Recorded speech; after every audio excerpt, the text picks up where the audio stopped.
Alright guys, Willem here, back with a new video, and in this video we're back with another massive review of Big Brother season, and here I'll be talking about my thoughts on the latest season of Big Brother US, BB25, a season with one of the most dynamic houses that I feel like we've ever seen. There being just non-stop action, particularly early on in the season, and while it does slow down over time, I do feel like the first half of the season ends up being this really insane series of events that were mostly relegated to the feeds, which does lead to a bit of a struggle when properly assessing this season, as the episodes early on simply were not able to keep up with the insanity that was going on the feeds, which leads to this dichotomy in the quality of this season. And mixing that in with the fact that the back half of the season was certainly not to the same quality and filled with a lot of frustrations over the lack of comp diversity and just the same people winning over and over again, where it definitely did harm my overall opinion of the season, though it doesn't nullify everything great about the first 6 or so weeks of the season.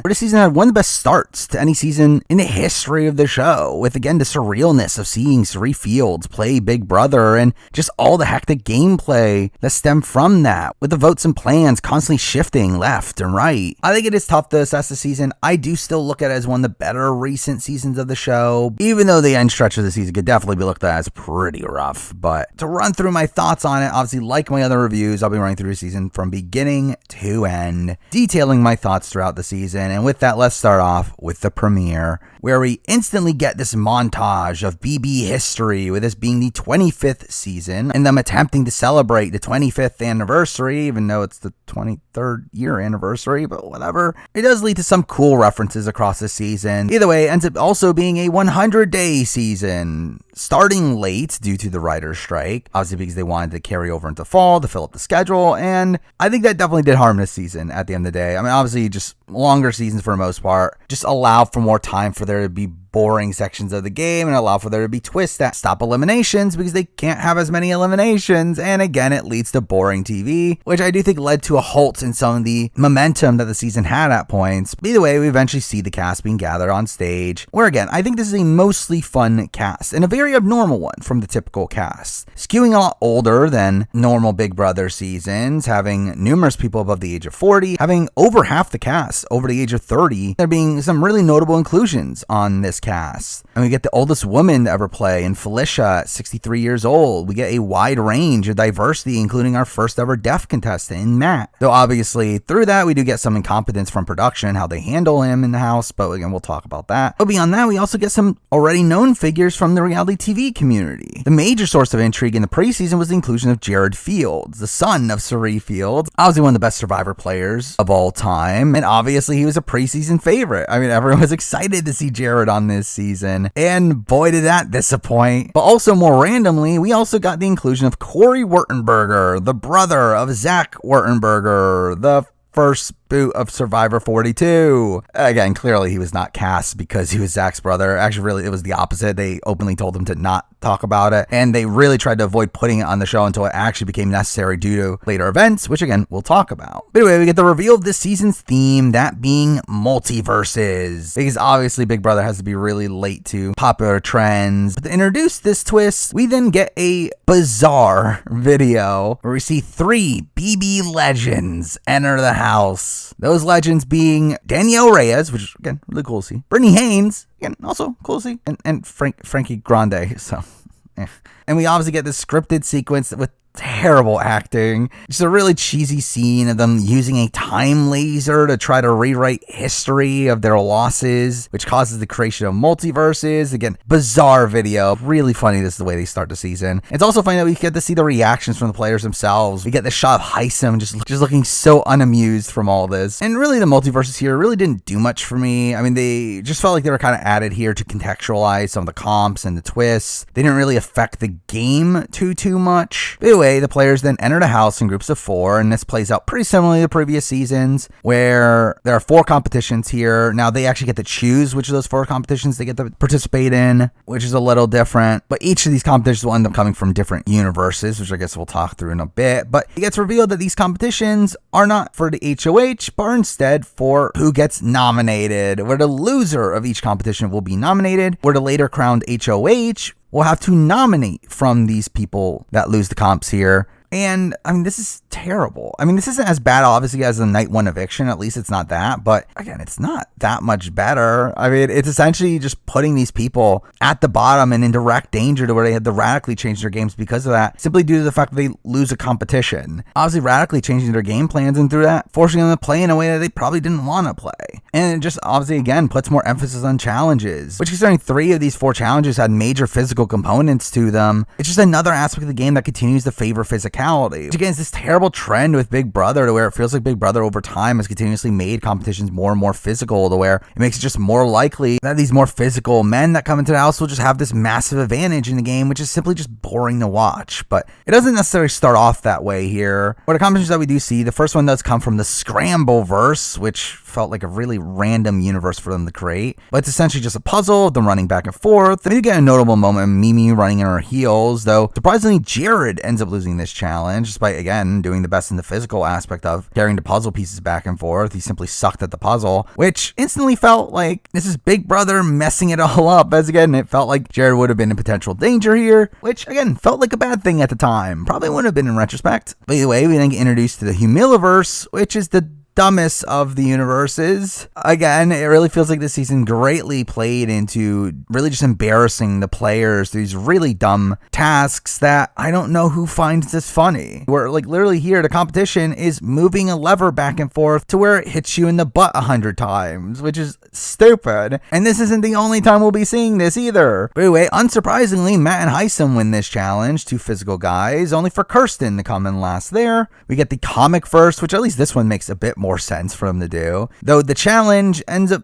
being a puzzle of them connecting the right wires to each other, which felt weird. Why was this a comic verse challenge? But Felicia ends up losing here, which through that, 3 of this season's 4 black players have been instantly nominated, which is a terrible look. Where really the only time a black player did not get nominated in these competitions was from one that didn't include a black player. So again, really funny how bad this looked right away. But either way, we get to the scary verse, which ends up being an endurance comp of them holding on the handholds while being pulled by a bungee. And this was so boring. I don't know who thought this was good TV. Just see them laying there for 5 minutes as the challenge went on. But either way, Corey is the first out here, to which he is then taken to the nether region. Like, this is literally just them screwing him over for like no reason. Like, why separate him from the group when everyone first gets to meet? This obviously puts him in a really terrible spot initially, where he's just going to be this easy person for people to go for.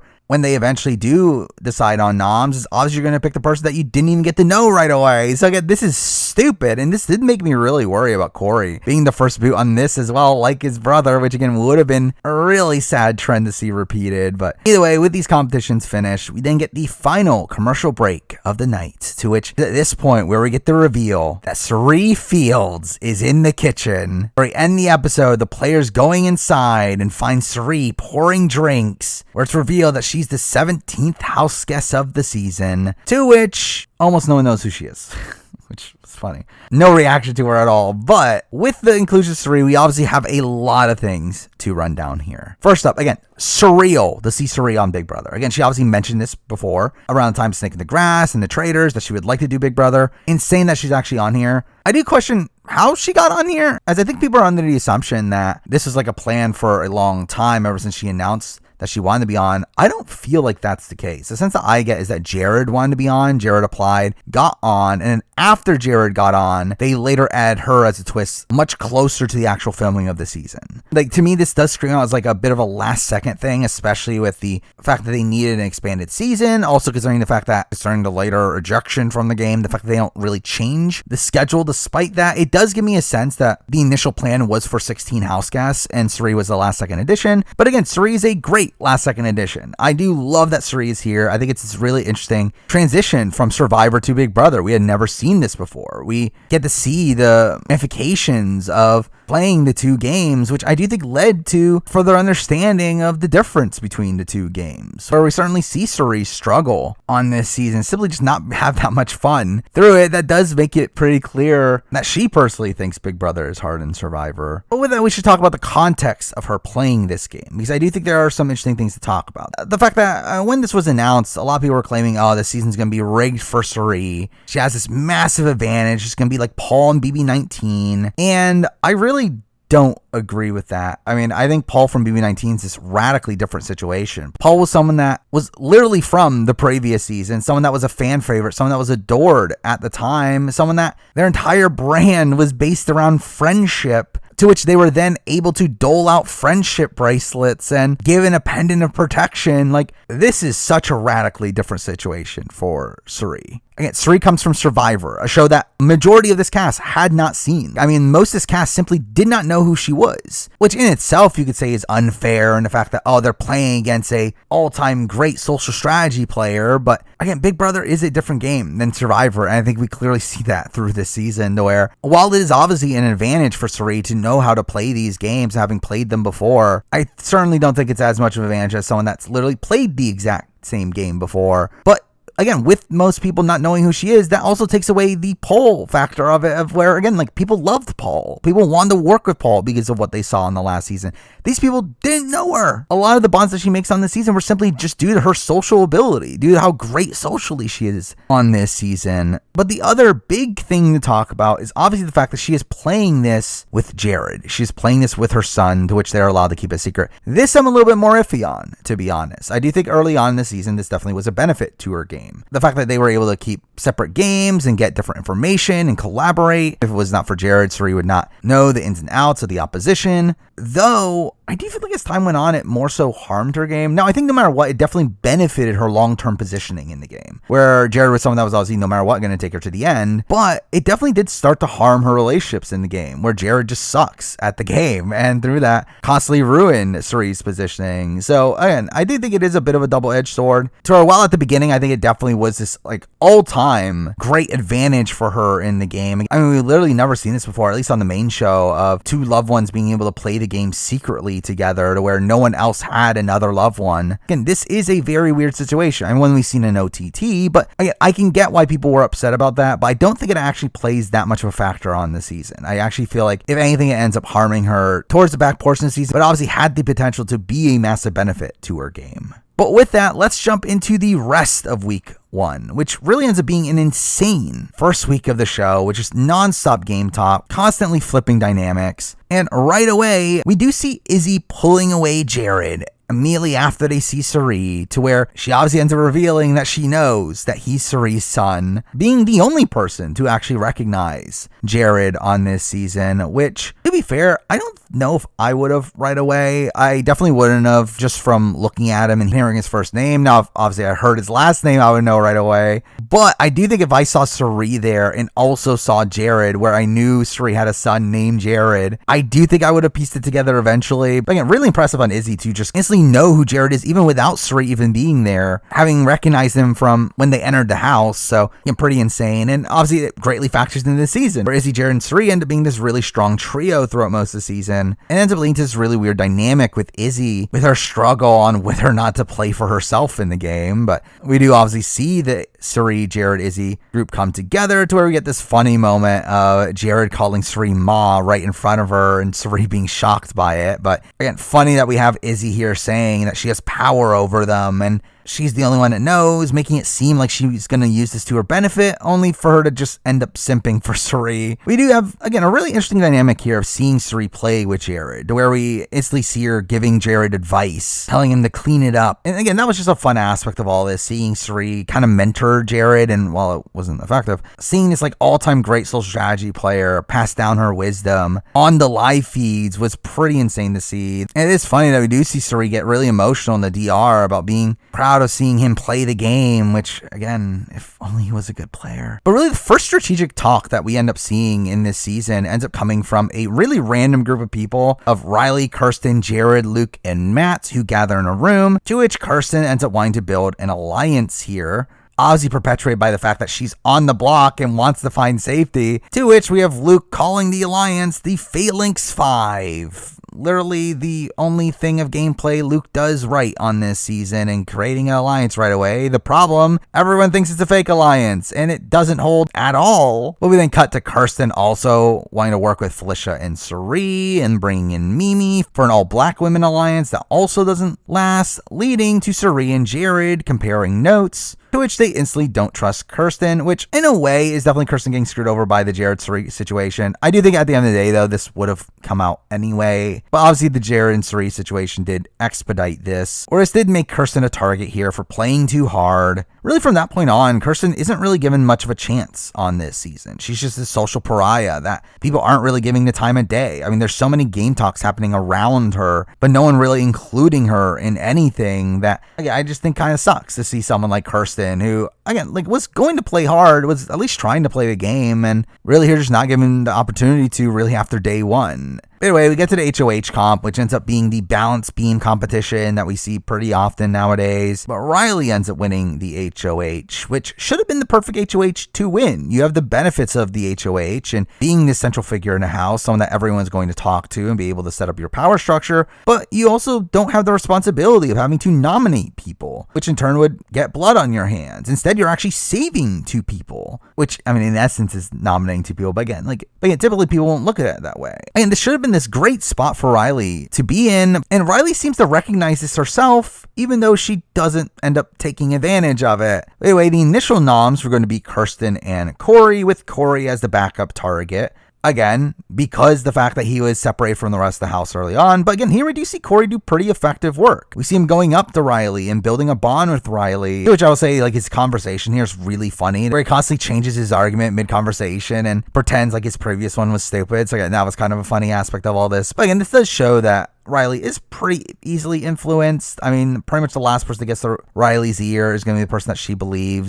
But even despite that, again, I do think Corey does pretty good work here, kind of being this first sign that Corey's actually a competent player, which, again, is a mixed bag moving forward. But again, at least here he did come off pretty well. But the noms do end up being Felicia and Kirsten, with Riley just outright blindsiding Kirsten with her nomination, which is just bad. I don't know why she did that, especially considering Kirsten is actually someone that wanted to work with Riley. So that seemed misguided. But with this, again, Kirsten's pretty dead to rights. That doesn't change. Heisem ends up winning the veto, which ends up being this stacking comp, while getting an atomic wedgie for some reason, which, again, I don't get why this show got even more embarrassing when they got this Survivor legend to play the game, getting more eyes on the show. Again, bizarre decisions there, but either way. And speaking of dumb segments, we also get the have not reveal, where the have not room itself is one where you have to use that contraption from the nomination challenge to kick yourself in the butt every time you leave, which, again, it's like, what are we doing? And we literally get a montage of this on the show. It's like, dude, this is so stupid. But anyway, Heisem doesn't use the veto. The vote off is pretty boring, where it's just widely accepted that Kirsten's going home for the majority of it. But again, what makes this week great is the fact that we get a lot of strategizing around Kirsten, where we do have these 2 very clear sides forming, where on the Riley side of things, we do see her start an alliance of her own,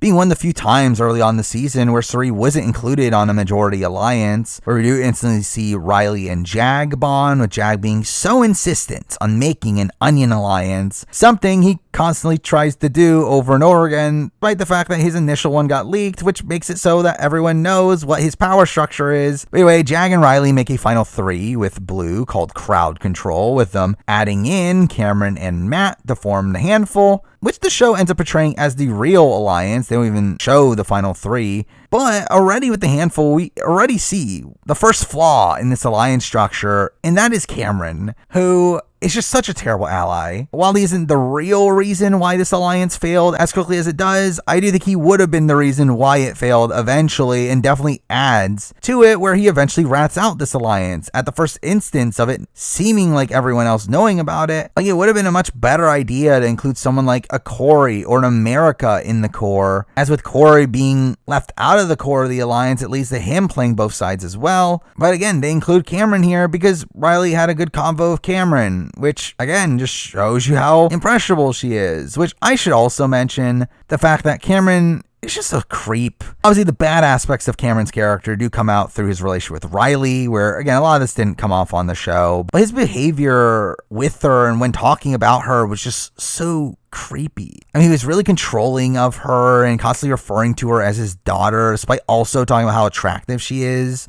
and how she wants to get with him, but he's rejecting her. Like, it's just so creepy. And this style of behavior just gets worse as the season goes on, but with America, which, it just makes it very tough to watch Cameron on the show, despite the fact that he is this fan favorite from the casual audience due to his massive underdog run later. He simply was just not a likable presence to watch for me. But anyway, we see Felicia walking in on the handful meeting with the edit, giving her a lot of credit for forming the opposition, when I feel like the opposition forming was more so based around the Jared and Suri relationship. But anyway, we see an alliance form with the girls that sleep in the comic room, that being Felicia, Bowie, Mimi, Izzy, and Suri, to which, once this alliance is formed, Bowie instantly leaves the room, which... why? But Felicia ends up calling this alliance the Bye Bye Bitches, which is a really fun alliance name there. However, beyond this, we do end up seeing the handful expand by adding in 3 more members in Corey, America, and Jared, to be an 8-person alliance named Family Style. To add to the issues with the Riley side of things, they also do a terrible job at adding these 3 people, where they make it so clear that they are on the bottom of this pecking order, where obviously that causes Corey to find solace in aligning with the other side. But obviously the true issue with Riley's side of the house here is the inclusion of Jared, who obviously ends up running this back to Suri and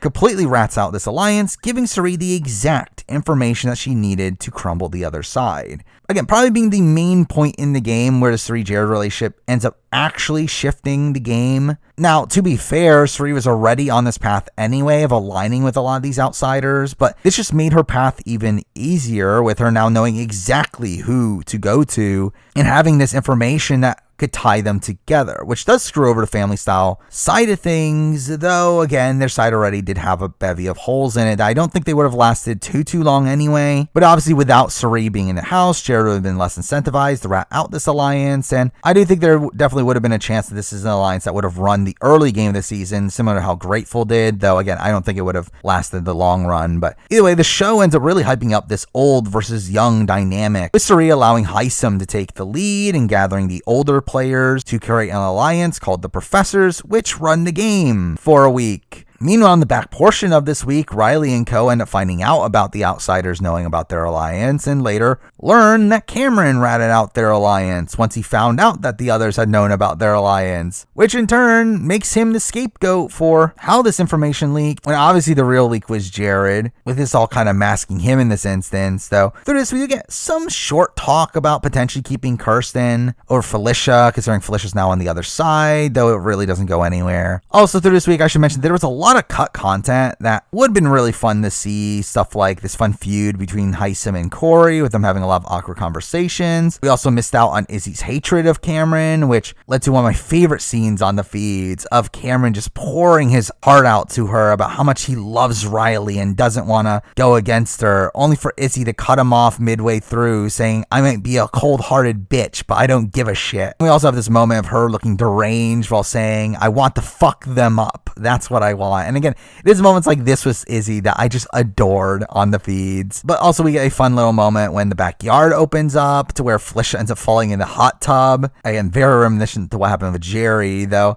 We also get an added funny aspect of it that wasn't on the show, of America just yelling out, they said no hot tub, seeming to think that she just fell in on purpose. But also, like, Izzy's paranoia was something that was surprisingly cut in the edit here, with her being really subdued in the edit, which is, again, bizarre considering how major a figure she was on the feeds. Though we get a minor aspect of it on the show with us seeing this conversation between Riley and Izzy, with Izzy calling out Riley's bullshit, which is obviously poor play from Izzy, which does actually make her a major target for the opposing side moving forward, where they did look at Izzy and Heisem as the leaders of the other side. Anyway, with us nearing the end of the week, I guess we should talk about Luke, who really found himself on the outs after the formation of the Phalanx 5, where despite him initially being aligned with the people in Riley's alliance, he later finds himself on the bottom of the house with no real allies, and him being a house consensus target, probably even more so than Kirsten, where had he been eligible to be nominated in the initial nominations, he probably would have gone up, and he probably would have gone home. I mean, there was even talk about backdooring him during this week. And through that, he also gets a massive dodo edit on the show, where it's talk about either he's a secret genius or he's really this dumb, which, spoiler, he really is this dumb, as on the penultimate night of the eviction, we do have Luke in the have-not room, joking around with the other have-nots, where he unpromptedly just says the N-word, like really casually, to where you can just tell that this is just part of his vocabulary, and obviously following BB rules, which were clarified after the suspicion of Memphis having said the word in BB22, to where they did declare that anyone that said a racial slur would be expelled. Obviously, Luke ends up getting expelled here, which I will give some credit to production for this. Obviously, they did act quickly. They took him out pretty much as quickly as they could have. They did go through with what they said they would do. The problem comes from how half-assedly it was presented on the show, where they clearly wanted this to be an afterthought and just wanted to rush through it on the show, just putting it randomly in the middle of the eviction episode with not much elaboration afterwards. And again, I wish production made more of a lesson of all this. And sure, I'm not even going to bother giving Luke a proper eulogy. I mean, he did no favors for himself after the show by still showing no remorse for what he said here. So again, he sucks. Let's move on. Where obviously eventually we get to the eviction, which is still happening for some reason, which to me feels dumb, as again, this is already an elongated season. And considering the future non-elimination rounds we will get, it's like, why didn't we just keep Kirsten here? Considering we just eliminated Luke. I mean, I get that Luke wasn't up for elimination, which has been the trend every other time an eviction has been canceled, but I feel like we would have been better off had Kirsten been kept in the game. It would have been interesting to see how she played with more of a fair shake in the game and see how she was positioned after having these two warring sides going after each other. To me, it's just a massive shame that we lost Kirsten here, and it seemed like for no reason. It didn't feel like this benefited the show in really any way, as we literally then cut to, for some reason, having to watch all 13 votes for Kirsten. Now, during it, we do get some notable moments. I mean, one being bad and Matt not being able to hear Julie when casting his vote, and we just see him sitting there, not hearing Julie telling him to leave, which again is just showing the incompetence from production, how they handled him early on, which they seem to get better over time, but again, like, this was just really sad to watch. The other moment's a bit more fun, and Corey saying, "Beat you, Zach," after casting his vote, which again, at least that's fun there, but either way, it leads to a 13-0 Kirsten eviction, where, again, I feel bad for Kirsten on this season. While she played the first day really terribly, it was still just the first day, and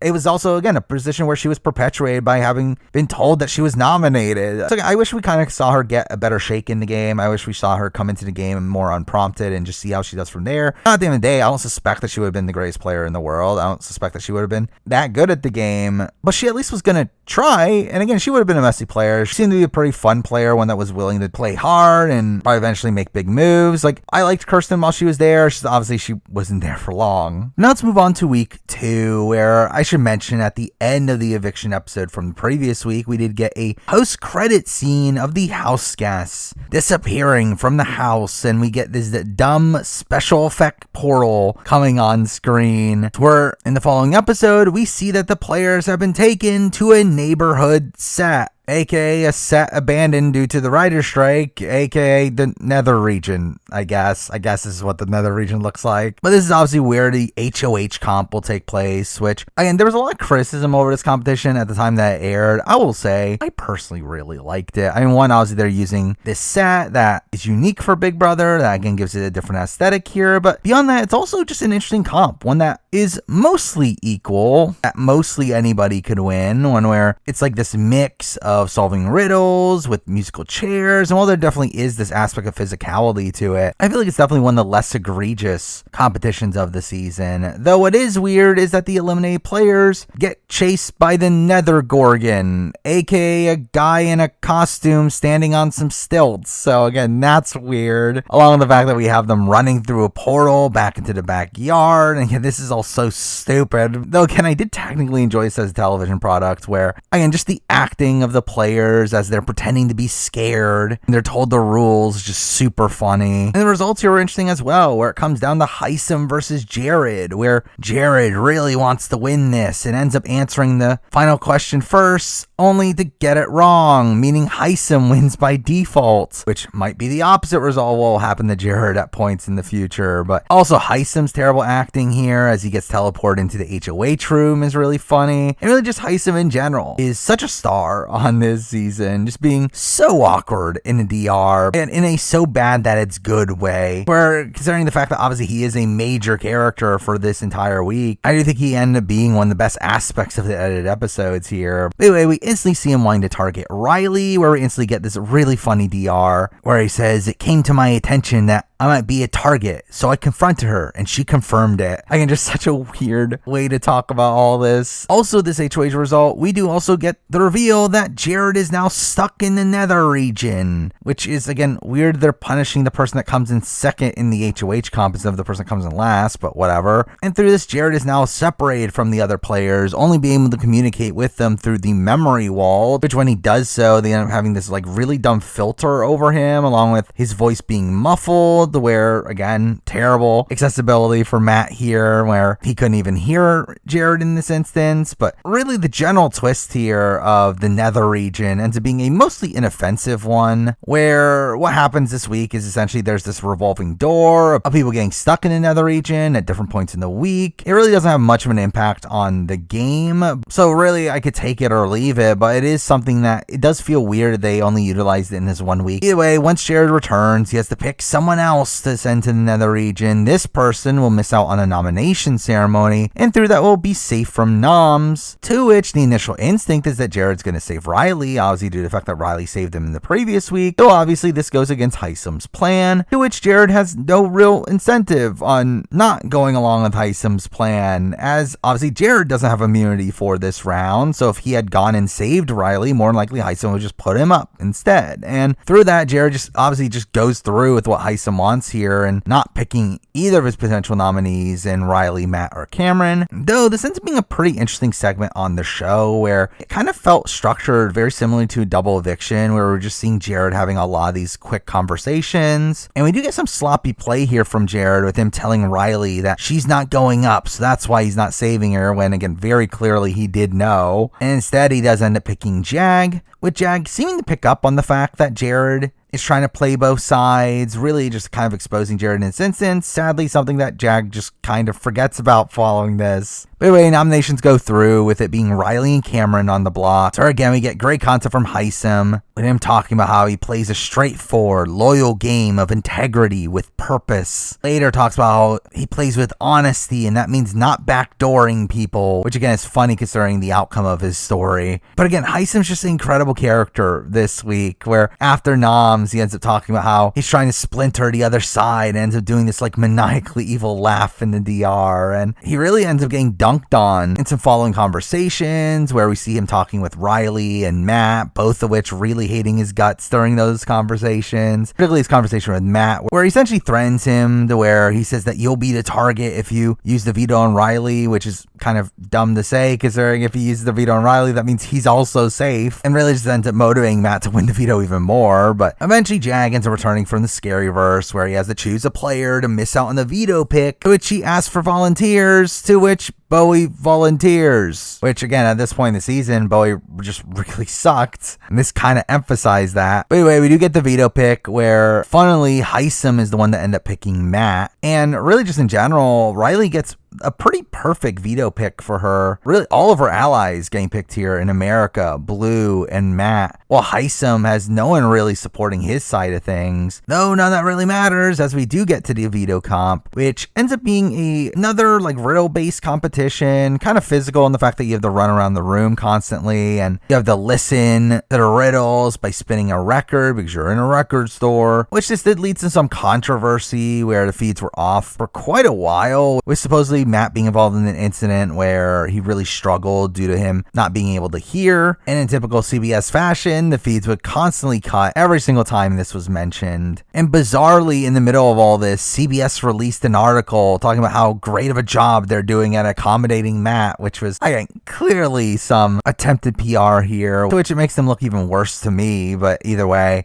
to back off the fact that Matt did really bad in the comp, we also get the reveal that only the top 3 times are being shown now, because I guess that's something we're doing from this point forward. But anyway, Hysam ends up winning the veto, meaning that he's won 3 out of the 5 competitions he's competed in, with the 2 that he's lost being comps that he's come in second in. Again, a pretty insane record for Hysam, and one that he ends the season with, considering this is actually the final comp he even competes in. But anyway, coming to the veto meeting, obviously Hysam doesn't use the veto, to which during this he does give a speech that ended up being talked about quite a bit on the feeds, though it didn't really seem like anything too bad. He simply just declares that she's his target and that her HOH reign caused the house to split, which again, I don't know if there was like something cut out of this where it was actually worse or what, but again, like the fact that this was a speech that constantly talked about in the feeds as being very harsh felt very strange. Though also I will say the DR from Hysam immediately following this was super funny, and him saying that she needs to learn the lesson, that she needs to take responsibility for her actions, which again, considering what happens to Hysam the the following week is funny. But this is when we do get talk from Suri mentioning that Hisam is so controlling and that it's about time that he loses his tenure. Where again, this speech, along with his really controlling behavior throughout most of the week, really causes a lot of the house to become very anti-Hisam. And we get this professors meeting where I will say it is really funny every single time Hisam mentions post-Riley whenever he talks about what's going to happen the following week. But here he ends up proposing that they attempt a parachute alliance structure, though declares that you're not allowed to make new alliances. He also declares that the next targets are going to be Blue and Jag, and also tells his alliance here that he doesn't want to win competitions anymore, all while just talking over his alliance. And this is just astronomically bad. Like, everything going on here, just everything he's saying is just further turning off his alliance. On the fact that, again, he's not even allowing them to have their say here, where we do get this fun confessional from Felicia saying, "Not so fast, Mr. Hisam." And we get this zoom in on her face as she says, "I got a brain too." Immediately following this conversation, we do see Suri and Izzy talk with this clearly having fully turned them against him, with now there being a lot of talk about backdooring him the following week, which for them,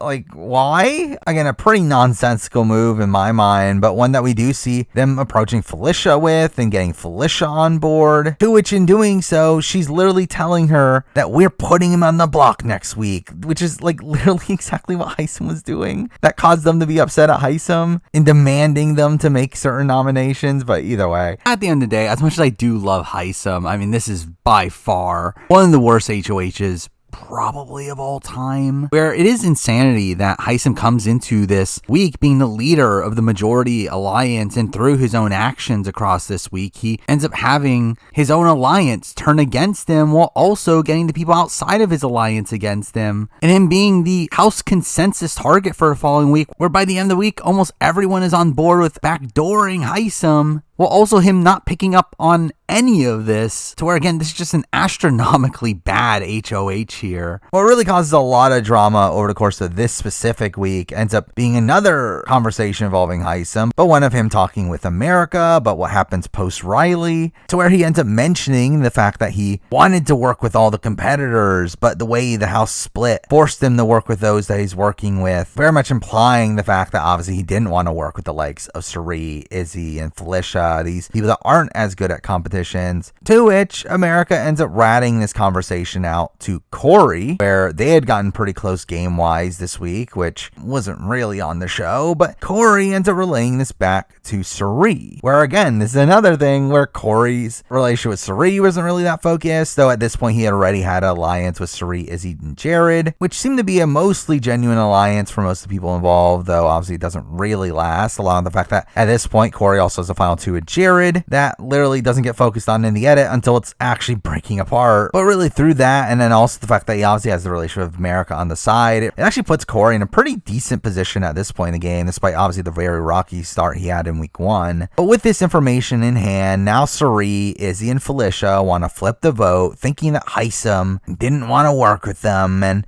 really, I feel like even without that, this was something that Suri was already considering, especially considering the fact that she had an extremely close relationship to Riley, to where, again, I think in an ideal world, the optimal move here is to keep Riley around for Suri. I mean, Riley was someone that was blindly loyal to Suri, and while she obviously had a lot of other allies as well, I do think there's really no route where Riley is coming after Suri in the near future, while obviously Cameron is much more likely to. So I think in an ideal world, yeah, getting rid of Cameron and keeping Riley is Suri's best move. The problem is her wanting to blindside Hisam in doing so. Just a move that feels like it will be putting a further bullseye on her back, while also breaking apart one of her major alliances, while also getting the strongest person in challenges in that alliance to be directly upset at her. So again, I felt like this was just kind of a poor play. Obviously, it would have been ideal if she could have convinced Hisam to go and take Cameron out instead. However, again, I just feel like the actual approach to this plan was wrong. And strangely, she doesn't look at it that way. Like, we literally get a DR from her talking about how making this move puts her right in the middle of the house, which is like, you were in the middle of the house house anyway. So there's only major downsides for making this move from my point of view. This plan actually was in place for quite a while during the week, where the likes of Riley, Jag, Blue, and Matt are fully thinking that Riley's staying really up until the last day. And really, like, most of the house knew about this plan as well, where had this plan gone through, it would have been a near unanimous vote with almost everyone knowing what was happening. And we do get this pretty humorous sequence of Cirie telling Mimi about this. To her, Mimi, who's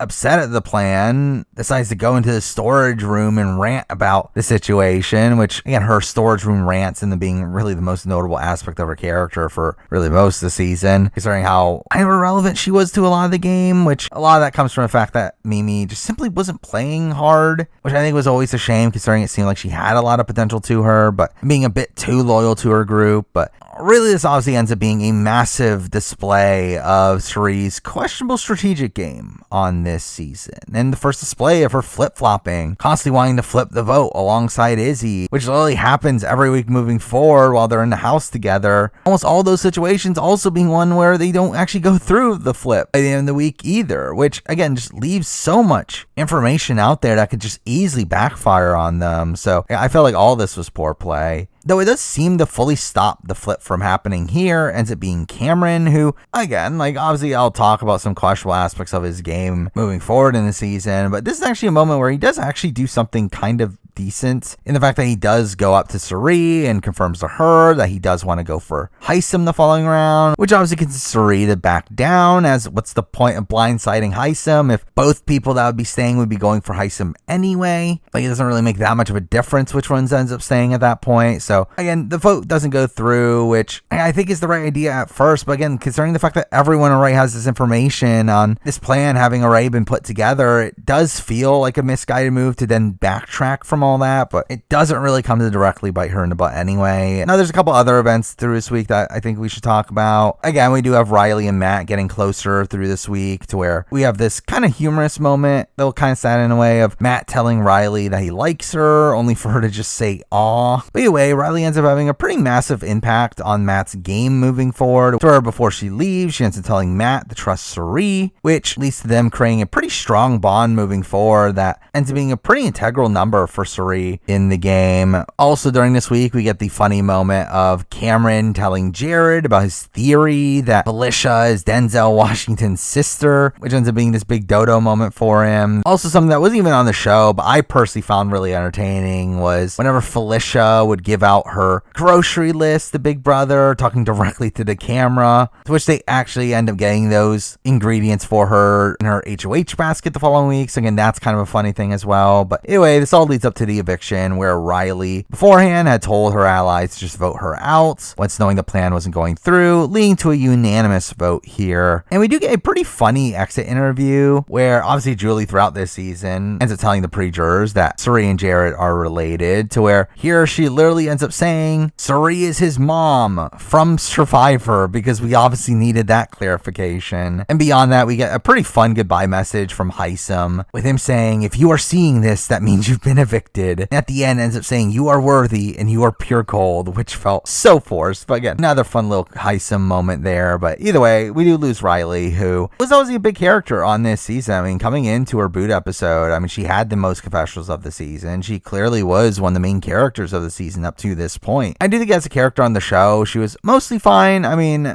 maybe not the most riveting person in the world, though she did have some fun moments, particularly in terms of her rivalry with Hisam. I also just found her HOH to be a particularly humorous one, with her just being outplayed by the professor side of things constantly. And again, just at the end of the day, gameplay wise, a very mixed bag, mostly bad in the fact that she's very loose with information. She isn't the greatest strategically. She's also too trusting. But I will also say that I do think there's something to say about the fact that she did have these really, really loyal numbers around her, which did obviously make her a threat as well. But again, overall, I think Riley's kind of a mixed bag of a player, but obviously one that played a pretty big role on this season. But with that, we then move on to week 3, which starts off with an HOH called Snot a Winner, with obviously the theme of the comp being snot. I guess. Like, what are we doing? But this does end up leading to some humorous content from Hisam once again, where he hosts the competition as an 80s game show host, with again his acting here being so terrible, but also so funny. And just the way he says, wow, a 5, is just super funny to me, but ends up being a crapshoot comp of just hitting your ball down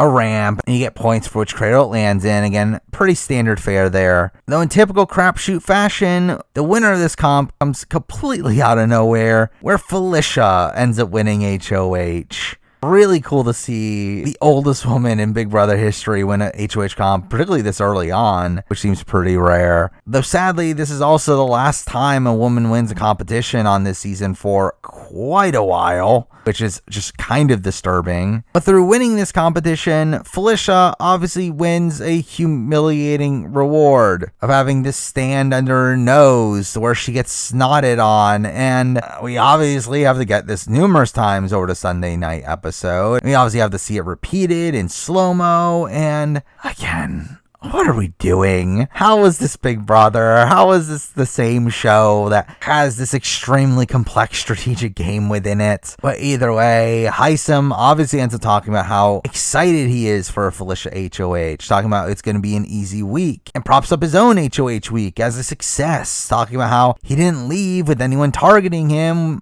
which is obviously super ironic as we then cut to Cirie, Izzy, and Felicia, confirming that they are going to backdoor Hisam this week, with Cameron and Jag being the pawns, with Jag being on the block in particular, as someone that Hisam can think as the targets, to where we do see Hisam actually campaigning to try to get Matt on the block instead of Cameron. It's really the only time that Matt's in direct danger of even going on the block for a lot of the game. But through that, we also get some pretty emotional content from Matt, obviously him being devastated over losing Riley, with him even saying that she knew how to talk to me, which is kind of sad, and we see him just crying in the have-not room, which again, considering all the things that Matt had been through in the last few weeks, this was kind of sad to see, though obviously he does recover pretty well beyond this. But as I said, Cameron ends up going on the block here instead of Matt, mainly because Cameron is the backup target in the case that Hisam does win the veto. Though I will say also, Cameron, once again, a minor thing to praise him with is the fact that he did almost convince Felicia to not put him on the block, where he came out of his meeting with her, having Felicia agree to not put him on, only for Cirie and Izzy to obviously get her back on board. But with that, I guess we should just talk about the general concept of the Hisam backdoor, which is just in general a terrible move. I mean, for the people that actually end up making it this week, I don't feel like it's in any of their best interests. I mean, it completely destroys their previous majority alliance of the professors and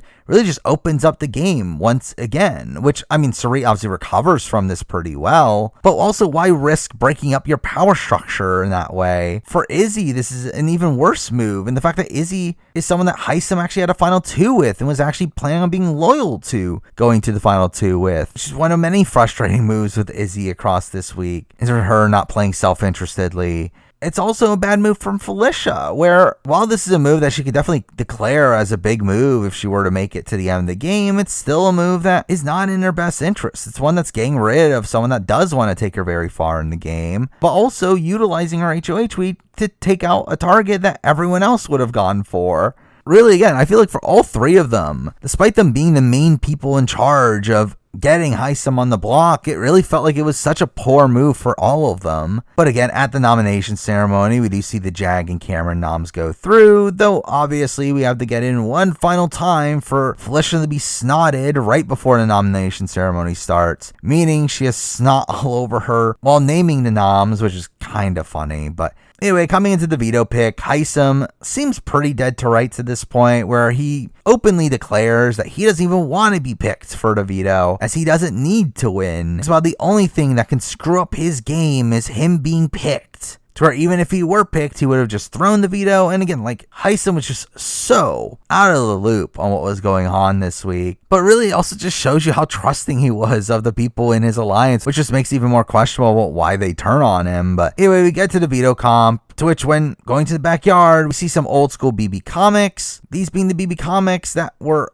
animal hybrids, I guess. To where it's declared that the winner of this competition will become the next one, because I guess that's the thing you would want. But anyway, it's a very physical comp here of going back and forth, having to navigate through some sludge and transferring eggs after sitting on an egg laying station and flapping your arms for 10 seconds, which again, what are we doing? But we do get a funny little moment from Felicia being stuck in the sludge, very similar to what happened to Kathy in BB12. But obviously with how physical of a competition this is, Jag ends up winning the veto, where he's obviously going to take himself off the block and Hisam's pretty much screwed. Though through winning this POV, Jag ends up having to wear a chicken costume because I guess that's your reward for winning the competition. Though I will say this did lead to a pretty funny moment later in the week of Felicia confronting him in a serious game talk. Again, all while he's wearing a chicken costume. But really at this point, almost the entire house was on board with this backdoor plan. The only person that wasn't was Red, as they saw Red as a bit too loyal, to which we follow this up with the establishment of the Cameron-Red relationship, to which Cameron ends up telling Red about this backdoor plan, with Red being shocked that his own alliance had kept this from him, which should have been this clear indicator to him that he is on the bottom, though for some reason he doesn't really do much about this. Instead, going to Felicia and asking her about this plan, getting it confirmed to him that it is happening, but not really doing much about it. Instead, just going back to Cameron and now telling him that he's going to take Hisam's spot in the Professors, which is funny considering the fact that the Professors wasn't even a real alliance anymore. And what makes it even more funny is the fact that what wasn't shown on the show is that Red was actually the next target for Cirie, Izzy, and Felicia, and was almost even the backdoor target this week, where there was a moment where they did consider backdooring Red instead of Hisam, with the reason for that being the fact that they looked at him as this big threat and this mastermind of this other side of the house, a side of the house that didn't exist. That being the Middlemen, an alliance that Cirie and co. really believed was real, involving the players that were kind of in the middle of the house, thinking that they were going to be playing off of both sides, aka exactly what Cirie is actually doing, which makes you question why she actually believes that these other people have the ability of doing this. But all this really just stemmed from a joke that Corey made, where this happens constantly on this season of Corey just joking around about game information, which again, why are you doing this? As it just leads to people actually believing his jokes, and through that ends up causing him some pretty major issues down the road. And this in particular ends up having a pretty major impact on Cirie's decisions across this week, where again, there was a second where Red was going to be backdoored here, which would have completely blindsided a lot of people that, again, were working with Cirie at this point. The likes of Bowie Jane, the likes of Mimi, these people that, again, she had no reason to be blindsiding. But obviously it doesn't end up going through, and we do get a funny little moment from Hisam right before the veto ceremony of him trying to convince Felicia to backdoor Matt once again, though failing in doing so. And we have him being upset in the DR, saying that he's worried that they're going to go after someone like Blue, because that's obviously what he has to be worried about as we get to the veto ceremony, where Jag used the veto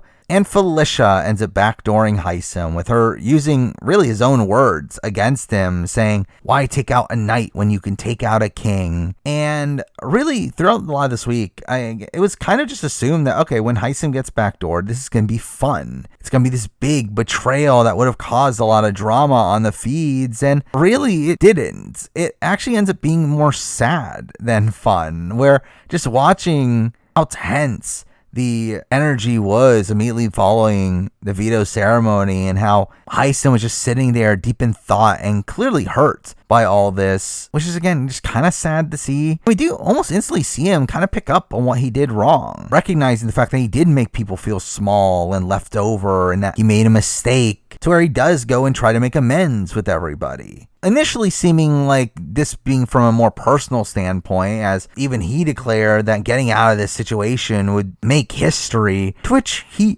almost does. Where eventually, towards the end of the week, within the last couple of days, he actually does start to actually campaign for himself, and does so pretty effectively. Where again, despite the fact that Hisam comes off as a pretty bad player up to this point, the fact that he was able to do a pretty successful campaign to where both sides at points were considering keeping him around is pretty good for him. Where he does end up telling Jag about the fact that he's clearly on the outs with Cirie, and actually at a point has Jag considering keeping him around, only for him to just fall back in line and seemingly forget about all this information anyway. But obviously Heisem also does really good work with his own former alliance, telling him that they're his family and that he wants to work with them if he stays, which, again, straight up, I think he's being genuine there. I think he would have done so, and I think they got that vibe from him, where Felicia feels genuinely bad about having put him up and wants to keep him really all the way through to the eviction. And we do see him proceed to pull in Suri and Izzy and get them back on board as well, to where, again, they do legitimately try to save him and did seem to have the votes at a point, only be talked out of it once again by Corey this time, which the fact that Corey was the one to stop the flip to save Heisem being the reason why Heisem goes home is kind of humorous considering their former rivalry. But again, this just ends up being another instance of Suri putting together this big plan, only to just back out of it when a good chunk of the house were already aware of this plan. So again,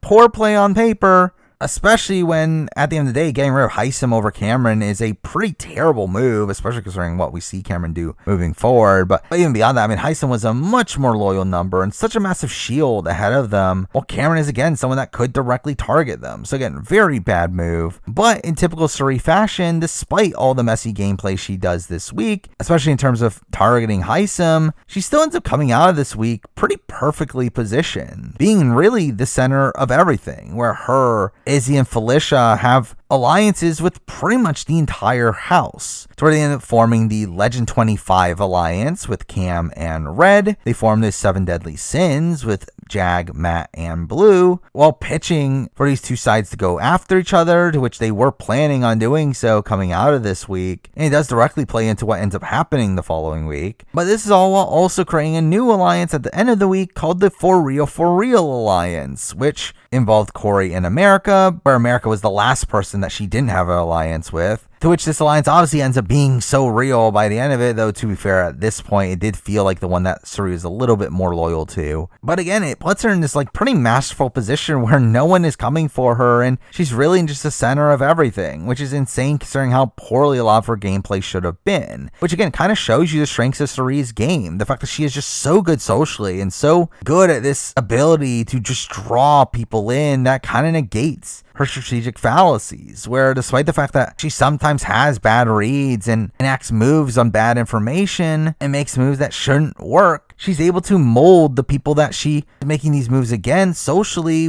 well enough to where these moves work out for her anyway. And really, I feel like that's my overall takeaway from Suri's gameplay on this season, is it makes me very much respect her social game a lot more coming out of this, while also probably being a little bit more wary of her overall strategic prowess. But throughout this week, we also got a couple other bits of questionable gameplay from the likes of Izzy, who, as I mentioned earlier already, taking out Heisem was something already against her best interest, but now she also ends up having a conversation with Corey, who they had become very close by this point in the season, to the point where Corey ends up talking endgame plans with Izzy, which he ends up mentioning wanting to cut Suri at the very end of the game, to which Izzy ends up routing this back to Suri, and in essence ends up kicking Corey out of their core alliance, which was bad for Izzy, as obviously Corey's someone that would have taken her to the end. And the fact that she actually blows up Corey's spot in this position was just kind of frustrating to see from Izzy, as it made it very clear that she just simply wasn't playing for herself. Well, also here we do end up seeing Felicia make a final 2 with Bowie Jane, despite the fact that she openly hated Bowie Jane, would constantly trash talk her, and also proceed to target her beyond this, which is just weird. And again, the overall treatment of Bowie Jane is just kind of sad on this season. The fact that the likes of Suri, Izzy, and Felicia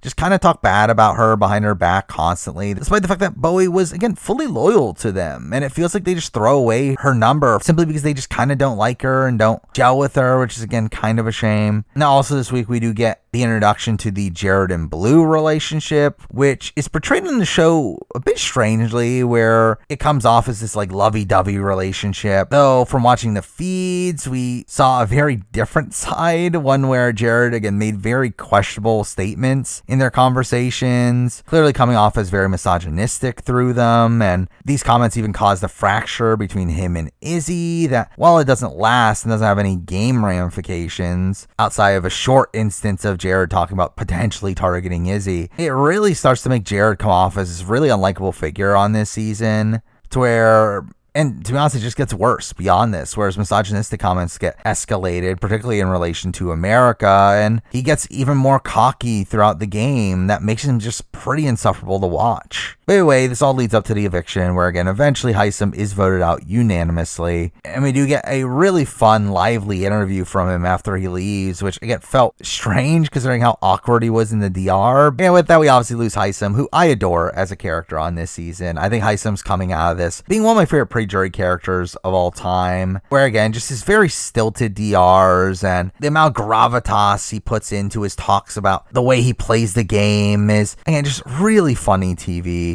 And he's also a player that I just find fascinating. I mean, obviously he has this really disastrous week too, which is one of the worst HOH reigns in Big Brother history, especially considering he was like decently positioned coming into it, and just leaves with literally everybody but Red coming directly for him. And he ends up leaving it with pretty much the entire house outside of Red being on board with backdooring him. Again, it is really bad there, but he also has these like glimmers of decent moments as well, particularly the fact that he almost stays in this position where it felt like he should have been absolutely screwed, though was able to convince Cirie, Izzy, and Felicia to fight for him to stay, to which I do think if it had not been for Corey being in the house there to fight against the plan, I do think he would have stayed. So again, I do think there are some impressive aspects to his game for sure, but he's still a pretty mixed player, mostly bad, just due to really everything else on his run. But again, I still personally found him to be a riveting character and one that I would love to see Heisem back on reality TV at some point down the road. But now let's move on to week 4, which does start off with the return of an iconic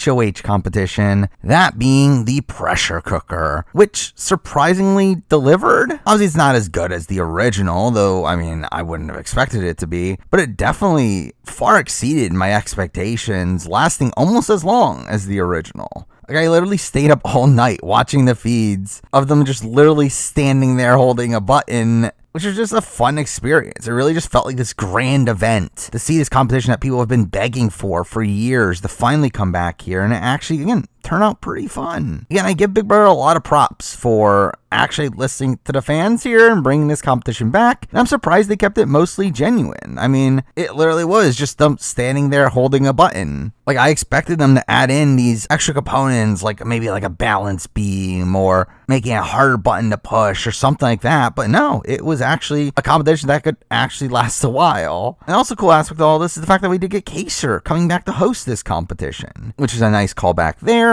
Again, this was all pretty fun, though I will say the TV edit of it was a bit disappointing, where it seemed like they were really just rushing through major portions of it, and they didn't really portray it with that much gravitas, especially in comparison to the original. Though again, the experience on the feeds, though, was still incredible, and it's something that I hope they do bring back down the road. I don't know if I need it like every season, as obviously through that it'll lose its luster, but I do think it's definitely still a competition that was still really fun to watch. Though like the original, the episode's portrayal of it did involve a lot of flashbacks and a lot of other sequences being added in the middle, particularly us getting a lot of detail on Cirie's alliances and us getting to see them being made. And we do get some humor from Cirie herself struggling to keep up with them. But here we do have Cirie talking about how she's covered on all sides and that the only thing that can mess it up is a Cameron or Red HOH. Which, I mean, why? I mean, you're covered on all sides. It doesn't matter. And we literally see this on this week, where she was never in any real danger. But, I mean, obviously, a lot of the house was coming for Cameron Red at this point, which I do think that definitely helped with this comp's prolonged length. Also, during the challenge, we get introduced to the America-Corey relationship on the show, which is still one of the stranger showmances in the history of the show, one that really just comes out of left field. But I did find them really likable early on when they were in the, like, will they, won't they stage. Though I feel like once they do, their likability was starting to wane for me. But again, it was a showmance I was actually kind of into at first, so at least that's something. Again, something very rare. And you get some interesting moments from them across this week, with Corey telling America his secret about his brother being on Survivor, which they end up mocking Zach in the edit, which I did find kind of funny. But really, this plays into something interesting that Corey does on this season, is this usage of out-of-game information, which through this and him later telling the likes of Cirie, Izzy, and Jared, it really does lead to interesting game ramifications later on. Though we also get another interesting moment from Corey and America cuddling at night, to which when this happens, Izzy decides to pull a prank on them by sneaking condoms into their room, only for them to struggle finding the condoms, to where Felicia ends up going on a search,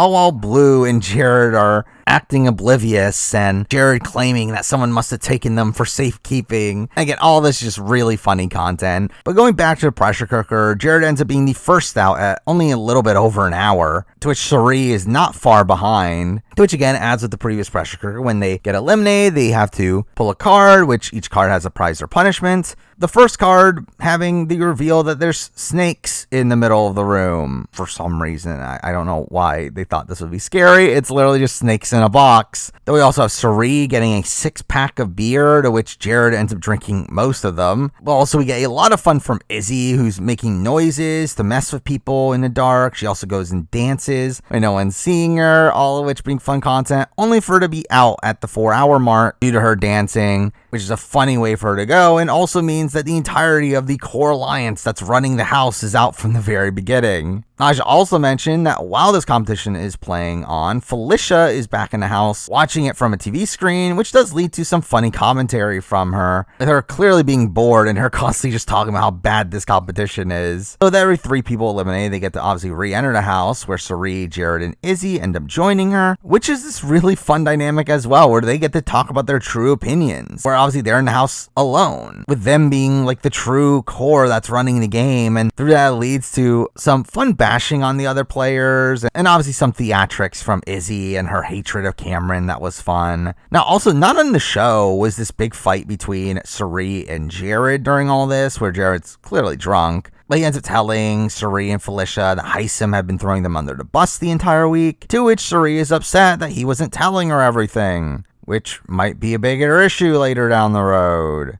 With, again, this being kind of the point in the game where Jared becomes a pretty major liability for Cherie. Jared just being an all-around messy player would constantly mess up things that Cherie had previously set up, and Jared knowing information that could definitely benefit Cherie in the game, but simply just not telling her that. But back in the pressure cooker, we do cut quite a bit in the edit, where we then get all the way to the 8-hour mark, to where Bowie is the next to drop, to which she ends up winning an actual pressure cooker, which within that 4-hour period, there was this funny little subplot around Matt and him having to go pee, and him ending up peeing in the corner, only for him to end up throwing it around the 9-hour mark, to which doing so has him releasing flies into the room, which were all dead, despite the fact that the edit tries to pretend like there's actually flies surrounding them, showing these like weird shots that make it look like they're shooing them away, and playing these sound effects. This is obviously just an attempt to make production not look completely incompetent, as they typically are. Anyway, Red eventually slips at the 10-hour mark and wins Paramount Plus for a year. What a prize. But anyway, Corey eventually throws it, and Blue eventually drops to where she wins $1,000, less money than what they doled out in the OG competition, which is funny. And eventually Jag drops, leaving us with the final 3 of Cameron, America, and Mimi, where Mimi, despite seeming strong from the very beginning, drops out at 13.5 hours, to which, I mean, she just legitimately did drop out, but it's weird that the edit tried to portray it as if she got eliminated due to her swatting a fly, which is bizarre, along with the fact that we also have her winning a dinner party that didn't even make the show. But anyway, Cameron and America is the final 2. They end up making a deal, obviously, for American Corey's safety, which America ends up throwing it, leaving Cameron as the winner. Obviously, this big, surprising result here, as it was a position where Cameron was being targeted for most of the house, which leads to the competition ending at the 13-hour, 49-minute mark, just a few minutes off of the OG, which is a pretty impressive stat. But through that, obviously, Cameron ends up being HOH, which is this big result here, being a surprise considering most of the house was coming for him. And we do get this funny reaction from inside the house with almost nobody being happy, with Izzy clearly being upset, which does lead to Red picking up on this and later telling Cam about this, which again should have been such a major sign for them that they were on the bottom of their alliance. And while Cam does talk about wanting to backdoor Izzy this week, nothing really comes from it, specifically because Red is so against the plan, which is again frustrating to see him be so aloof in this game, and see Cameron being talked out of and making a move that was more beneficial for his game. But at the same time, it's not like they could have gotten Izzy out anyway. Again, to get Izzy out, they would have needed to nominate her right away alongside one of her closest alliance members. Again, if she were on the block against Jagger Blue would have just gone home anyway. And to add into more of Red just sucking as a player, he does continue to leak information back to Cherie throughout the week, along with also volunteering to be a pawn, to which he would have gone home if he was on the block by the end of the week, which would have been funny.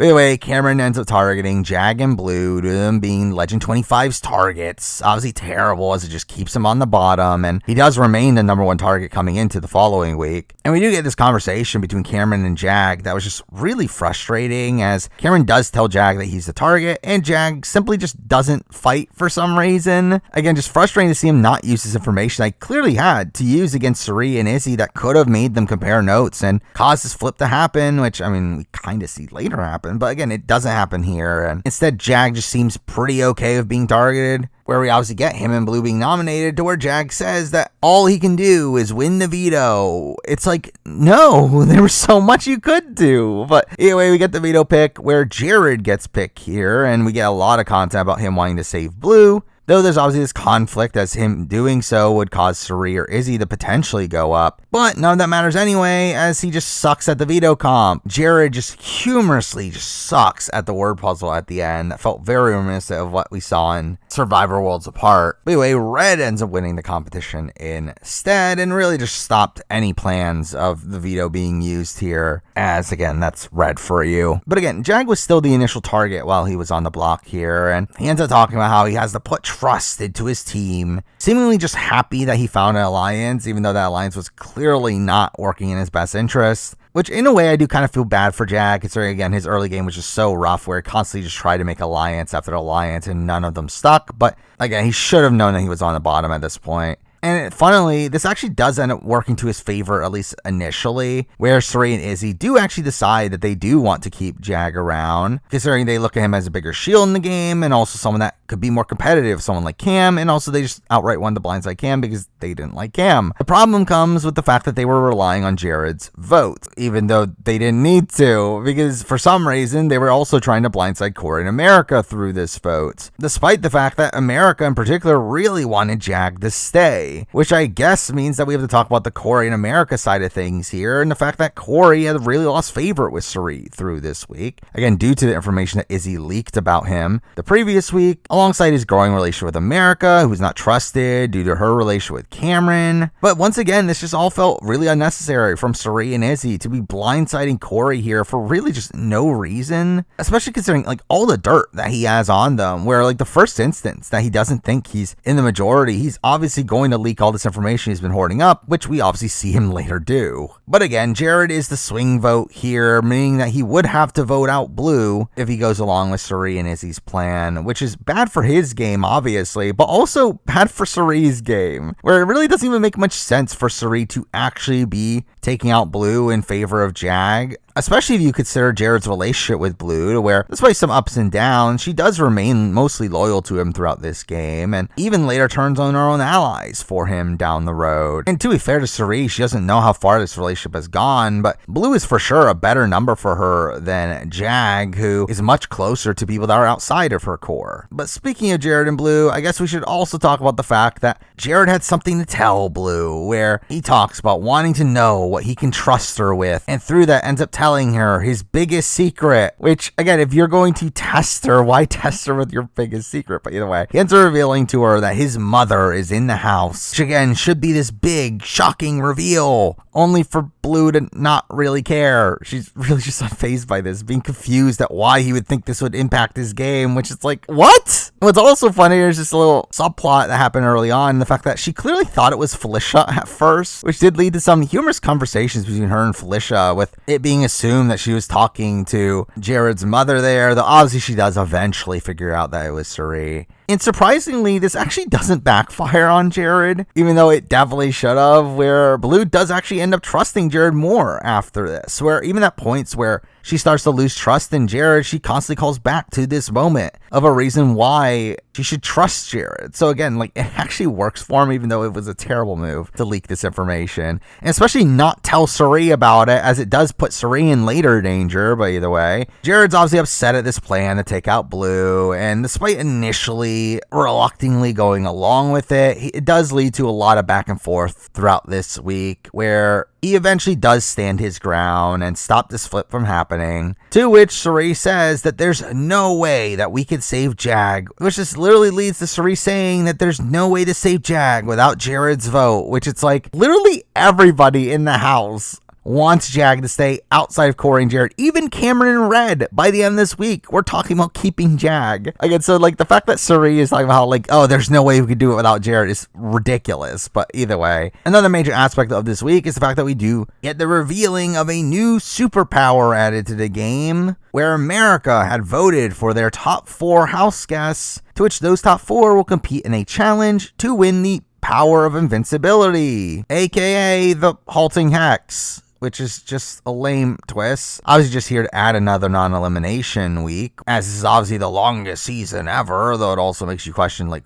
why didn't you just keep Kirsten or add another cast member, but whatever. And the inclusion of this twist essentially just makes the week that it's used just kind of pointless. I was just completely resetting the entire week. Though I will say the ruling of this hour was also a bit strange, where it was only good for 2 weeks and didn't need to be used, which felt pretty stupid, as that means that they introduced this dumb twist only for the potential of it not even playing out, which means that they would have to utilize another dumb twist down the road. So even though this twist does play out in as optimal way as it could have this week, it is a pretty bad one. Most of the time, we'll just really sap the momentum out of the season. But either way, the players go into the Temple of Power, aka the set of the previous veto competition, to where they are told on whether or not they'll participate in the comp, which the comp is just a simple table maze. And unsurprisingly, Suri gets to play, only to suck at the competition. We also get the likes of Corey and Jag getting voted in here as well, with Jag in particular being a bit of a surprise to me, where considering the online fan base, I definitely was expecting someone like Felicia to be in here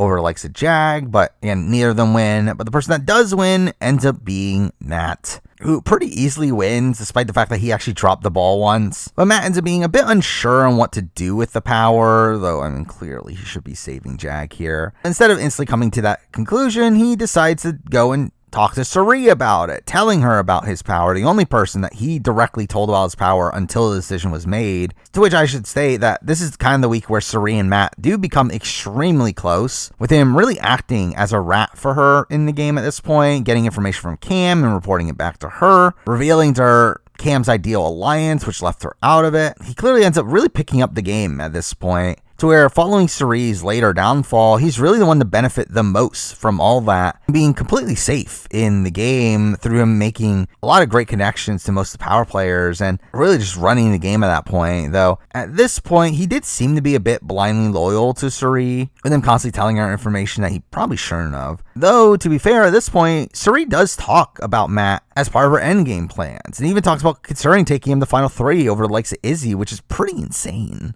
But through all this, Suri does seem to have the final say on what to do with the power, where Matt does talk about how he doesn't know if it's worth saving Jag here, which again, should have been an easy yes for him, though ironically he obviously goes through with it when it should have been an easy no for Suri, where Suri ends up really wanting this plan to go through in saving Jag, which is just, again, really bad for her game. I mean, keeping Jag in is an ally for Matt, and again, giving Matt more options and potentially not working with you down the road, which we later see happen, also keeping in a big threat for down the road, while also keeping Jag in with the knowledge that he was getting voted out. Sure, that does obviously give him a lot of information that will allow him to piece things together, which we later see.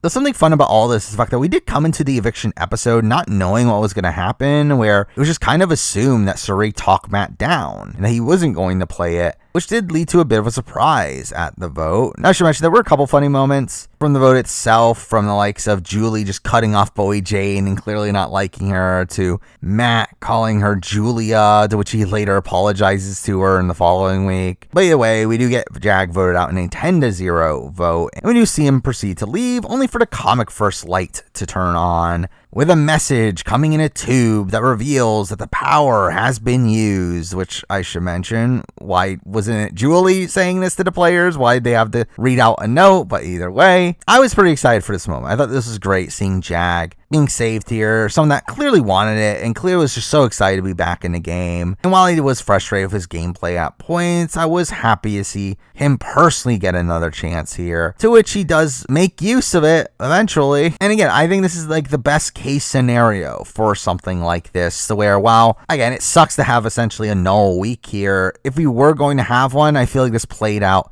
in as optimal way as it did. But with that, let's move on to week 5, where the edited show itself does start off with flashbacks of what happened at the end of the previous week, where right before the eviction, we do have some pretty major events occur that do greatly affect what happened this week, where Matt ends up telling Jag hours before that he's going to use the power on him, telling him that only him and Suri know, which obviously the use of the power on Jag really solidifies Matt and Jag as a duo moving forward, where they end up working in lockstep and calling each other their ride or dies. But we also do have Suri telling Jared about this power as well, to where 3 hours before the eviction, Jared ends up going up to Jag and telling him that he's staying, trying to obviously build this relationship with Jag and use this information to his benefit, which is in actuality really stupid, as this obviously just leaks to Jag that Suri told him, exposing how close Suri and Jared are in the game. Obviously Jag is just sus at how Jared would know about this and confronts Suri about it, who confronts Jared, with Jared then confronting Jag at the end and being upset at him for telling other people, which finally does cause Suri and Jared to want to target Jag the following round, which also makes you question, why didn't Suri just stop Matt from saving him then, if they were already sketched out by the fact that this is how he reacted to all this. But either way, the HOH comp ends up being a knockout competition, which was fun to watch, to where Cameron does get to play again, though obviously with it being a knockout, that essentially means he's screwed and he's taken out right away. And again, it's just another redo of everyone versus Cam, Red, and Bowie, to where they are the first ones out. And in general, this competition was fun at first. I mean, we do get questions involving these love letters from the Scrambleverse with voice cameos from previous house guests that had rivalries, from Turner and Jasmine, the Brett and Rockstar. We get Jesse in love with himself. We get a world where Rachel and Jeff got together, I guess, though really all this went on for a bit too long. Again, the reading out of these messages took a while, and again, that kind of lessened the entertainment value of it. But we do end up in a final 3 of Suri, Izzy, and Jared, which again should have been alarming to most people. But Izzy ends up getting the last question wrong, giving Jared the win, him winning by default, because that's Jared for you. And it's funny that we do see Suri being so proud of him, talking about him blossoming into a great player, I guess. But right away, I mean, the noms are pretty clear. Jared's going to nominate Cameron and Red, where Jared does end up convincing Cameron that he's the pawn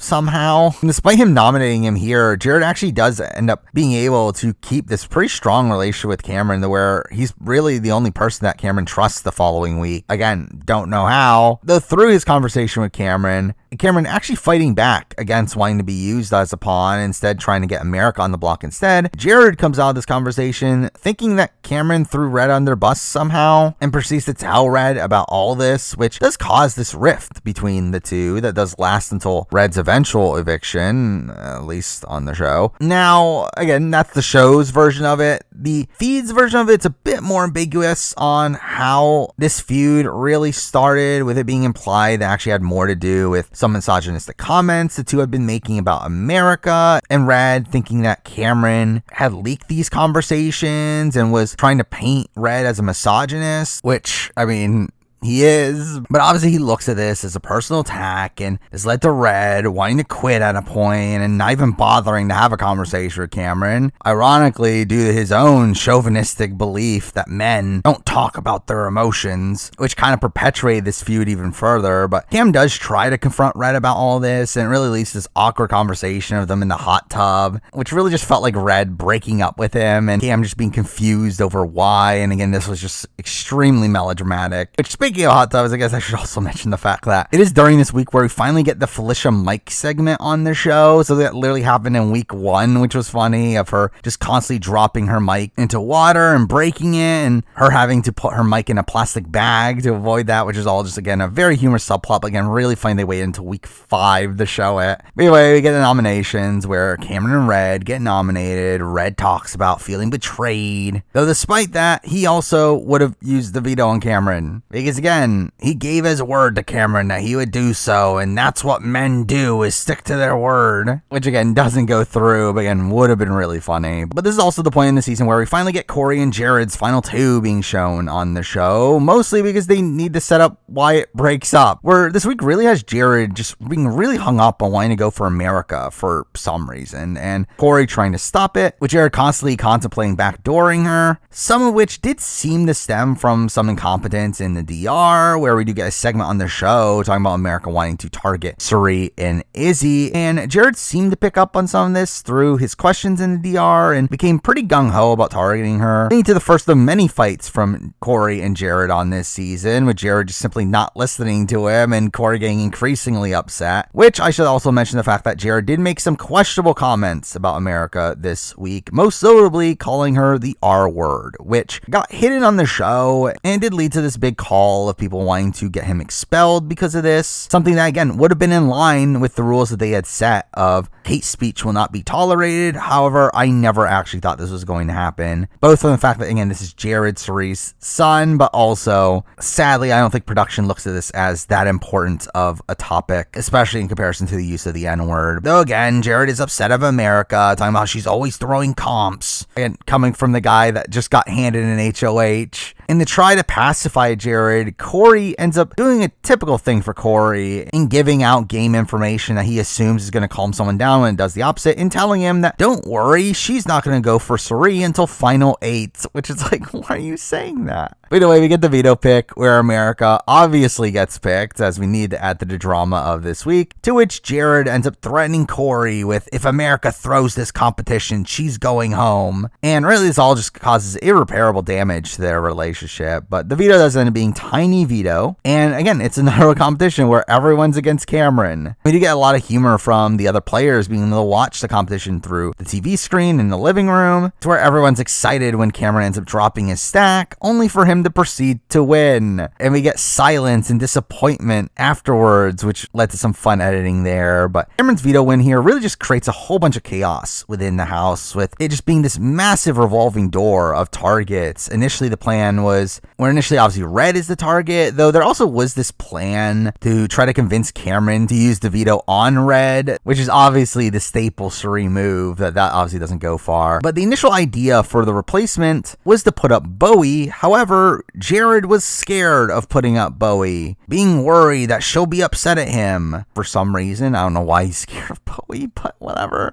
America becomes the pretty consensus replacement nom here, really due to her attachment to Cameron, which I will say, this did become extremely icky across this week, where Cameron just in general is a very creepy guy, and they just had increasingly awkward conversations with him making comments about how he wants to go to the jury house with her and that there'll be no cameras in the jury house, which is just, again, weird thing to say, clearly making her feel uncomfortable. And the fact that this becomes a reason why Jared wants to go after America also just feels very icky. But America obviously ends up confronting Jared about hearing that she's the replacement nom, and while we get typical content from him of him just not listening at first, the talk does eventually get a bit more positive, and we do get a great DR throughout all this from America, calling out Jared for having a big ego and him dropping out only an hour into the pressure cooker. But again, the target on America's back starts to subside, which is where we should now transition to the Jag side of the story for this week, where after obviously being saved by Matt and obviously having the situation with Jared and Cirie, Jag increasingly grew suspicious of Cirie and seemingly started to figure out his spot in the game at the beginning of this week, where he did talk to Blue and they compared notes and realized that Cirie and Jared were really running things, and proceeds to make an alliance with America to go after Cirie and Jared. Also talked about pulling in Corey, and it really just felt like all this was heading into the right direction. And it really just felt like this was a potential flip that was heading in the right direction, only for all that to be undone the next day, where for some reason Jag gets pulled back in to 7 Deadly Sins, gets pulled back in by Cirie, and just seemingly forgets about all this, now wanting to target America, and ends up being blindly loyal to his alliance once again, which was just so frustrating to see. And though despite this, Jag did continue to question people around the house about what led to his eventual eviction, which did cause Cirie to be annoyed at him being suspicious at her, leading to Cirie now deciding, why don't we just target Jag? Getting Jared on board, with Jared obviously being still upset at him for leaking his information earlier, essentially meaning that, again, they want to take out Jag because of Jared's mistake. And initially you would think that, oh, this means that they have to openly backstab Jag, that Jag's gonna be blindsided by his nomination, but instead we do get a 7 Deadly Sin meeting where the plan was to try to get Jag to volunteer for the block, but they didn't have to, as Blue did it for him instead, where despite Blue actually being loyal to Jag here, she just sucks so bad that she actually does just unpromptedly proposing that Jag is the one to go on the block, doing so to make Cameron feel comfortable and to think that Cirie, Izzy, and Felicia are still on his side, which is like, why do you want that?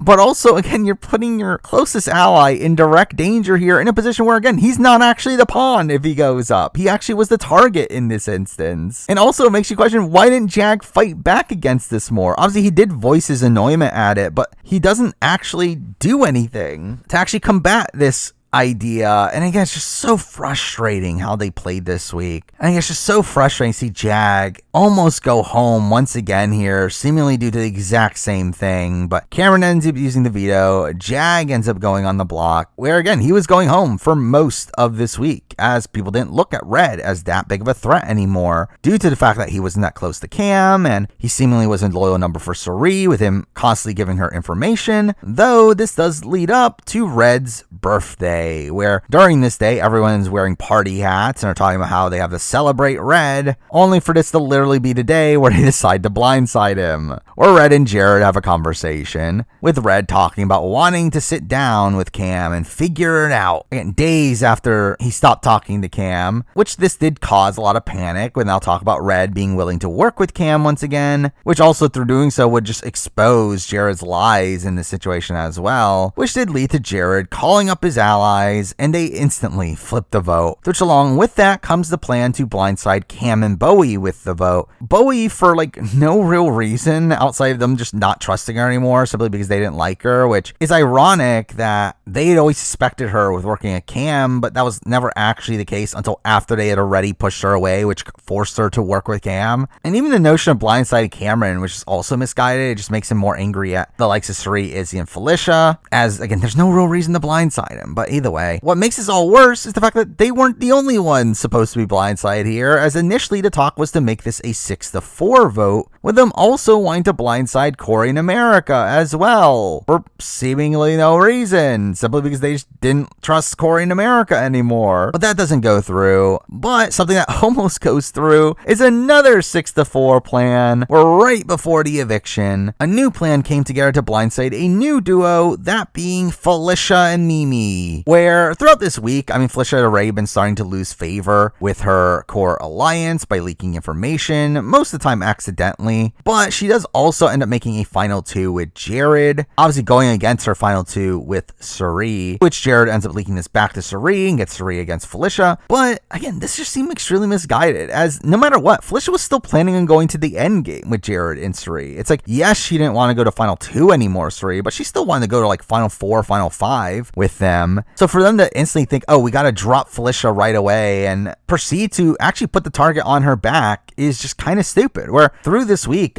Felicia does become a pretty big target for a lot of the house, and went from this like really strong position, being one of the people at the top of the pecking order, to being this relatively big target, especially after the likes of Cam and Jag. Now, I should mention the fact that this is probably the last instance of the Cirie Jared connection playing a major factor in the game, where obviously this is all perpetuated by the fact that Jared is connected to Cirie throughout the game, where if it was not for that, Jared would have no real incentive to tell Cirie the fact that he just made a final two with Felicia. Though again, like, I feel like even though this is definitely giving Cirie information she shouldn't have had, it also leads her in a direction that just makes no real sense in her trying to drop Felicia, though again, at the same time, it does lead to some decent work from her, and being a lot of the reason why Felicia was the bigger target over Izzy the following week, at least for obviously most of that week. But what really led to the 6-4 plan coming into play was the fact that Felicia, at the last second, decided to try to flip the vote once again, deciding to take out Jag, which ironically, to the likes of Cam, Red, and Bowie, was perceived as the opposite, as they thought that her running around the house was her trying to flip the vote onto Red, as we actually see happen, meaning that they look at the vote flip as all Felicia's doing, when in reality it was the opposite. It was her trying to stop the flip and her failing at doing so. But this does lead to Cirie being upset at Felicia and Mimi and wanting to blindside them because of this, which again doesn't do anything for her game outside just alerting Felicia and Mimi to the fact that they're not fully with them. Though obviously again, this comes apart at the last second, where Cirie doesn't telling Felicia that the vote isn't going through, and funnily uses Red's doubts about Felicia, which obviously stem from from her trying to save him, that leads to them convincing Felicia to get rid of him, which again is really funny. But again, the vote goes through 8-2, Red being blindsided alongside Cameron and Bowie, with Red still feeling betrayed by Cam on his way out, which was still stupid. But I guess we'll talk about Red, who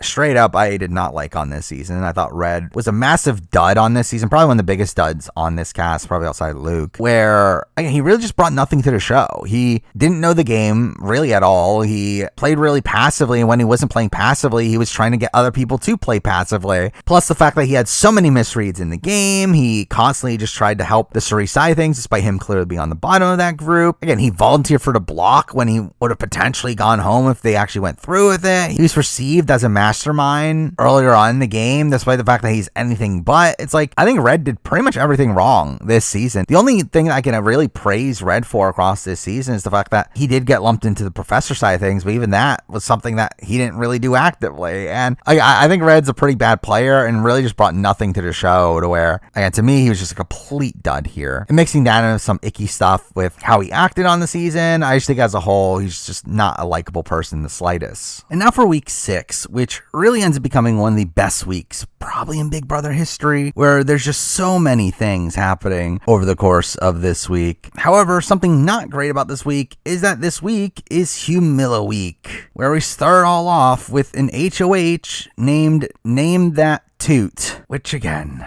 what are we doing? Or this is literally just a Q&A based on videos they see of just random clips of them interacting with them, adding in fake fart clouds, which is so stupid. But we do get a couple interesting scenes that weren't shown on the show, like Felicia yelling out "today," to which it jump scares Riley, which is still a funny scene. Anyway, Izzy, Corey, and Cameron end up being in the final round, where Corey ends up throwing the HOH, and Cameron is the only one to get it right, with him becoming the HOH, being another great result for this season. While again, I don't like Cam, I do feel like him winning here obviously made for incredible TV. I mean, just right away, we see shock from the others when he's declared the winner, and we get this really awkward transition in the commercial with everyone just being completely silent while Cameron's doing this awkward thumbs up, which is again just so funny. As for the events of the week, it does all start off with Alexis Suri doing damage control for the previous round, where Bowie is annoyed obviously at her alliance who just blindsided her, and she ends up calling them out for kind of forcing her to work with Cam in this instance. And really just in general, I felt like this was a pretty bad look for Suri and Felicia, to where again, their treatment of Bowie is just terrible across this season. And it's also just terrible gameplay where them kind of just blowing off Bowie here really obviously ends up playing into the later flip we see this week. Here we also see Cam talking to Suri as well, where we get an interesting conversation here with Suri revealing to him all the information that Red leaked to her, and pretends like that's the reason why they blindsided Red, and they were taking out Red to protect Cameron, which makes no sense, and thankfully he actually picks up on that. Though, interestingly, despite that, Cam does end up saying here that his nominations are going to be Jag and Blue once again, which obviously would have been a terrible move of him just repeating exactly what he did before, and even worse now that he knows he's on the bottom. But that's when we cut to the DR, with him saying it's all bullshit and he's going to be burning this sucker to the ground. And we see him going to Bowie and telling her that he's sticking to the plan, only for him to then wink, clearly implying a bigger plan going on here. One that is portrayed in a pretty interesting way here, where on the show it's never even revealed who Cam's noms are, and part of that is because he didn't reveal it to anyone in the house, where everyone in the house, again, just assumed it was going to be Jag and Blue, and that he was just going to be making the same mistake again. And we literally get this montage of him telling everyone it's Jag and Blue, only for us to get a much more interesting result. Now, he does end up having these one-on-ones with Jag and Blue, his one-on-one with Blue being really funny, in that he just straight up lies to her about her going up, which is just very bizarro logic there, saying that he wants it to appear like she hates him, which it's like, that's pretty dumb, as more than likely, even once you don't end up nominating her, she's still going to remember the resentment she had for you here. Though through all this, we do get a pretty humorous little moment of her just sobbing at the prospect of her going up, to which he then calls her Jasmine, I guess alluding to the character from Aladdin, and then she just tearfully responds, "Who's Jasmine?" Which again is just a funny moment. But we also have him talking to Jag, where Jag literally does the exact same thing he did Cameron's Cameron's last HOH of just giving this really long spiel of really nothing, not leaking the right information in that instance. And again, it's just frustrating to see him make the exact same mistake again. And again, this also leads to a really funny moment of after Jack had been talking for minutes on end, Cameron just says, "Did you get all of it out of your system?" and proceeds to crack his neck before saying, "I don't trust you." But this conversation does interestingly end with him making a deal with Jack, being really the first true instance of suspicion on the feeds that something might be really off here. And with that, we get to the nomination ceremony, which ends up being a Humiliverse nomination ceremony, meaning that they have a surprise for them in the storage room, which is revealed to be a cart of pies, to which Cameron has to pie each of the players that he's leaving safe, a fun modification of the key wheel, which I personally found really fun. I'm someone that I do really miss the key wheel. I do feel like it's pretty good TV, even though it does take up a lot of time on the show. And again, I liked having a modification of it back here. Now, obviously, this is extremely over the top, though I think it really made the ceremony even more iconic, where I will say I do think it would have been funnier if he just went straight for Jag and Blue being safe first, but he ends up saving them towards the end, to which we do have Izzy taking off her glasses and Felicia taking out her teeth, thinking that they're about to be pied, only for Cameron to then obviously save Jag, leading to shock from the entire room and a funny little moment of Felicia putting her teeth back in. But obviously the noms end up being Izzy and Felicia, where he really tries to make a spectacle of this, giving this big speech about how they had a comfortable ride and how they had previously been aligned with two males that are no longer here, and he doesn't want to be part of that pattern. And while this was a really fun TV moment, it's also a pretty bad move, where again, his plan here is to take out Izzy, which again isn't a bad target for Cam. Obviously, Izzy's directly coming after him, also someone that is pretty decent in comps, especially out of the field of people he's considering.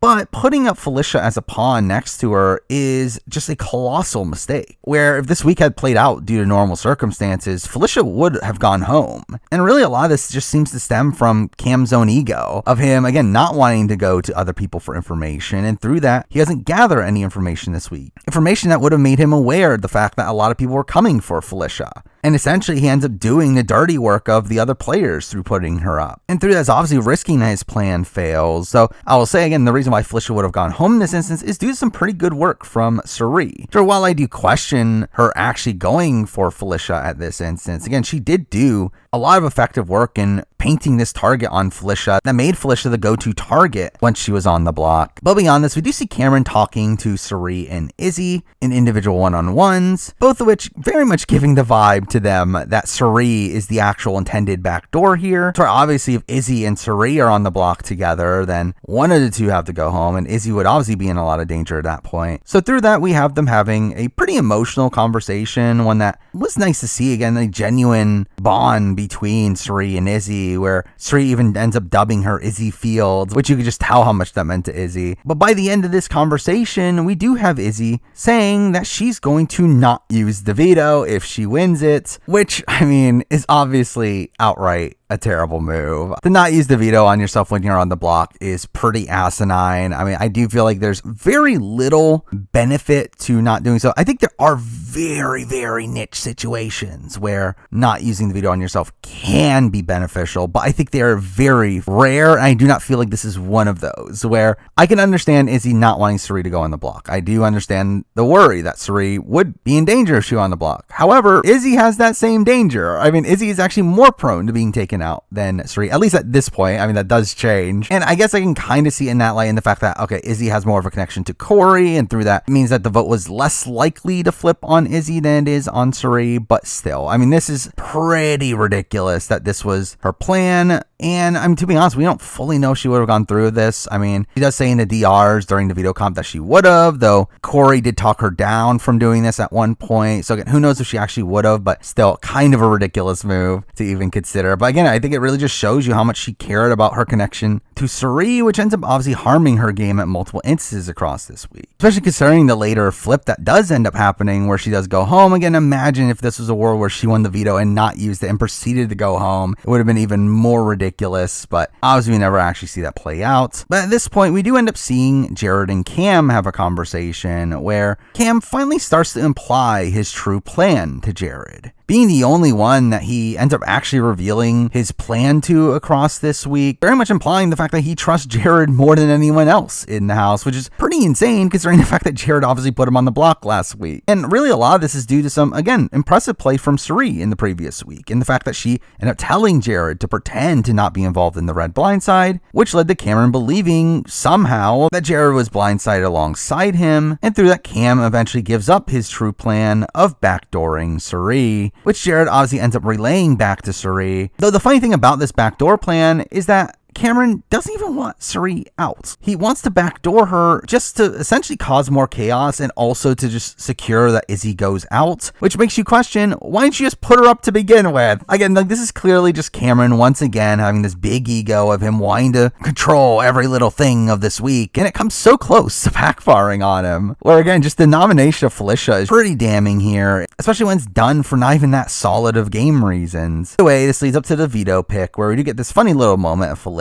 forgetting to sit in the nomination chair, though Felicia here ends up talking about how Jared is her son in the house, to which she ends up picking him here, which is, again, really humorous. Now with that, I guess I should also mention the fact that the Wednesday night episode of this week was a 2-hour episode, to which, because of that, you would think, okay, they're going to spend some more time on focusing on dynamics of the house, which again, in this season up to this point had been severely lacking, or show a bevy of character moments they didn't get to show. But no, what we got here is a really extended veto competition that took up over a third of the episode, and follow that up with all the punishments that were doled out to further waste time, which leads to this being a very strangely structured episode. But it does end up being a veto competition sponsored by Buddy Games, obviously the upcoming reality show at the time, hosted by Josh Duhamel, who is there to host the competition as well. A competition that again just goes on for way too long. However, it does end up being the classic Yankee swap competition, where the actual comp is having you spin in a chair and then do a carnival game, and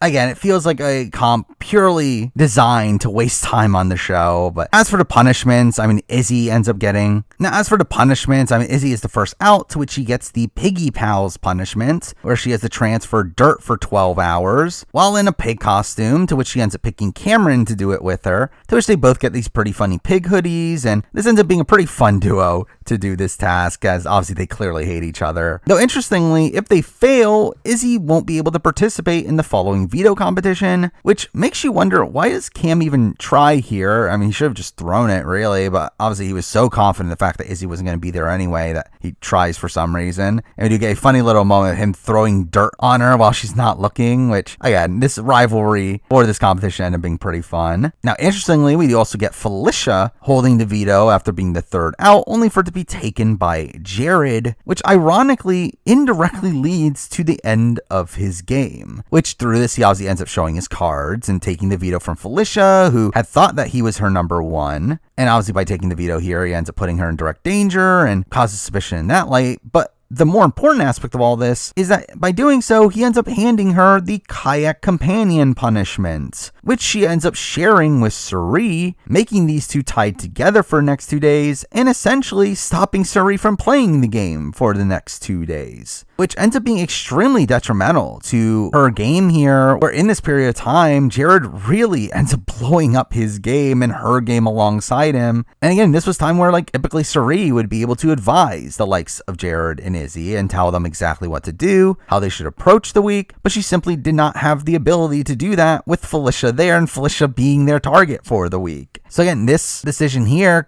kind of indirectly causes the downfall of their games, though at the end of the day, it's mostly on Jared being a terrible player. But anyway, Matt ends up winning the competition itself, to which he gets the Dumelamaniac punishment, and we proceed to hear him talk about being a big fan of Josh Duhamel, and thinking that this is a reward of hanging out with him, he ends up taking it. A punishment of him having to carry around a cardboard cutout of Josh Duhamel, which is this big dodo moment for Matt here, though again does lead to some pretty funny segments from Matt and Josh, but through that means that Jared wins the veto here, again, by default, once again. But beyond that, I guess I should mention also the fact that we also get the reveal of the Stinkometer, a meter that tells you how stinky the bathroom is every single time someone uses it, which is stupid. And every single time they get a 10 on the Stinkometer, the entire house has to put on a gas mask. And again, what are we doing? And mixing this in, again, with all of the punishments from the veto competition, we do get this like really ridiculous moment where the cast is told to take a photo together with all these punishments on at the same time. Again, really just emphasizing the sad state of the tone of modern Big Brother. But back to the game, we do have Cameron obviously wanting Jared to use the veto so he can backdoor Cirie, though Jared's obviously not on board, to which this finally ends up alerting Cameron to the fact that Jared and Cirie might be closer than he realized. But this is also where Jared starts to kind of blow up his own game, where he really ends up being so hung up on wanting to target Corey in America and ends up leaking information to Cam to try to turn him against Corey. The most important of which telling him that Corey has a big secret from the outside world, obviously implying the Zach information, which Cam instantly ends up confronting Corey about, obviously making Corey aware of the fact that someone that he is told must have leaked it, to which he easily deducts that it was obviously Jared, considering the amount of time that Jared and Cam have been spending together, but also the fact that he had just told Jared not too long ago, while he told America weeks ago. And this is something, again, I find pretty interesting about the way that Corey used this information. The fact that he did not tell everybody at once. Again, I think the utilization of secret information to test other players and their loyalty to you and hear if that information comes back to you is, again, just a typical trope in these sort of games. But I think something that's interesting about this is the spacing out of it. Using the same secret information, which again, in Corey's instance, this information doesn't matter. No one really cares that his brother was the first boot on a Survivor season, but he ends up being able to use this information to test numerous players, where obviously through the information only coming out immediately after he tells Jared this information, it makes it pretty clear that Jared's obviously the one that ratted him out. Again, I think a pretty good use of the Zach information here. But again, all this was pretty bad play from Jared. All of it seemed to perpetuate from his just growing hatred of America, to where he becomes increasingly upset the fact that she's close to Cam again and that she's leaking information to him. But also another aspect of this that wasn't even on the show is the fact that Blue ended up leaking information to Jared here as well. Information about how her, Jag, and America had made a deal, which I will say is terrible that Blue is leaking this information to Jared. It's literally ratting out her two closest allies at this point in the game, which is information, again, just puts Jag and America higher on the pecking order following this. But along with that also comes the fact that Jared's able to convince Blue to go after Jag, which is kind of insane. The fact that she really planned on going after Jag really until the tail end of this week, really just showing you the terrible gameplay of Blue. But throughout all this, Felicia ends up thinking that she's obviously safe. But when it comes to the vote for the week, Felicia ends up spending most of the week thinking that she's safe here. Thinking she has the numbers from the Brown Sugar Babes, the alliance of all the remaining black players in the game, plus their affiliates in Matt and Blue, only for in reality, everybody but Mimi is actually on board with taking her out. Though there still were some talks about flipping the vote, where America in particular talks a lot about wanting to take Izzy out, though Corey at this point is obviously very close to Izzy. And this is where we do finally get the Crossroads Alliance being put on the show, which again took like 5 weeks to get here. And again, another instance of it being shown just for it to instantly crumble. But again, it is a major aspect of why the flip doesn't happen right away, where Corey's relationship to Izzy is pretty strong at this point, and it's one that he obviously wasn't willing to break. But obviously America's frustrations about the flip not going through does end up actually leading to her being a more active player this week, and actually does some pretty solid work this week. Where, I mean, we can talk about the credit that each of the players deserve for the upcoming flip, and I personally would still give most of that credit to America. While it didn't happen necessarily intentionally from what America did, I do feel like she was probably the key cog in getting all the pieces together for it to eventually happen. Where this week, she does end up starting to reach out to Matt, who had been pretty anti-America for weeks coming into this, and they end up forming a bond where he ends up divulging to her the fact that Cirie had played in the Power of Invincibility comp, which was actually a strong play for Matt in this instance as well, as really ended up tying up his only loose end at this point, where through building this relationship with America, he ends up being pretty perfectly placed in the center of the house. And while this later move that ends up occurring ends up settling that position for a bit, he ends up really starting to play the middle a lot more actively following this week. That really just allows him to run the game moving forward. Now, the despite the fact that America was told to not tell Corey about this information, she obviously ends up telling Corey about this information, which she ends up doing all the time. And really, that's one of the bigger issues with America as a player, is her being just way too loose with information and it just constantly backfiring on her. But this time it actually works out, where she ends up telling him about Suri having played in the comp, making Corey realize that Matt has overtaken his position in the Alliance and that he might be in danger, in the fact that he isn't being told about information like this, obviously making him a lot more open to potentially making a move this week. However, the show really ends up inaccurately showing the events of this week, where obviously there was a lot to show and there wasn't enough time, especially considering all these events happened on Wednesday, the night before the eviction, where that obviously would have been a quick turnaround for a Thursday episode anyway. And because that on the show, this is shown as like the main reason why the house flips, and ends up giving Corey a lot of credit for the move, which,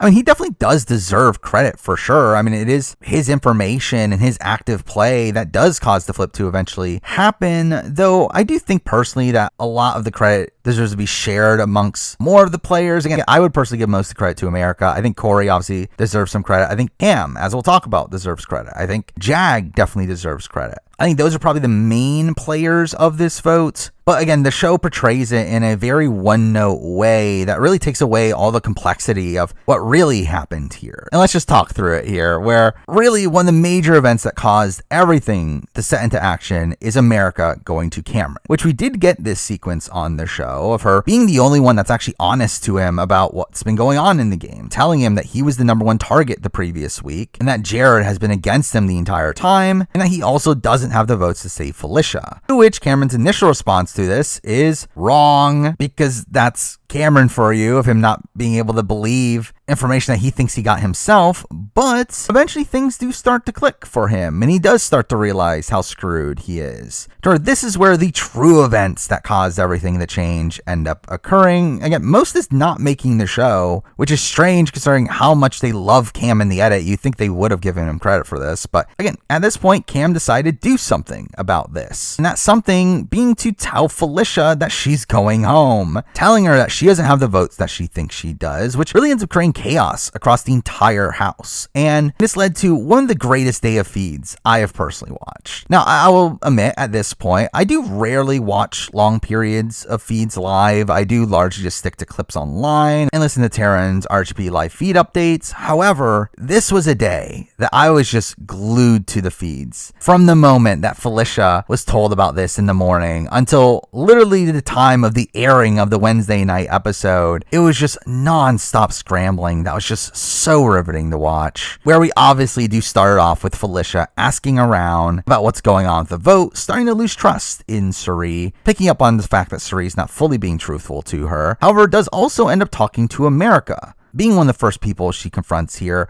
which does lead to a lot of people in the house assuming that America is the cause of Felicia figuring all this out and that she's going home, which, I mean, like, obviously she is indirectly. It is through her telling Cam about this the previous night. However, it's not in the way they thought here. However, through this, Izzy gets pissed off at America for her ruining everything, which leads to her in a pretty emotional state telling Corey that he needs to break up with her, needs to target her next. Which this is really the moment that it seems to all click for Corey. Now, straight up, I don't think this is the main cause of Corey losing trust with the other side. However, I think this is where it all pieces together for Corey that it is probably time to flip on Izzy. Which again, obviously this is a poor move on Izzy to literally tell Corey to break up with his showmance and target her, and that she's going to be targeting her now. But again, I do feel like most of what caused Corey to flip is really just the bad work that Jared did throughout the rest of the week, where it really did alert Corey to the fact that he was on the bottom. And I think Corey was obviously already aware of the fact that he needed to flip eventually. However, I do think this was the inciting incident to make him realize that it was now. And in a way, I do feel like Izzy just kind of got very unlucky at the fact that she is on the block at this point. As for the people that do flip, I think Jared would have been a much better target for them and someone that they would have been much more happy to get rid of, especially for Corey, where obviously Corey doesn't want Izzy to leave the game. He has a strong relationship with Izzy. I mean, his relationship with Izzy is stronger than that of his with Jared and Suri at this point. And through that, I think you can question if this was the right move for him to make, to take out someone that he was relatively close to, all to keep Felicia in the game, who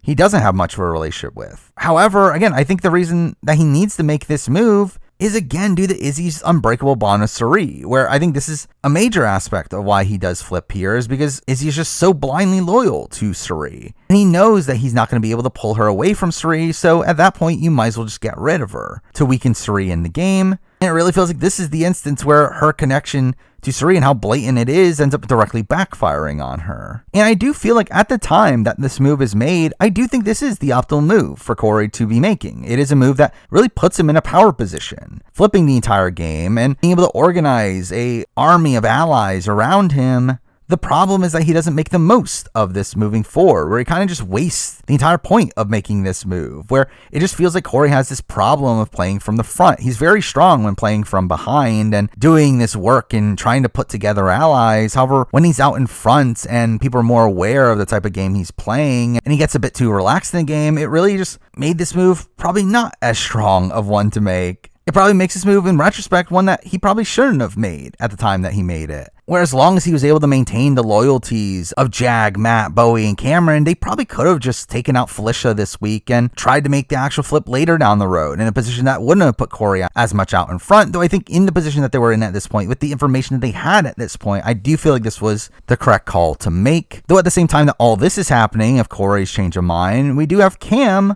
also doing some work, having some one-on-ones with the people that he's trying to get to flip the vote. I do think his one-on-one with Matt in particular was pretty bad, where he ends up pissing him off more than getting him on board, kind of talking to him like he's an idiot for not taking out Izzy. But he does end up doing pretty effective work with Jag, where he ends up actually being the one to flip Jag. Where again, the show portrays this as is Corey's later leaking of the 7 deadly sins that gets Jag to flip, when in reality it was Cam that flipped him before that. And we do have this great moment of Jag exiting the room and talking to Corey, where the two finally get on the same page and agree to flip the house, which is where Corey now organizes this vote together, it being planned to be a 6-3 vote. And the way that he ends up organizing this vote is very similar to how Kevin Jacobs played, where Corey mentioned this, that one of his big inspirations coming into this season was to trying to play a game like Kevin Jacobs from BB Can. And he ends up executing the move here in a very similar way to how Kevin Jacobs executed the Tanisha blindside. And having built these one-on-one bonds with people that he's grouping together and bonding them together with him at the center, all to execute a blindside together to really solidify the group, and again, on paper, putting him right in the middle of the newfound majority. It is a pretty brilliant move on paper. However, Corey's execution here, again, was not as good as Kevin's, but again, it still had the same idea. He had slowly been building up relations with Jag, Matt, and Bowie over the last few weeks. He had always been trying to work with Mimi, even though she was never receptive. And again, it felt like this was finally the moment where this work finally came to roost. So again, I do think he does very good work at building these relationships to where they end up flipping alongside him here. The problem is that, again, he doesn't maintain these relationships afterwards. But anyway, we do see him go one-on-one in getting all the swing votes here. He ends up easily being able to pull over Bowie, who again had been ostracized by Suri, and over the last few weeks he had been doing pretty good work at bonding with her while doing their daily exercises and pulling her in as a number, and ends up also revealing that Suri had continuously badmouthed her, which I will say, Suri is someone that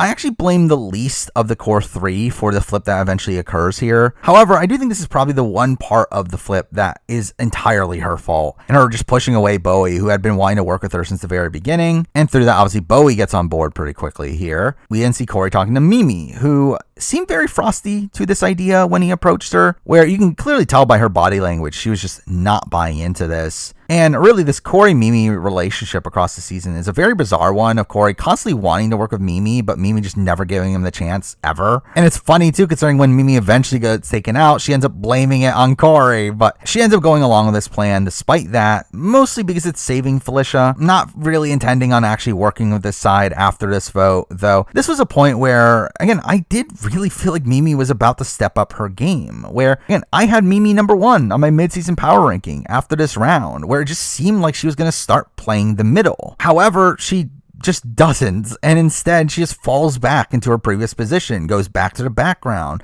pushes away the people that she made this move with, continues to not give people information, and it was just really frustrating to see Mimi take this potentially fantastic spot in the game and just do nothing with it. But the last number that they need to get together here was Matt, which this is where we do have Corey finally divulging all the information that he's gathered up on the opposing side, most of which being told to him by Izzy and Jared over the last past few weeks, revealing to Jag and Matt that he had known about the 7 deadly sins and that he was in a similar alliance with them, the For Real. And straight up, Corey's pitch to Matt actually doesn't do that much for him. I mean, obviously he has the info that is needed to flip Matt over. However, it's really more of the work that America and Jag do that get Matt to eventually go along with the plan, which is why I, again, would give America a lot of credit for this move, but also would give Jag some credit as well. And really, again, like, this move is a really insane one. It really just flipped the entire power structure that had been running the entire game up to this point, all over the course of a singular day. And really, the intrigue didn't end there, where we do also see this new group proceed to lie to the other side, including creating a fake breakup plan for America and Corey that didn't make it on the show. And really, Corey ends up hamming this up a bit too much in his conversation with Cirie, to where eventually Cirie and Izzy do suss out the blind side, leading to the events right before the eviction that obviously wasn't shown on the show until the following week, though I'm still going to talk about it here, as it's just such a great capper to, again, this all-time great week where Cirie and Izzy end up telling Jared that Corey and Matt have stopped making eye contact with them, to which they want him to go investigate, which to Jared means full-on confront them, where we have him first going to Matt's, to where he does use a pretty underused strat in social strategy games, in my opinion, one that can be pretty effective in making a proactive lie. The problem is that Jared does this so much that obviously by this point it really ends up losing its weight, and also it's a lie that is pretty sloppy as well, that's very easy to collaborate, which ends up further sinking his game here, where he ends up telling Matt that Jag had warned him of this upcoming flip, which again was an outright lie, though it is one that Matt and Corey do actually initially believe, largely because Jag did actually consider doing this the previous night and did actually ask for permission of doing this, which they said no. So again, it made this seem kind of real, though Jared obviously had no idea of that and was just spitballing here. But eventually Matt does admit to the flip happening, leading to a big argument in the have-not room, which again was great to see on the feeds. Again, typically the feeds nowadays, they try to cut away from big arguments like this, though again, it was really fun to see this happen, where we see Jared being confronted about the info that Corey had said about him, which leads to Corey joining in, and we have this great back and forth between the two, where Jared pretends like he forgot about the For Real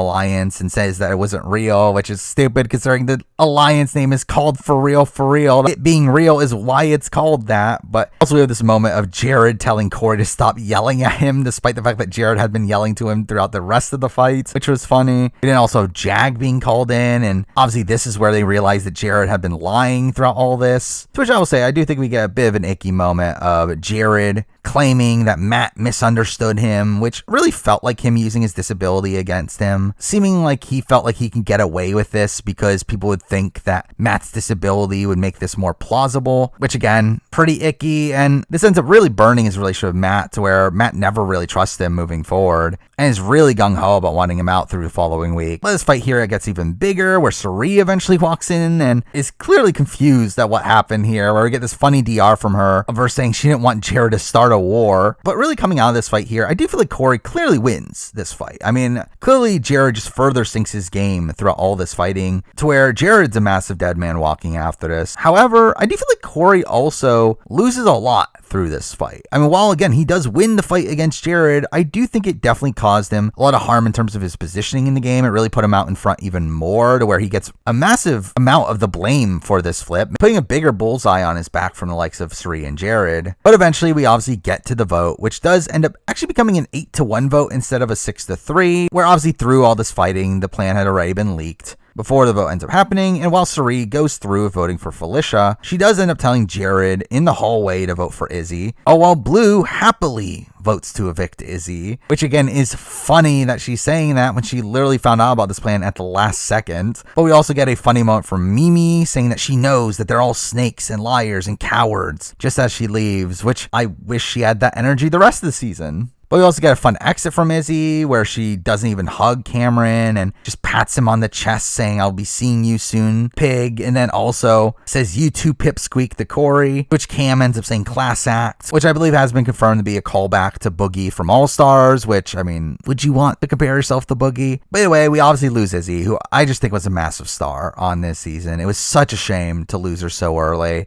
Again, while she wasn't even that prominent on the show itself, she was just such a major presence on the feed feeds, to where I do feel like she was a major reason why the game was as chaotic as it was. I mean, we do see some dynamicism beyond this, but you could definitely tell the pace of the game does slow down a bit after Izzy's boot, where it really feels like Izzy's chaotic energy and her constant spitballing with Suri on potentially flipping the vote really did cause a lot of the craziness that happened on this season, and because Ozzy was ashamed to lose her here. Now, from a gameplay front, I'm a bit conflicted on Izzy. I do think that she does some pretty good work at points. I do think she ends up building some pretty strong one-on-one bonds across the season, but she also ends up really playing a lot of her game for Suri. It never feels like she's actually playing the game for herself. She is reaping the benefits of playing with Suri, obviously, and the fact that she was relatively safe until a big move like this happened. But also her poor social play at points and also her very chaotic gameplay really led to her being the biggest target from that side as well. So yeah, I do think it's a bit of a conflicting game. One that, again, I just wish she was playing for herself. I do think there's a good player in Izzy. I think she did some good work at points. Again, I think if she wasn't so loyal to Suri, she would have been in a very good position long term if she had been able to keep Corey on her side. But she simply blows that up for really no reason outside the fact that she just loves Suri so much. And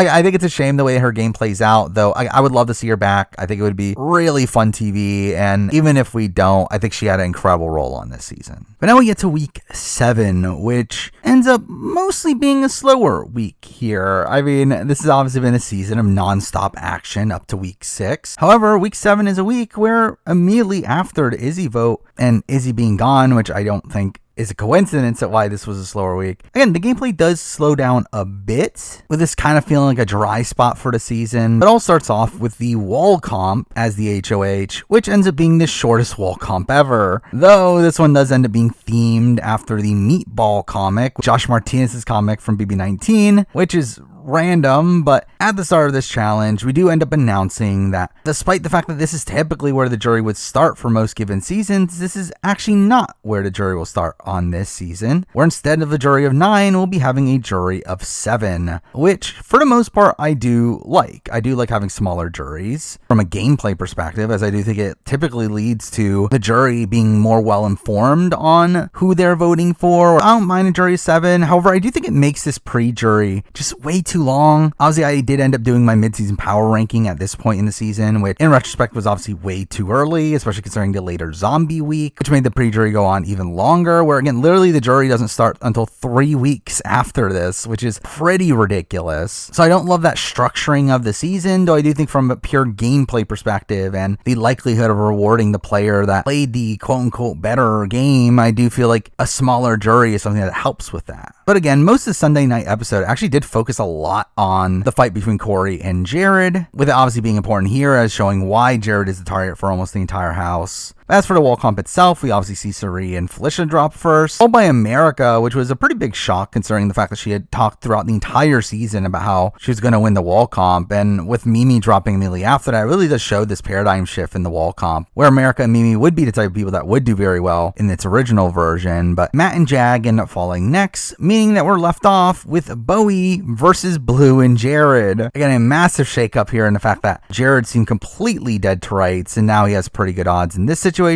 And out of nowhere, Blue and Bowie both drop back to back, giving Jared the win. It was just kind of mind-blowing to see Jared win a wall comp here. I will say there was definitely some luck involved with Jared, where his position on the wall was one where he wasn't sprayed as much by all the things that they were throwing at them, and through that probably had a better time gripping onto the handholds. But still, Jared winning here does completely come out of left field, and does obviously save him in the game here, as he was pretty dead to rights under most other HOHs. And we also get a great reaction here from Suri, with her being so excited to see Jared win this comp, which was a nice little moment there. But initially we do see Jared wanting to put up Jag and Corey, the two people that he looks at as the most threatening from the other side, though ends up making a deal with Jag instead, leaving us with Corey and America noms, with America saying it's iconic to be put up with your showmance, and that's one off her bucket list, which is like, why? But the real plan through all this is to actually backdoor Cameron, a plan that pretty much everyone in the house is on board with, one that I think comes with some pros and cons for Jared. Now, at the time, I personally supported this move. I did feel like Jared was just so on the outs that he needed to take out his biggest competition threat in the game.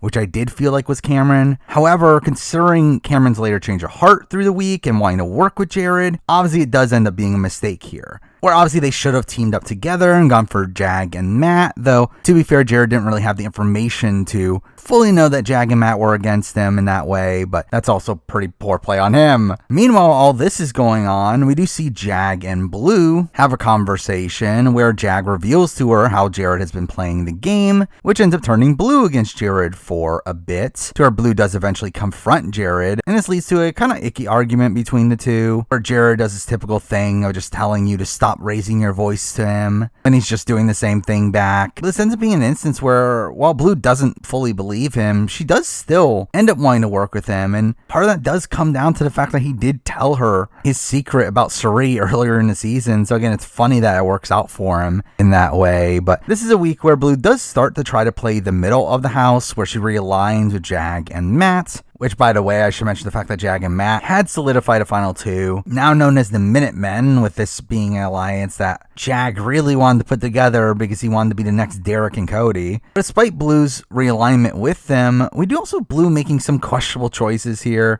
particularly from the fact that she decides to tell Jag that she was so close to putting him up, and that had she won this HOH, Jag would have been her target, which is like, why are you telling him that? And this really does play into why Jag and Matt end up trusting Corey and America more for the next few weeks. And this really does play a major factor into why Jag and Matt lose trust in Blue over the next few weeks. But also we have her decision to not tell Jared anything, where despite her knowing that the entire house is against Jared, she doesn't end up telling him any of that information, which through that, Jared ends up remaining a social pariah in the house and doesn't really do much to really repair any of his relationships across this week, which leads this anti-Jared contingent really sticking together, facing no adversity due to the fact that Cameron's obviously the backdoor target who they didn't really want to work with anyway. Now, everything could have come down to the veto pick, where obviously everyone was hoping that Cameron didn't get picked, though obviously he does, which does cause some chaos in the house. And something that wasn't shown was America having told Cameron the previous night that they weren't going to pick him for house guest choice, despite the fact that her and Corey made a promise to him, which again, her leaking information like this is just typical America, and it does do some harm to their relationship, which could have played a factor had Cam won the veto, though obviously he doesn't. But this is also where we get some strange content from the fact that Suri decides to tell Jared that if Cameron ends up winning the veto and ends up using it, that she wants to be the replacement nom, saying that by doing this will allow Jared to rebuild all the relationships that he's burned, which is just kind of dumb. I don't think this would have done any of that. But this does play into a major aspect of Suri's state of mind at this point in the game, which is an interesting one. The fact that she doesn't really want to be there anymore. I mean, she wasn't having fun at this point. She had already lost Izzy, and Jared just simply wanted to be there more, to where, again, Suri was just so open to wanting to give up her game for Jared. I think this is kind of an instance of that, especially considering this would have been a spot where she'll be out before the jury, would have been able to go home. Again, I do fully understand Suri's point of view with all this, but I do think her trying to make it make sense game-wise, particularly in her thinking that this will actually help Jared in the game, is very misguided, as it really does anything but that. And really, it wasn't going to go through anyway, as Jared wouldn't have done it anyway, but still, it's like definitely a bit of a misguided plan there. Also, speaking of Suri, her game really ends up tanking even more this week, largely due to the fact that Jared continuously leaks information to Blue, and thinking Blue is someone that he could trust, especially considering the fact that he obviously told her about his mom and she hadn't leaked that, though she ends up leaking all this gameplay information about Suri back to the likes of Jag and Matt, which is her attempt to change the target from Jared onto Suri, with her gameplay this week seeming to largely revolve around her trying to get Suri to be the target, though really none of that is effective, and instead it just sinks Suri's position in the game while also keeping Jared in a bad spot throughout all this. Anyway, we get to the veto, which ends up being the modification of slip and slide that we've seen in recent seasons, but this is football inspired and they have to collect sweat, I guess. But anyway, Cameron comes in second with Jag winning the veto, and with that, Jag has a pretty easy excuse to take Corey off the block due to the fact that Corey picked him with house guest choice, though we still do get a pretty fun moment of the players getting alcohol and Jag saying the person that takes his drink is the one that's going to stay on the block, only for America to instantly take it and chug 2 drinks at once, which is a funny visual. But anyway, this all leads up to the veto ceremony where Jag uses the veto on Corey and Cameron goes up, to which I will say I do think Cameron does a decent campaign this week. I mean, instantly we do see him hugging Jared as he puts him up, which I do think is a pretty decent move in presenting himself as someone willing to work with Jared. And we do get to a point where Cirie and Jared were actually on board with saving him, though obviously they weren't able to get the votes together. But it was also an independent moment where Mimi had wanted to save Cameron for a while, which I didn't even understand why she would have wanted to do that, considering America wanted to work with her, but whatever. Speaking of Mimi, we do also get Mimi and Felicia finally making a final 2 this week, which, I mean, how'd they not have one until this point? But anyway, we get to the eviction, which ends up occurring only 7 minutes into the eviction episode, obviously because of the later double eviction, where Cameron gets evicted 8-0, to which we get an awkward exit from Cameron of him just saying, "No way." Obviously being sarcastic, but just playing it so straight that it just ended up being awkward for me. But once he leaves, we get the reveal that his game is undead and that now he's a BB zombie, which, I mean, we'll talk about. But with that, it takes us to the double eviction, where at the beginning of the episode, they had talked about how the evicted players aren't necessarily going home, which through that, you're essentially telling me that this double won't matter. But anyway, the HOH ends up being a modification of knockout with the next in line picking their opponent, which, I mean, I still personally prefer the OG format of having to go back and forth between these 2 warring sides, though I still thought this version of it was also kind of interesting. And here we do end up seeing Cirie getting picked over and over and over again, only to eventually be knocked out by Corey, though through some of these picks, we do have some games getting exposed, with Matt having to end up picking Cirie at a point. We have Mimi picking Corey over Blue, which ends up causing some pretty major harm to their relationship. We end up in an interesting final 3 of Corey, Mimi, and Blue, with all 3 of them having very different plans for this HOH, though Corey ends up winning the comp, which obviously makes Jared the very clear target. But right away, we do see Corey talking to Blue, who already asks her if she would use the veto on Jared, to which she says yes, which is stupid, as obviously that means Corey has to put her up against Jared, though she obviously didn't realize that at first. And Corey's eventual nomination of Blue really starts this Blue-Corey rivalry of Blue just constantly targeting Corey from this point forward. But I will say again, like, Corey had to make this move of putting up Blue and Jared. It's just too risky to not do so, though he definitely didn't need to lie to her in this instance, where I don't think it would have really mattered, but he does end up telling her that he'll put up Cirie instead of her, only then blinds her at a nomination ceremony, which kind of seemed pointless, especially after Blue does promise Corey that she will not use the veto on Jared, and even tells Jared later on that she can't use the veto on him, only for Jared to mention to her, "You know you can lie, right?" Which ends up changing her mind. Either way, Jared and Blue get nominated, and in the veto pick, Jared gets house guest choice to where he picks Matt. Where, I mean, he talks about how he didn't want Cirie to get picked, as he didn't want her to blame herself for him going out, which I get that, but still, like, pick a bad competitor then, not pick Matt, the most physical guy on here. And again, it shows how much Matt snowed Jared in this instance, with Jared thinking that he would use the veto on him. But again, still a pretty bad move, and really this ends up being just a terrible draw for Jared, both Matt and Jag getting picked here, having him face off against some pretty tough competition. And what ends up being the clown shoe veto, to where Jared is in first for a bit, though then struggles to put a piece in, which leads to Matt winning the veto instead. Which right away, we do see Matt telling Blue that he's not going to use it, which does lead to Blue being upset at Matt and Jag for a little bit. And we do see Matt pretty stone coldly lying straight to Jared's face, which also, despite Jared coming back later down the road, doesn't seem to have that major ramifications outside of him just being annoyed with Matt at the very beginning of the week. But anyway, Blue tells Jared that he's the target, to which he's obviously upset at the fact that she already knew and didn't tell him, which we'll talk about this conflict a bit more later. Though also it makes you question, how did Jared not know that he was the target? Did he really think he wasn't going home in this instance? Like, that's pretty insane to me.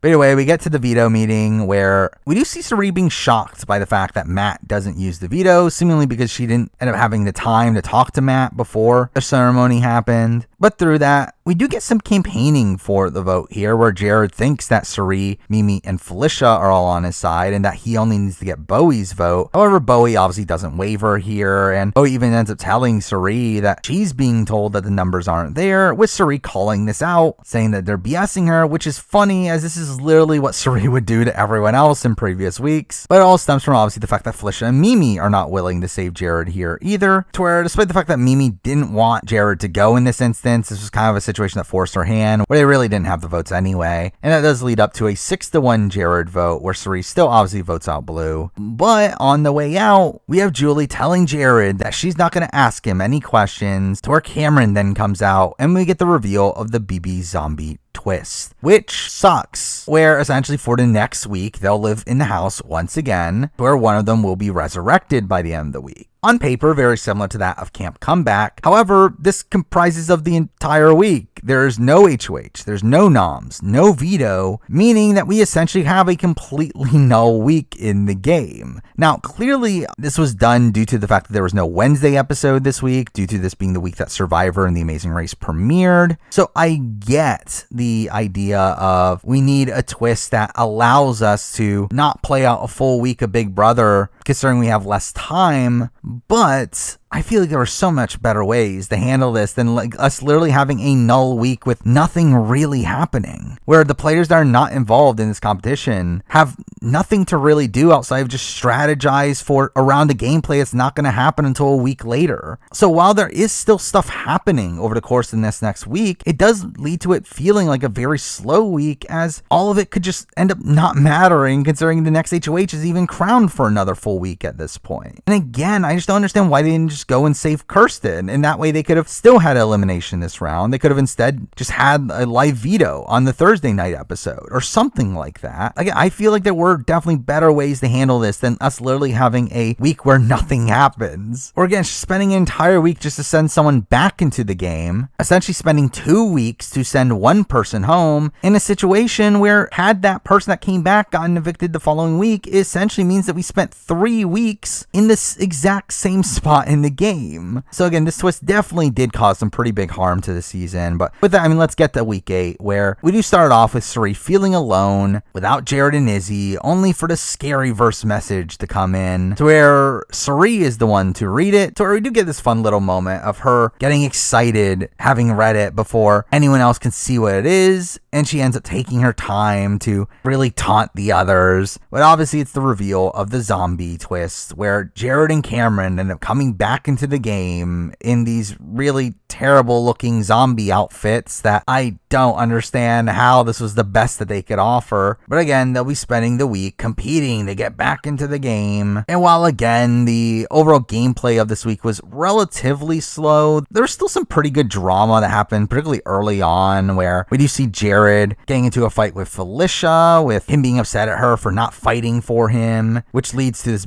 even bigger fight between Cirie and Felicia, which again, fun to see Cirie in a real fight, something I don't feel like we've really seen on one of these shows since her early days. Really, outside of her fight with Penner in Micronesia or her fight with Harry in Panama, I can't think of many instances of her getting into a true fight. So again, this was pretty fun to see. But again, all this is just really hypocritical from Jared's point of view, where he's upset that Felicia hasn't been honest in the game. Again, coming from Jared. He's also upset at Felicia for making a final 2 with him and going against the final 2 with Cirie, which is again bizarre content there. And again, it's even funnier when you realize that the players in the house don't know that Cirie and Jared are mother and son, which makes this a little bit more rational. But still, again, the entire handling of Felicia and wanting her to go do this information was just kind of stupid to begin with. But that's not the only drama Jared gets in. We also get him having a conversation with Blue, where he's upset that she did him dirty by not telling him game information, which again, another instance where he hadn't been telling her game information either. And really, again, I just feel like Jared just comes off as a pretty big dick throughout this conversation, ends up breaking up with her, though says that there was nothing to break up to begin with, which is also even dumber considering the fact that they literally just get back together immediately following this. Now, also during this week, we do get Corey finally remembering the fact that Jared had told him about the brown sugar babes, which he uses to further sinks Jared's game. And really, I mean, Jared, even though though he doesn't come back into the game, even if he did, he was pretty much a goner if he did. So I do think we end up getting the better outcome of the bunch, at least from an entertainment standpoint. Now, the only big character moment we seem to get from this week is this fun moment between Corey and America, to where they're making out in the shower, only for Felicia and Jag to walk in, and America duck instantly. And we get these big reactions from Jag and Felicia when they realize America's in there with him, which is another one of these fun AmeriCorey moments. But eventually we do get the rules of how the players will be returning to the game here, where we get the reveal of a resurrection competition, where this will determine who competes in the do or die competition, which occurs on Thursday. Essentially a competition to decide who will play in a competition, which I don't understand why they didn't just make this a vote. This seems like another aspect of this twist that just completely fell flat, where it just would have been so much more interesting if the players got to vote for who came back to the game. That way the players in the game have some agency in what's going on this week instead of just meandering about for an entire week. But anyway, the competition here ends up being the one where you balance balls on a shovel, to which they will have 3 rounds over the course of the next 24 hours to do this comp, which why'd they bother breaking this up? Like, it really just feels like they did it to just waste more time. And again, it's over after only a day, which means that nothing happens from the point the competition's over until Thursday, which is multiple days worth of just nothing happening. But also what's stupid about this is that they're given like a specific amount of time per round, only for the final round to be unlimited anyway. Like, it really just feels like this was here just to waste time on the show. And we do even end a Sunday night episode on a cliffhanger for some reason. By the way, Cam ends up winning the competition, to which we do see Jared instantly crying in a DR, and we have Suri and Felicia consoling him. And as much as, again, I don't like a lot of what Jared did on this season, I feel like this was a moment that I did find somewhat endearing in the fact that, again, at least he cares. At least he really wants to be there. But with Cameron now very likely back in, it does lead to him putting in a lot of work across this week. Some of it actually kind of decent. And he does end up deciding to work with Matt and Jag and form the Fugitives, which, while it doesn't end up lasting that long, it did seem like a genuine alliance at the time that was built, at least for the short term, where obviously it was built around the fact that they had obviously won the majority of the competitions that have happened so far, which this lack of diversity in comp winners, especially at this point in the season, was pretty frustrating to see. Also frustrating is the fact that the 2 winningest players here and the 2 players that came together for this alliance are 2 of the evicted players that had come back to the game. So again, that was also bad, but we do get a little funny moment from all this in that they want to add in Blue as their Brittany, again comparing this alliance to the Brigade, only for Matt to not know who the Brigade is. But through those people coming together, it's funny that this is essentially just a reunion of the handful, where despite the fact that the professors end up running the early game of this season, most of Family Style is actually still in the game at this point, and most of them do make the jury phase, which again is just kind of a strange quirk with this season, and how the presumed minority from the beginning of the season just never went home. But again, despite this like okay gameplay from Cam, I do feel like this also ends up being the week where Cam's creepiness with America and Corey ends up really peaking again, with him talking about targeting Corey, which seemingly was perpetuated by his jealousy of the AmeriCorey relationship and him wanting America to himself, and him not feeling like Corey is manly enough to be in a showmance, which again gets pretty icky. But along with that, Corey and America do really start to lose traction in the game with this week, where Cam and now Blue, due to the events of the double, are now coming for Corey, to which Blue ends up actually doing some pretty decent work this week as well, in her getting Matt and Jag to start distrusting Corey,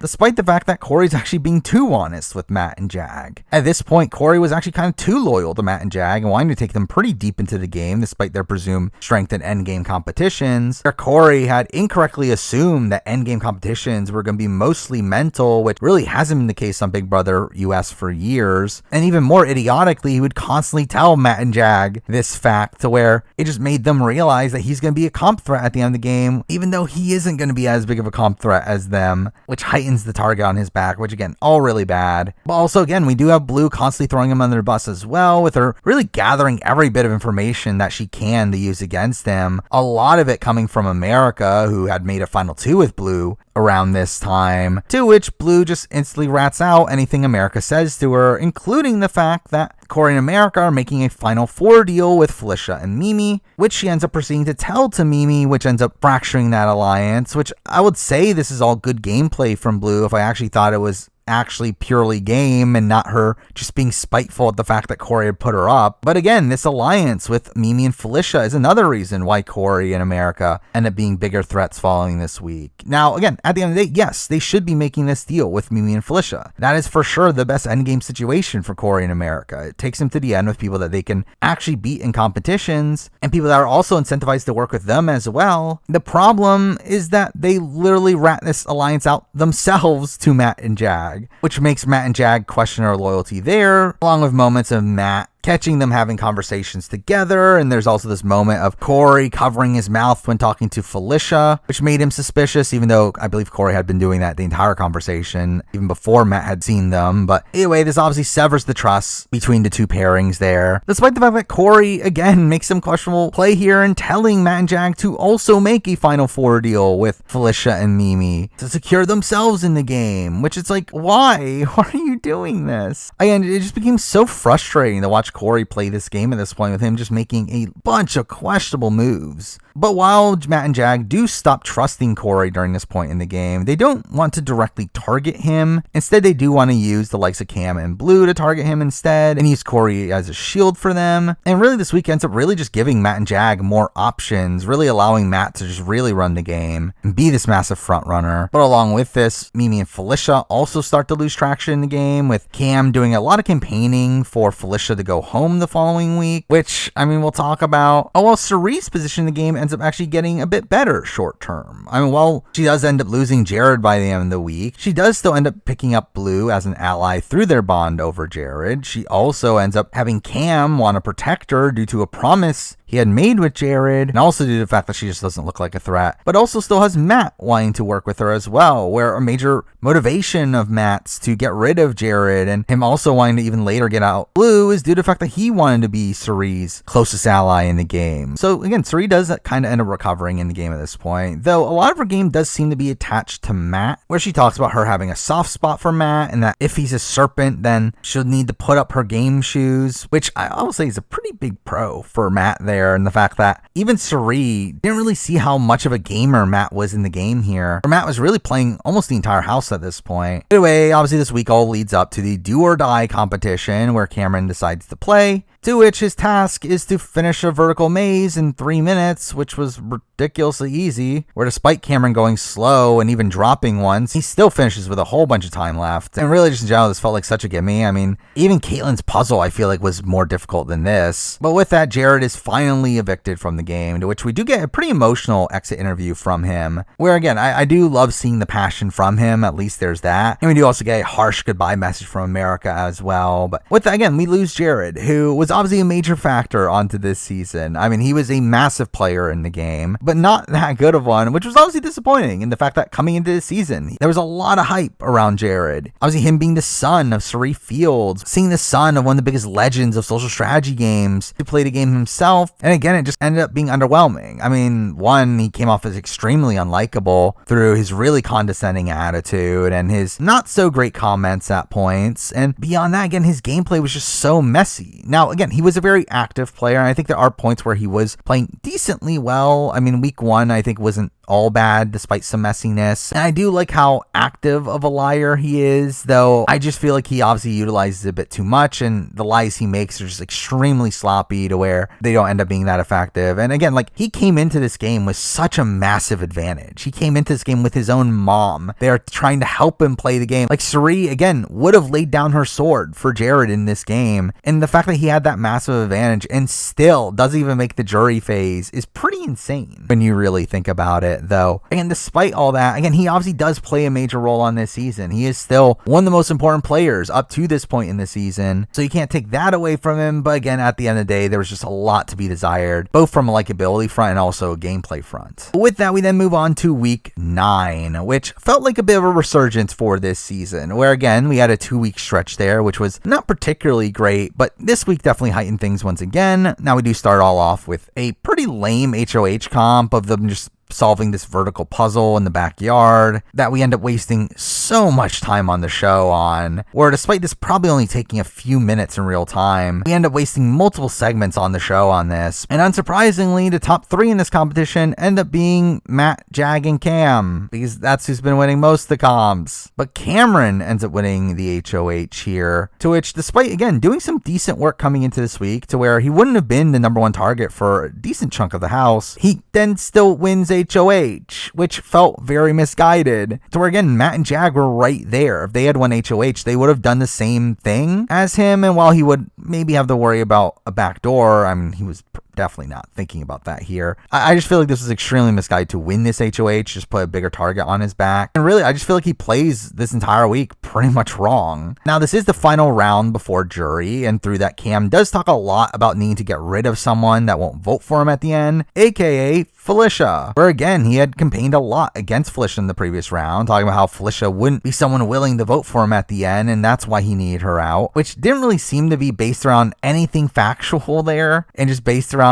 him assuming that that's the case with Felicia. But through that, I mean, instantly the noms are going to be Felicia and Mimi. That was the plan coming into the week, and despite Jag mentioning that he wants to target Mimi, which is the optimal plan for Matt and Jag, they end up backing down to where Felicia seemed like a goner for the majority of this week. And we do get this pretty fun conversation between Cam and Felicia, to where she ends up asking him if he's willing to play a game with her, only for him to just coldly say no, and that he doesn't want her in jury, which she's obviously offended by. And really, it's kind of dumb that he's openly telling her this, because again, there's still a chance that she survives this round, or she does. Which if she does, again, there's no way that she's gonna vote for him. And despite Felicia making a promise with him that she will vote for him at the end, she then obviously proceeds to then tell literally everyone else that she won't. Again, just seemingly bad gameplay from Cameron, especially considering he doesn't even go through with any of this. Through this conversation, Felicia does end up throwing Corey under the bus, being upset at being blamed for the creation of their Final Four alliance, which, I mean, we'll definitely talk about that a bit more later. But also through this, we'd also get part of the pitch that didn't make the show, though Felicia did end up telling Cameron that he should get rid of Corey, because then he could have America all to himself in the jury house, which is kind of an icky tactic, I feel like. But it's one that does seem to kind of work on Cam, to where from this point forward, he does end up being a lot more open to the potential of backdooring Corey later in the week. And just in general, Felicia does do decent work this week. I mean, while most of her work doesn't actually directly play into why she ends up being saved by the end of it, I do feel like most of her arguments and her active play, especially in comparison to Mimi's really passive play and her not even campaigning by the end of the week, did make Felicia's gameplay here seem pretty effective. But again, Felicia and Mimi were nominated here, where you see Mimi, after being told that she's going up, say to herself that this sucks, but I'm not going to change anything, as playing this way has gotten me here, which it's like, yeah, it's gotten you on the block. Like, to me, it's ridiculous the way that Mimi plays this week, and her just being so passive, despite the fact that she knows that she's in potential danger and knows that's putting her in this position where she's about to lose her number 1 ally at best. Again, just really frustrated how Mimi played this. But anyway, we eventually get this montage of players seeing faces in the mirrors and getting scared. Obviously a setup for the veto comp, which ends up being sponsored by the newest Exorcist movie, which I heard sucked. And the winner of the comp gets to watch the movie, which they did not seem that excited for. But anyway, the competition itself ends up being a modification of the black box competition, where they have to look through a house for clues to find items for the exorcism. And we do get some funny moments from this. I mean, obviously Blue ends up hamming it up as you would expect her to, though we have America getting scared by a teddy bear. We have Felicia timing out and finding her way back at the front door. Now I will say the comp as a whole does go on for a bit too long, though I did think for the most part this was kind of entertaining. But anyway, Cameron obviously ends up winning the veto here, with Mimi coming in second, with that ending up putting a bigger bullseye on her back. But also Cameron's win of this veto ends up also putting a massive target on his back, where again, why is he winning this competition? He doesn't need to. This is just once again alerting everyone to the fact that he is the best comp competitor in the game.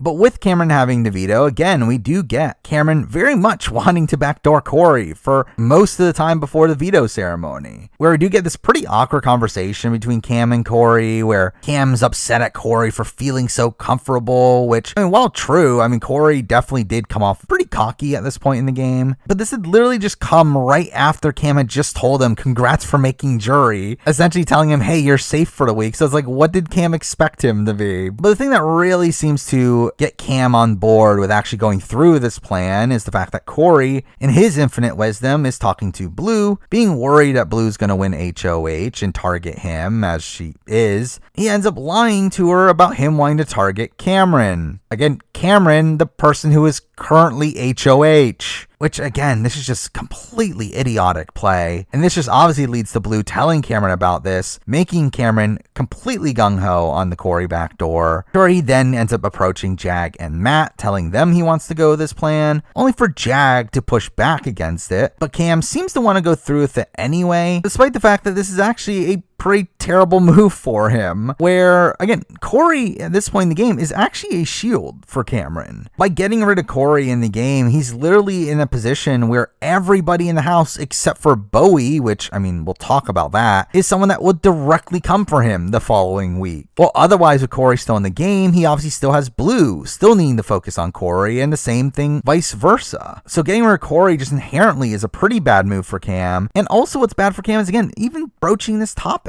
where by telling people that he wants to go through this, he's just leaving up the potential of this getting back to Corey in America, which would change Corey in America's target from Blue to him. Again, all this really poor play. Though interestingly, Matt knows that. He knows that all of this is poor play, but initially does actually want him to go through with the Corey backdoor, as in doing so, he knows that he can get rid of Corey, who again, he looks as an endgame threat, even though he kind of isn't, while also getting Cam to be the number one target for the following rounds. So it's funny that throughout this week, we do have Matt supporting Cam's plan, a plan that is against Cam's own best interests. But again, Jag does fight pretty hard against this plan, eventually being able to flip Matt around on it as well, to where they end up convincing Cam to not go through with it, where I do think Jag rightly knows that making this move would expose them in the game. I mean, again, it would make them show their hand in siding with Cam and Blue over Corey in America. It would leave America upset at them, while also, again, taking out a big shield for them, while also making it more likely that Cam will probably come for them in the following rounds without Corey there to take his attention. So again, I think just as a whole, Jag does make the correct call here in not wanting this plan to go through, and really just Jag in general really steps up his game this week, playing a lot more out in front than Matt, who is a lot more of this behind the scenes sort of player, while Jag is the one actually making these plans go through, even though again they benefit Matt probably more than they actually benefit Jag, with Jag just continuing to make himself the bigger target of the two. But again, eventually Cam does back down to appease Jag and Matt, again ironically getting him to make the move that was in his best interest to begin with, though really he was just kind of screwed either way. I mean, Cam was in this position at this point where he essentially needed to win out, and even then I feel like he played this still pretty wrong. But again, the move was much closer to actually happening than even the show portrayed, which is pretty rare. Now I will say I do think Cam does a little bit of okay-ish work before the veto ceremony, at least conceptually, and telling Corey that Blue was trying to get him backdoored, which obviously puts a lot of the blame onto Blue, getting Corey more focused on Blue, though obviously that doesn't last, especially because Corey ends up confronting Matt and Jag about it. So while this does sow some mistrust between Corey and them, it does also lead to Matt and Jag revealing just how close Cam was to going through this plan, putting a further bullseye onto Cam's back, where again, just even the entirety of just considering this plan and letting other people know about it is just so bad on Cameron's end here, essentially making him the primary target for Corey in America, even over Blue at this point. Anyway, we get to the veto meeting where they actually end up showing the speeches, and that's because we get a pretty great speech here from Felicia, who calls out Corey about leaking their final four and says that he approached them and not the other way around. And we do end the episode on a cliffhanger, which again, having these kind of explosive veto speeches are just kind of rare in modern Big Brother, where typically they just don't even show them at all on the episodes. But we do end the episode here, strangely, on a cliffhanger before Cam makes a decision on whether or not to use the veto, which kind of felt like a pointless cliffhanger, as he obviously eventually doesn't use it at the very beginning of the following episode. But that's followed up by a really great fight here, where America ends up calling out Felicia for what she said about Corey. And again, this is just nice to see this like kind of more old school style fight in Big Brother, something again I don't feel like we see as often anymore. So again, this is just all around fun, and we did get some little fun moments from this of Corey just bailing on the fight and telling Felicia he doesn't want to do this, and we have America being annoyed at Corey for not backing her up. We also have Felicia calling America out for not doing anything in the game and just being carried by Corey, which really shows you America's perception in the game at this point, with her seeming like the person least likely to win the game. But overall, again, just a really fun moment for the show. And despite the fact that we follow this up with Felicia asking how much she blew up her game, and Cam saying that her game is blown, and Cam saying, "What game? Your game is blown," this actually does kind of save Felicia to a degree, where just the knowledge that she's going so hard for Corey does kind of end up making the others a lot more open to keeping her. And again, straight up, as I mentioned before, Jag and Matt should have always been wanting Mimi out the entire time. Mimi is someone that is better in competitions than Felicia. It's someone that they're not connected to really at all, and is someone that is much more likely to come for them than Felicia. It really just made all the sense in the world for them to target Mimi, and it does feel like it's this that does make them a bit more resolute in going for Mimi. Though again, the issue is the fact that they worry about having to go behind America and Corey's back to make this move happen, along with also having to convince Cameron. So through that, again, they fall back on going for Felicia. That is, until Corey starts campaigning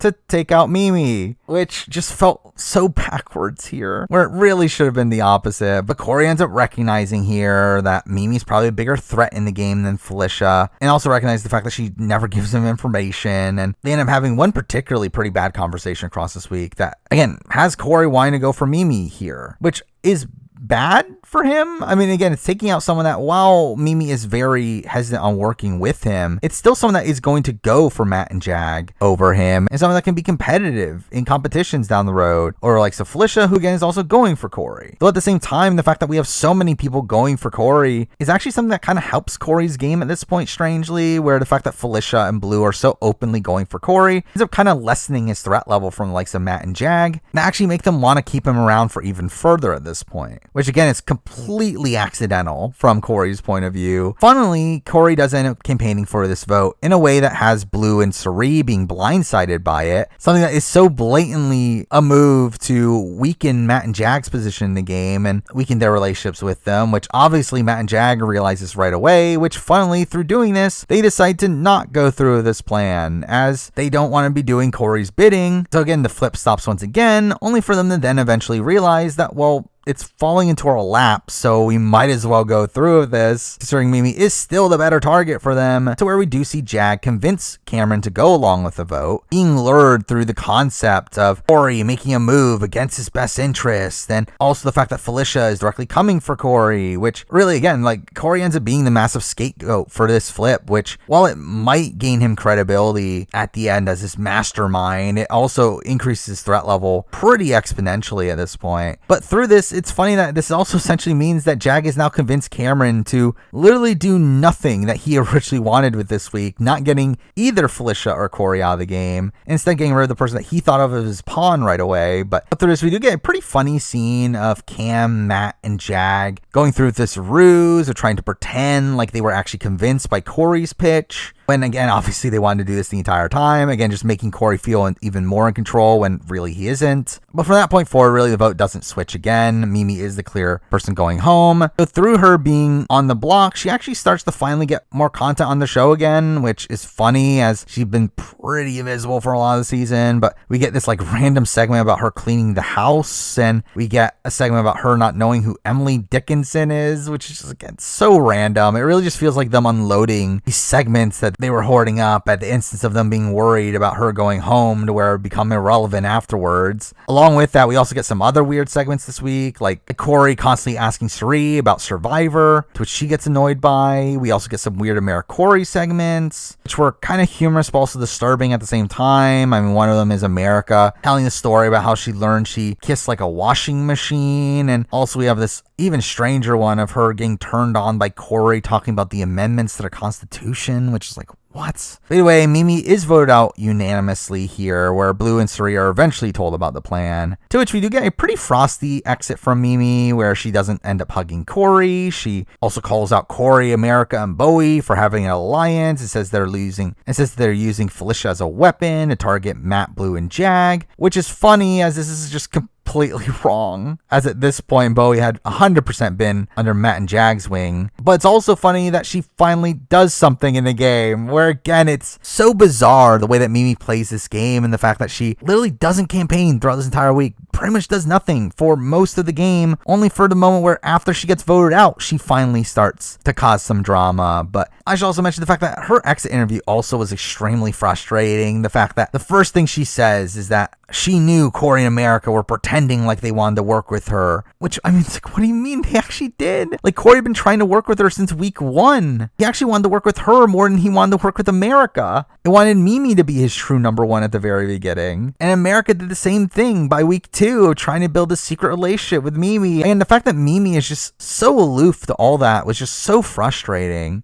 And you could also tell the production themselves were pretty upset at Mimi, with Julie calling her out for not campaigning and her responding to that by saying that her plan was just to win the veto, which is like, so you're saying that you didn't have a plan if you didn't win the veto? She even says that, oh, I played as hard as I could, which is like, did you? And we also get the really weird moment at the end where she's asked about the outside game relationship, and her first guess is America and Cameron, which, again, that would have been weird. So again, just bizarre exit interview here. But with that, we do lose Mimi, who, again, is just so frustrating on this season. Like, I still believe Mimi has potential. And I think that's what makes it even more frustrating for me, is the fact that I feel like Mimi is a potentially good player. I mean, like, after she leaves the house, and gains the information about what was really going on, she seemed to have a decent amount of awareness and what she should have done in the game. And a lot of her game, like the poor game that it was, and her playing so passively, that was active. Like, she was actively playing passively. She was actively wanting to be left out of situations, not wanting to know information. But what frustrates me is that she actually thought that was a good way of playing the game, which I don't understand. It's like, there obviously is this misconception in Big Brother that you should really just go to sleep for the first half of the game and turn it up by the end. But this really felt like Mimi's entire plan was just to go to sleep the entire time and never even wake up, which again, I think is just very frustrating. To see someone that seemingly is as talented as Mimi not actively playing the game when she very much could have. Again, so many people wanted to work with her, and she just shoos them away for likes of the Brown Sugar Babes, who were not even loyal to her. And from a character standpoint, again, she just wasn't even on the show, which is so ironic considering her pre-season comments about how she has main character energy. It's like she was not even a side character on the show, or outside of her storage rants and the eventual flip against Izzy, she's just pretty irrelevant to show up to this point. So yeah, I just found Mimi to be a very frustrating player to watch, mainly because there is so much potential there, but then she just squanders pretty much all of it, both from an entertainment standpoint and from a gameplay perspective. But now for week 10, where we do start off with the more traditional HOH, the typical memorization of things that were shown to them the previous day, where it did seem like Corey was a major frontrunner coming into this competition, though he gets the final question wrong, making it come down to a tiebreaker between Bowie Jane and Felicia, which seemed kind of random coming into this, though this does guarantee that this will be the first competition won by a woman since literally Felicia's HOH win, which was so long ago at this point. But anyway, the tiebreaker question ends up being, how many minutes was Jared a zombie? To which right away we see Bowie Jane write down 27, and then proceeds to realize that she's wrong, and then adds a 6 to the beginning. All while Felicia ends up answering 49,000, meaning that Bowie Jane becomes the winner here. Again, kind of funny this how this turned out, when this is literally just a question of how many minutes are there in a week. And for them to both be so vastly wrong was humorous, though at the same time, Bowie does later claim that she was trying to throw it and accidentally won it, though she also does say in the house that she was just confused by the question. And really, I feel like it was probably the latter, considering the fact that she went back to change her answer again. And also, like, if she was really throwing it, why not just put like 1 million instead? So again, like, I personally believe the latter, but anyway, this leads to a pretty interesting week here, actually, where the game at this point very much breaks down into kind of like a voting block structure, similar to what we saw in BB Can 6, or even kind of in BB 18, where no large alliance is truly loyal to each other here. We just have multiple factions of 2 or 3. And with Bowie Jane winning HOH, someone that was kind of in the middle of a lot of these factions, it does lead to this interesting gameplay where everyone campaigns for their own agenda, with each faction having a different plan for the week. Though really most people here do end up wanting a backdoor, something that Bowie is instantly against the idea of doing so, and instead just wants to nominate Suri and Felicia due to her fractured relationships with them. Though again, we get a lot of campaigning before the noms are actually put in place, with Suri seeming to take the most lax approach to all this, with her kind of relying just on the others to campaign for her this week, where we do see Blue explicitly say that she's going to try to keep Suri and Felicia off the block, which she obviously fails at.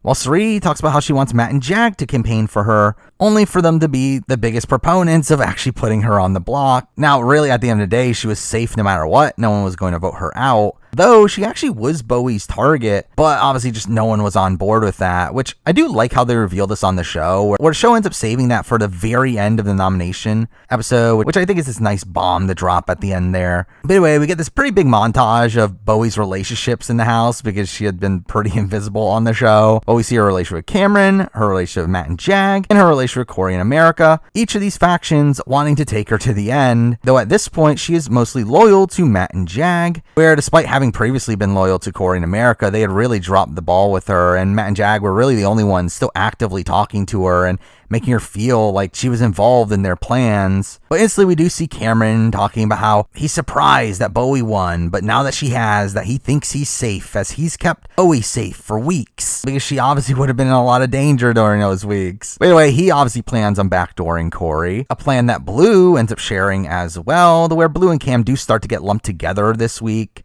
and both end up unsuccessfully campaigning to Bowie. Blue's campaign in particular being kind of a funny one, of her wanting Bowie to put up Corey in America right away to prove that Mimi's information wasn't true, which is like, I mean, why would she do that? Like, what difference would that make to her, especially considering she knows that Corey is the bigger target of the bunch anyway? But either way, Corey and America themselves do want to put Blue and Cameron on the block, as they are their targets, though no one else ends up being on board for this plan either. So Matt and Jag obviously don't want this to go through, as it would expose them, as they have relationships with both of them as well. To which, this is the point where Jag really starts to get this mastermind edit on the show, with us flashing back to the previous week and showing him getting Cam on board the Mimi plan, and also he gets to detail a strategy at keeping Corey around as a shield, along with him thinking about his plan to backdoor Cam, where despite the fact that Matt was better positioned in the game and was probably playing the better game, Jag is the one that gets a lot of the credit for this on the show. But either way, Jag and Matt do talk to Bowie, and we get the scene of Matt telling Bowie that there are going to be people that want you to put up Blue and Cam, and there's going to be people that want you to put up Suri and Felicia. And this kind of shows you Matt's style of play in the game,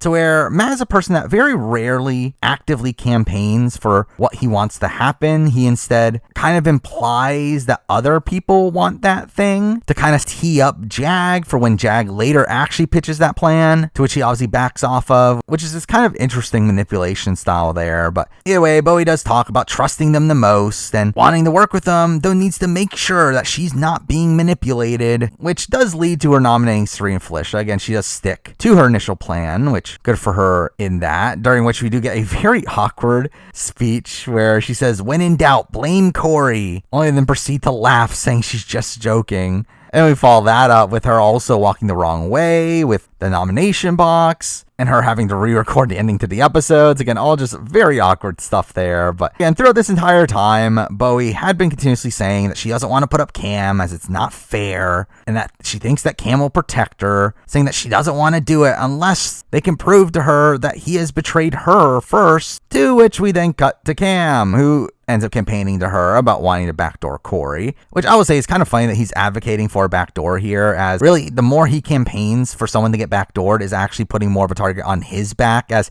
he is the most likely person to get backdoored. Anyway, with Bowie not wanting to backdoor Corey, this ends up making Cam suspicious at why isn't she backdooring Corey, making him start to think that what if Mimi's information was right, and that they are working together, leading to Cam talking to Jag, telling him of his worries, which which plays exactly into what Jag wanted. As, I mean, straight up, they would have just ended up lying to Bowie by the end of the week if nothing really came up to really disprove Cameron, but really just Cameron just fell right into their laps here in allowing them to actually tell Bowie credible information, pretty much guaranteeing that Cameron is going to be backdoored here, especially when we get the veto pick and Cameron doesn't get picked there, meaning that he's pretty much screwed. No, eventually we get to the veto where Zingbot comes out, to which it turns out that Zingbot is also Otev. I guess. Again, kind of weird that on this elongated season, they end up mixing these two iconic fixtures together. But anyway, we started all off with the Zings, which were actually better here than a lot of other recent years. While some of them were still pretty bad, like them just essentially just calling Felicia old, or saying that America is robbing the cradle, which felt very gendered. You also have Jag being called a Lamborghini, and Bowie being compared to a great white shark because of her teeth, and it's like, what are these? But there were some good ones. I'm sure you got a good one saying that she's doing what she does best and losing while on an island. You have Mimi getting one despite obviously being out of the game, which was funny. Now, the actual zing wasn't that good, though you can 100% tell it was production, having already written the zing, thinking that Mimi was going to survive that round, and they just thought it was so funny, so they had to put it in. But again, what actually made it really funny here is that they still used it anyway. Cameron here gets called a major fucking tool, which is probably the most dull insult you could have given him, but we then get a montage of pretty much everyone agreeing, which was pretty funny there. Again, the edit did very much protect Cameron throughout this season. But then we get the strongest one of the bunch, probably one of my favorite zings in recent history, of Corey's, to where for him, they end up singing a parody of America the Beautiful, just to mock him, taking shots at his stature and his mustache and him being a bad kisser. So again, I found this one really funny, but it obviously leads up to Otev, which was kind of boring just because like it didn't matter who won here. Everyone was going to use it, and ends up wasting so much time on this episode to the point where the episode does end on a cliffhanger. Though we do get a couple interesting moments from Suri being the first back in the first round, who had the wrong answer and ends up going out because of that. We get this really fun scramble in the second round where it's extremely close, though America ends up dropping her photo after getting to the top and ends up going out because of that. But really, Jag ends up pretty much dominating this competition, utilizing the stockpiling strategy and beating Bowie in the final round, which was technically bad play here. He really did not need to win the veto here, just puts an even further target on his back, but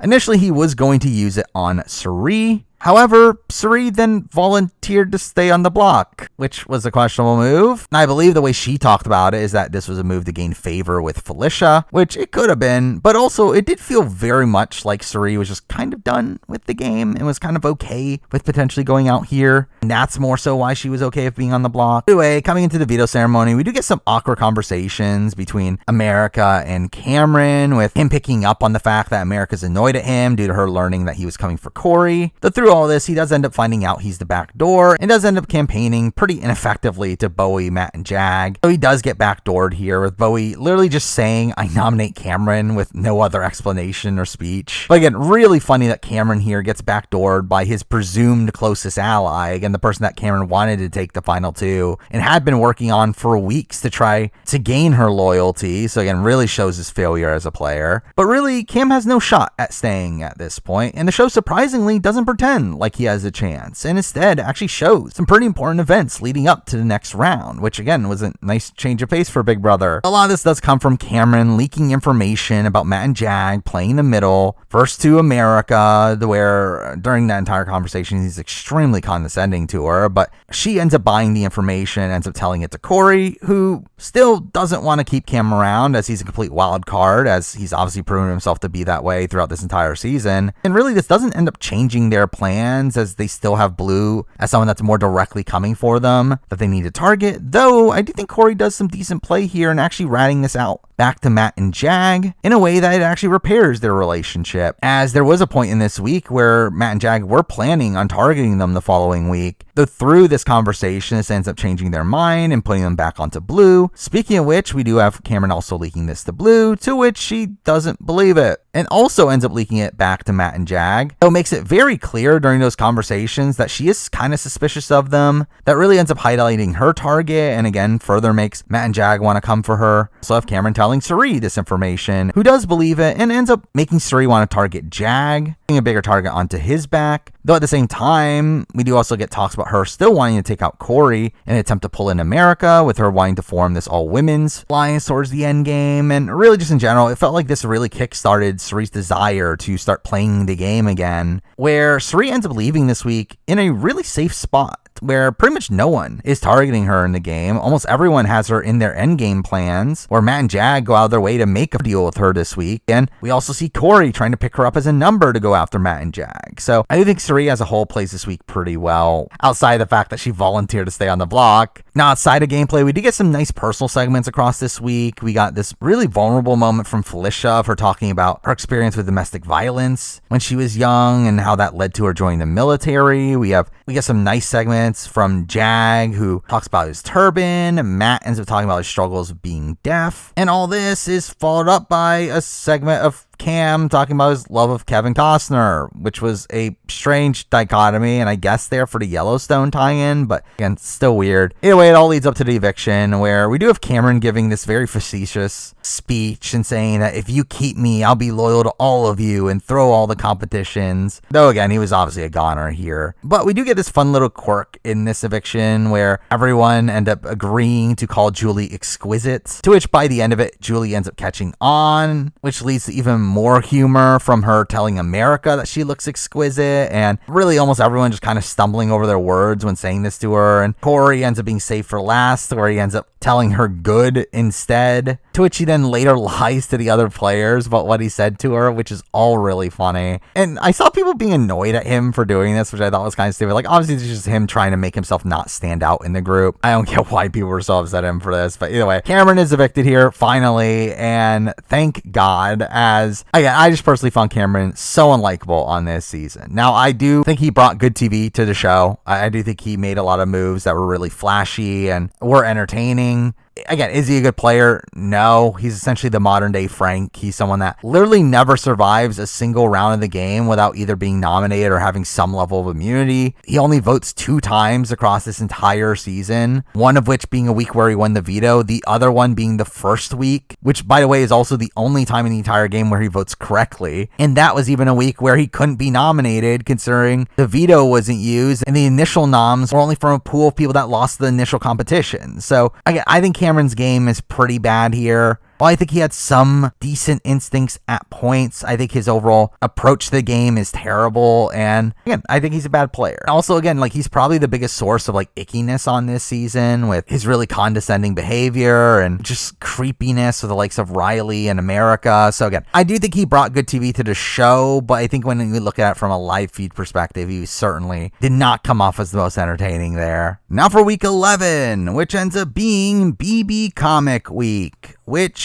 was really bad. Not necessarily the results of the week, but more so just how the week functioned, where we started all off with them going to the HOH room and finding it filled with fog and a crystal in the middle of the room, which is all this dumb context to explain superpowers being added to the game, where both the HOH and Vetoes will be operating differently this week. The HOH here will have the power of invincibility. Obviously just a secret HOH, which again, we've technically seen before, and we saw it with Claire back in BB23. We saw it in BB Can numerous times. And in general, I don't personally like invisible HOHs. I don't feel like they are that interesting most of the time, as either it's a secret to the point where people aren't openly strategizing as much as they don't know who to strategize to, or everyone knows who it is, like this week, and that's not as interesting. But in general, like, it's a mostly inoffensive twist. That is until we learn that this HOH can also compete in the next HOH, which is stupidly overpowered. Again, the entire format of Big Brother is made in a way that you can't have that much direct power in a row. That's why the HOH can't compete in the following competition, is to make sure that a singular person doesn't hold that much power. And for them to do it here, again, kind of for no reason, especially considering what we learned of the later HOH, is really just stupid, especially considering we have this happening before in BB23 of Claire, where she was told to throw the HOH comp. And again, to have a person be able to be HOH back to back this late into the game, where essentially the next HOH would guarantee that that person would have a guaranteed shot in the veto from that point forward, again, is really stupid, especially because Jag doesn't even keep this a secret anyway. Everyone knows it's Jag by the midpoint in the week, and that leads to a lot of this ridiculousness too, with them keeping up the formalities of keeping the HOH a secret when it's a very open secret. Even on their show, they talk about it. They joke about it during the live show. Yeah, we still have to go through this entire charade, and it's really just, again, a power that greatly benefits the people that are good at competitions, especially because we get to the HOH comp, which ends up being BB Comics. Again, weird that they made BB Comics a HOH comp, but also it's an HOH comp that greatly favors more physical people. Where again, you would think with the Invisible HOH, you would want it to be a very equitable challenge, when that would never guess who the HOH could be because anyone can win it. But no, they made it BB Comics, which with that and also the revealing of the times, it again just makes it so obvious who the HOH is. But again, I should mention that the actual comics themselves were just kind of bad, where obviously they typically are, but outside of Haha Heisum, I mean, none of them really stand out here. A lot of them do feel really lazy, like Nightmerica and Albacore, which had nothing to do with anything they did on the season. You get Blue getting Kitty Kitty Purr and Jag getting Cockadoodle Zoom, which just felt like pure laziness. But either way, the players are told that the winning time here is 8 minutes and 50 seconds, which by the way is a record for BB Comics. So I wonder who's going to win a comp with a record-breaking time. And obviously, Suri clocks right away that it's Jag. Interestingly, the show doesn't reveal who the HOH is until right before the nominations, where we get this like final segment of him talking through his options, which I wish they went all the way. I wish they didn't even reveal that until after nominations, because again, they did a lot of setup to making it seem like Blue was the HOH, and I think it would have been a lot more interesting if we just saw the blind side of Blue being nominated, despite us thinking she's the HOH, but again, they didn't go that route. But anyway, Jag's obviously HOH, and through that, he targets Blue right away, which is a questionable target, but not an entirely bad one. Now, obviously, Corey and America are a duo at this point, and are definitely people that he should be looking to target, though they also are kind of shields for him in the game. I do feel like keeping Corey in the game is at least someone that they could potentially be more focused on. So again, I think not going for Corey in particular is not really that egregious of a choice here, but what is really bad is everything Jag does up to the nominations, where Jag ends up playing this week really terribly, where he does end up telling Matt,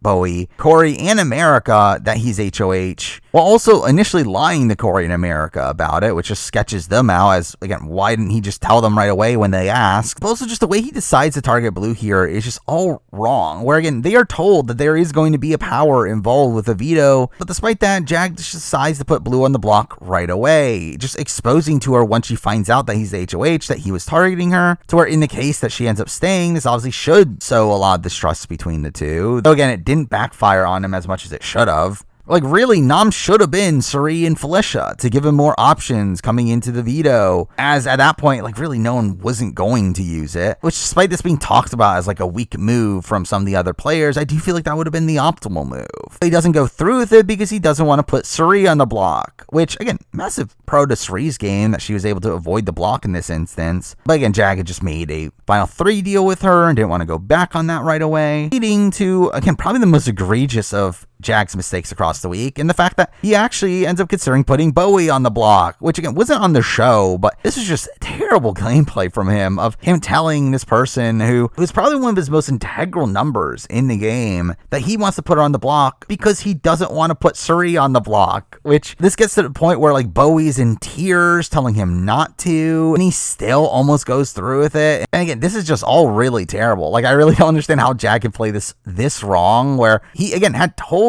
Bowie he's the HOH while not having told Suri he's the HOH, meaning that he would rather actively burn his relationship with Bowie than anonymously nominate Suri. By the way, the nominations end up being Blue alongside Felicia, where Felicia is obviously annoyed at being nominated again and knows that it's Jag or Corey that put her on the block, leading to her just openly confronting them in the backyard, which was a funny little moment. But then before the veto, we do get a conversation that ends up playing a pretty massive role on this week. Conversation between America and Blue that was actually from the previous week, but they tried to make it seem like it was this week, right before the veto, which makes this seem a lot worse. But either way, America ends up telling Blue that she's Matt and Jag's target, in an attempt to try to get her to target them over Corey, which again is true information. America is being truthful to Blue in this instance, but Blue being Blue doesn't buy any of it, which obviously leads to Blue leaking this to Matt and Jag, to where this ends up being the excuse used for Matt and Jag on why they're targeting Corey and America after this. Though really, again, Blue did still seem to be the primary target. If Blue did not win the veto, she probably still would have gone home this week. And really, even initially, Jag talked about even potentially taking out Felicia over Corey, which would have been a pretty egregious move. Oh, he obviously ends up changing his mind after the veto, and really, I think he was always going to change his mind. While this information, again, is used as a scapegoat of why Corey and America go on the block, I do think more than likely he would have still eventually come around on targeting Corey by the end of it, as it just feels like the pretty obvious move to make here. But going back to the America of it all, again, like, this is pretty terrible of her to leak this information. Now, technically, this could work out in her favor in the sense that Corey being in the game is actually kind of bad for her, as she loses to Corey and she needs to separate herself from him and gain this respect from the jury on her own. But again, she was obviously not intending on that. Again, her leaking information to Blue is just such a astronomically dumb move, when again, Blue has ratted her out over and over and over again on this season, and America knows that. So the fact that she continues to go to Blue with information is ridiculously stupid, even though I still, again, don't think it was the actual reason why all this really happened. I think it would have happened anyway. But anyway, we get to the veto, where we get the reveal of it having a twist, that being the power of multiplicity, where everyone will compete in the veto, but there are going to be 2 vetoes up for grabs, them being won in back-to-back veto competitions, where the initial one ends up being a return to the neighborhood set from earlier, but this time during the daytime, which I will say looked very surreal on a Big Brother season, with the cinematography looking vastly different for Big Brother here. But strangely, the veto comp ends up being the Dizzy Discs Endurance Challenge, which was random. Why was this a veto? But really, this comp ends up coming down to Jag and Blue, where everyone else drops out in less than half an hour, with America even claiming that she threw it, which again, why? It's so stupid to throw this comp, especially when Blue is still there. But anyway, the comp actually ends up lasting over 2 hours, where Jag ends up beating Blue. However, again, there is a second veto up for grabs, one that was a lot more equitable and I thought was actually more entertaining to watch than the initial one, where Jag gets to go to an extra round, or Jag gets to go into a bonus round for money, where he has the dead hang, and for every 15 seconds he gets $500. But more interestingly is how this plays into the veto, where the other players get to guess how long he'll last in the competition, with the closest to that winning the veto, through which we get Blue winning, which obviously completely disrupts this entire week, having the main target win the veto, and through that, in a way, kind of screwing over Corey by a twist here. I mean, having him being the obvious target for Jag at this point, mostly stemming from the fact that Blue wins the veto, Blue winning a second veto. So in a way, I think you can say Corey was twist screwed, but I'll also say that I'm not as upset about it, considering Corey's really poor play coming into this week, and how, again, he was a dead man walking for a while at this point. Even though, funnily, I believe this is actually one of his better played weeks towards the end of his game, where I actually feel like he doesn't do that much wrong to cause his eventual elimination here. But anyway, right after the veto, Matt and Jag obviously talk about targeting Corey in America, though the plan on how to do it does change quite a bit, where initially the plan was to make first renom Matt to be able to pin the HOH on America, through which Jag would then use the veto to take off Matt and then put up Corey then, though they obviously don't go through this, and really would have been pointless anyway, as why wouldn't America just nominate Suri or Bowie instead? But either way, the plan turns out to just be putting up both Corey and America on the block, which again, at this point, you might as well, obviously they know that you're the HOH, you might as well just outwardly make the move, though at the same time, he really should have just kept it a secret anyway and try to get the least amount of blood on his hands as possible. But through this, now Jag essentially just goes to everybody and tells them that he was the HOH, and tells them about the backdoor plan, which leads to some suspense on, oh, how is he going to tell Blue? Is Blue going to be upset? That this essentially just reveals that he's targeting her, aka the issue with his initial noms, only for him to tell this to Blue, and she ends up being happy and really excited about the Corey in America backdoor, and just isn't bothered at all by the fact that he was targeting her. Where again, Jag does put it off as, oh, I was tricked by Corey in America, but how does she believe this? This is pretty stupid. And again, she continues to talk about how America was lying to her, and how she betrayed her. And again, this is all really stupid when Jag literally admits that everything America was saying was true. And with Blue also being hesitant to target Jag and Matt the following week due to her morals, it was just all really frustrating to watch Blue across this week. We also get a really overconfident Corey in a DR before the veto of the really feeling like they're setting him up for a fall. Talking about being happy that Jag is getting blood in his hands and taking out one of his closest allies. Also setting up how he's going to target Matt and Jag the following week, and he should. But we do get to the nomination ceremony where Corey and America obviously end up being blindsided despite everyone knowing that they were going up. And we do instantly see America be really emotional here, to where we once again get a pretty explosive post-veto ceremony where we see her confronting Jag, with Jag talking about how they betrayed them, which, I mean, they didn't yet. And we finally do see her telling him to literally fuck off. But Matt and Jag do end up being really indignant across this entire week. That does lead to some pretty icky behavior where we do see Jag going to Corey, telling him that he won't tolerate this disrespect from America and that he should keep America in line, which felt pretty misogynistic in nature, along with Matt, who had been making misogynistic comments against America, particularly early on. This obviously felt like a resurgence of that, which wasn't great. And really, I don't love how much they were playing the victim in this instance, where Jag is talking to DR about how this only happened because of their betrayal, which again, I think more so this was just him looking for an excuse. He then proceeds to say that America is having the worst stretch of gameplay of the season, which, I mean, yeah, America's gameplay here has not been great. But this is coming from a guy who literally got voted out unanimously and proceeded to almost get voted out again the following week when not fighting back after being volunteered for the block. So again, really rich coming from him. But really a lot of this week ends up being Corey and America moping around, with America kind of wanting to lay down her sword for Corey, with her recognizing that she's a major reason why Corey's going home this week. Though really, I feel like there's almost nothing she could really do to cause the vote the flip here. Here we do see her confronting Blue, with Blue still not seeming to realize that Matt and Jag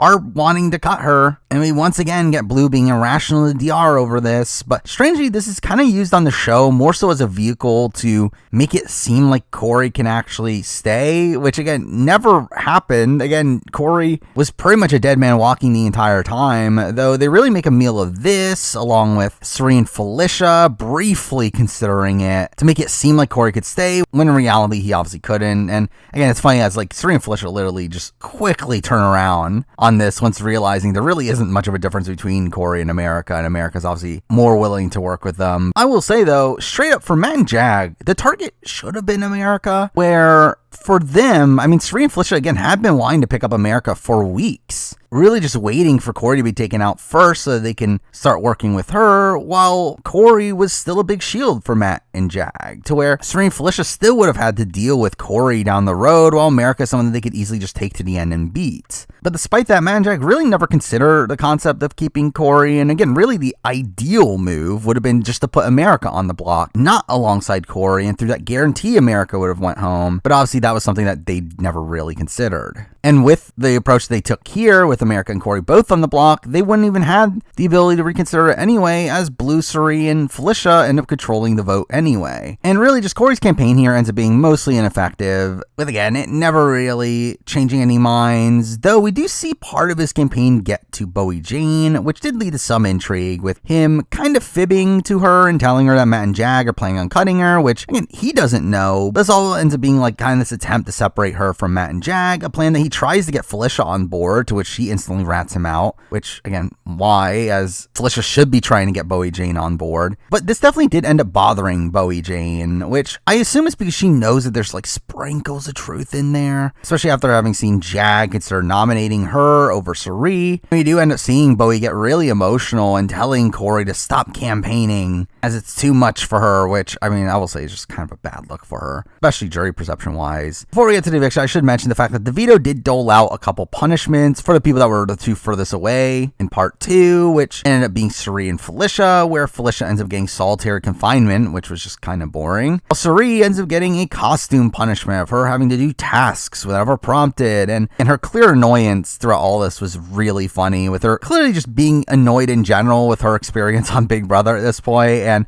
her DRs, while they were used as a way of her complaining about her costume, costume, you can very much tell that the subtext was that this is also her general issues with Big Brother. But anyway, we get to the eviction, which I will say the overall tone of the live show this week was very strange, with it feeling very comedic, despite it supposed to being this emotional breakup of this showmance, with Julie making numerous jabs at them, and even Corey and America's speech were both filled with jokes, and even their kiss goodbye was one where America jokes around her tongue immediately afterwards, and it's like, all this is very strange. But either way, the vote is unanimous, and we do get, again, an awkward exit interview with Julie even bringing up a before and after shot of Corey, saying that you went from a student of Big Brother to this. And we get some like questionable goodbye messages, with Blue and Cerise both being pretty harsh, which, I mean, like Blue you would expect, but Cerise was a bit more unexpected and did seem like some pretty suboptimal jury management there. But anyway, we obviously lose Corey, who was a massive presence on this season. I mean, Corey was one of the bigger players on this season. Obviously, he made this massive move in taking out Izzy. Really, through that, again, like his early game was also pretty impressive. Him finding himself on the bottom at the very beginning, being able to crawl out of that and be this central figure in the house. The problem is, again, like he makes his move to take control of the game, but then doesn't even really take control. He actually ends up laying back after the Izzy vote, which leads to Matt and Jag taking the control from him. And through that, again, it was just kind of a frustrating game to watch from Corey, where I feel like there was so much potential with Corey. And to fair, I think part of that is due to the fact that I think he was pretty hung up on his relationship with America, where I think that became a major focus of his towards the end of the game, or I think he just started like not have as much fun and was more invested in thinking what was going to happen between him and America. And again, good on him from a real life perspective, especially if the relationship turns out. But from a Big Brother perspective, again, it was kind of annoying to watch. Though again, as a character, I personally still really like Corey. I think he's someone that is still fun in the DR. I think he obviously has this sharp wit to him. Though again, I feel like the way he was portrayed in the show was a bit strange. Just where again, it felt like the producers didn't love him and were just kind of mocking him at multiple instances across the season, which is in general how they portrayed the Corey America relationship, which is bizarre considering the fact that, again, these showmances are typically portrayed in this very lovey-dovey way. Even Jared and Blue were, when again, they very much weren't. Yeah, when Corey America are this seemingly more genuine relationship, they portray them as a joke, which again was strange. But anyway, again, Corey obviously played a major factor on this season, though I felt like this was probably the right time for him to go, especially considering how he had been a dead man walking for quite a while at this point. But now for week 12, which very much feels like a deja vu week here, where we do get the HOH, which ends up being another mix of a physical and mental comp. Though, at least conceptually, this was an interesting comp. I mean, taking place in Johnny Mac's dentist's office, to which we get a bizarre cameo from Johnny Mac, which 100% just felt like them calling him up and telling him to read off a script from his actual dentist's office, and then putting a green filter on the top. But the actual comp itself ends up being them having to match the teeth in the rooms with the images in their booths, with the images being correlated to a Big Brother winner, which again was a cool little callback there to see every winner represented, even the ones that they don't like. Though I will say that the answers for this comp did feel like there was some favoritism to them. Like it felt like with this comp, I would personally be under the assumption that they wouldn't use some of the winners that they wouldn't want to reference as often. And through that, the answer ends up being from the likes of Derek, Rachel, Josh, Casey. Again, these winners they clearly love. And then Andy's also there, which I think they've warmed up to over time. So again, I do feel like that definitely was like a factor in this challenge, where I feel like if you wanted to metagame it, that was something to think of. But either way, again, Jag wins the HOH for the second time in a row, to where, why was he allowed to win this HOH? Like, to me, like, I just don't even understand at this point why the Invisible HOH could even win the following HOH. It's not even like this is a comp that is like unthrowable or very hard to throw. They could literally just make it so that Jag isn't allowed to buzz in, or maybe give Jag some other like minor incentive to still compete in the challenge, but still not give him the HOH. It just felt completely unnecessary for them to allow the Invisible HOH to win again, especially when, again, they're very similar comps. Like,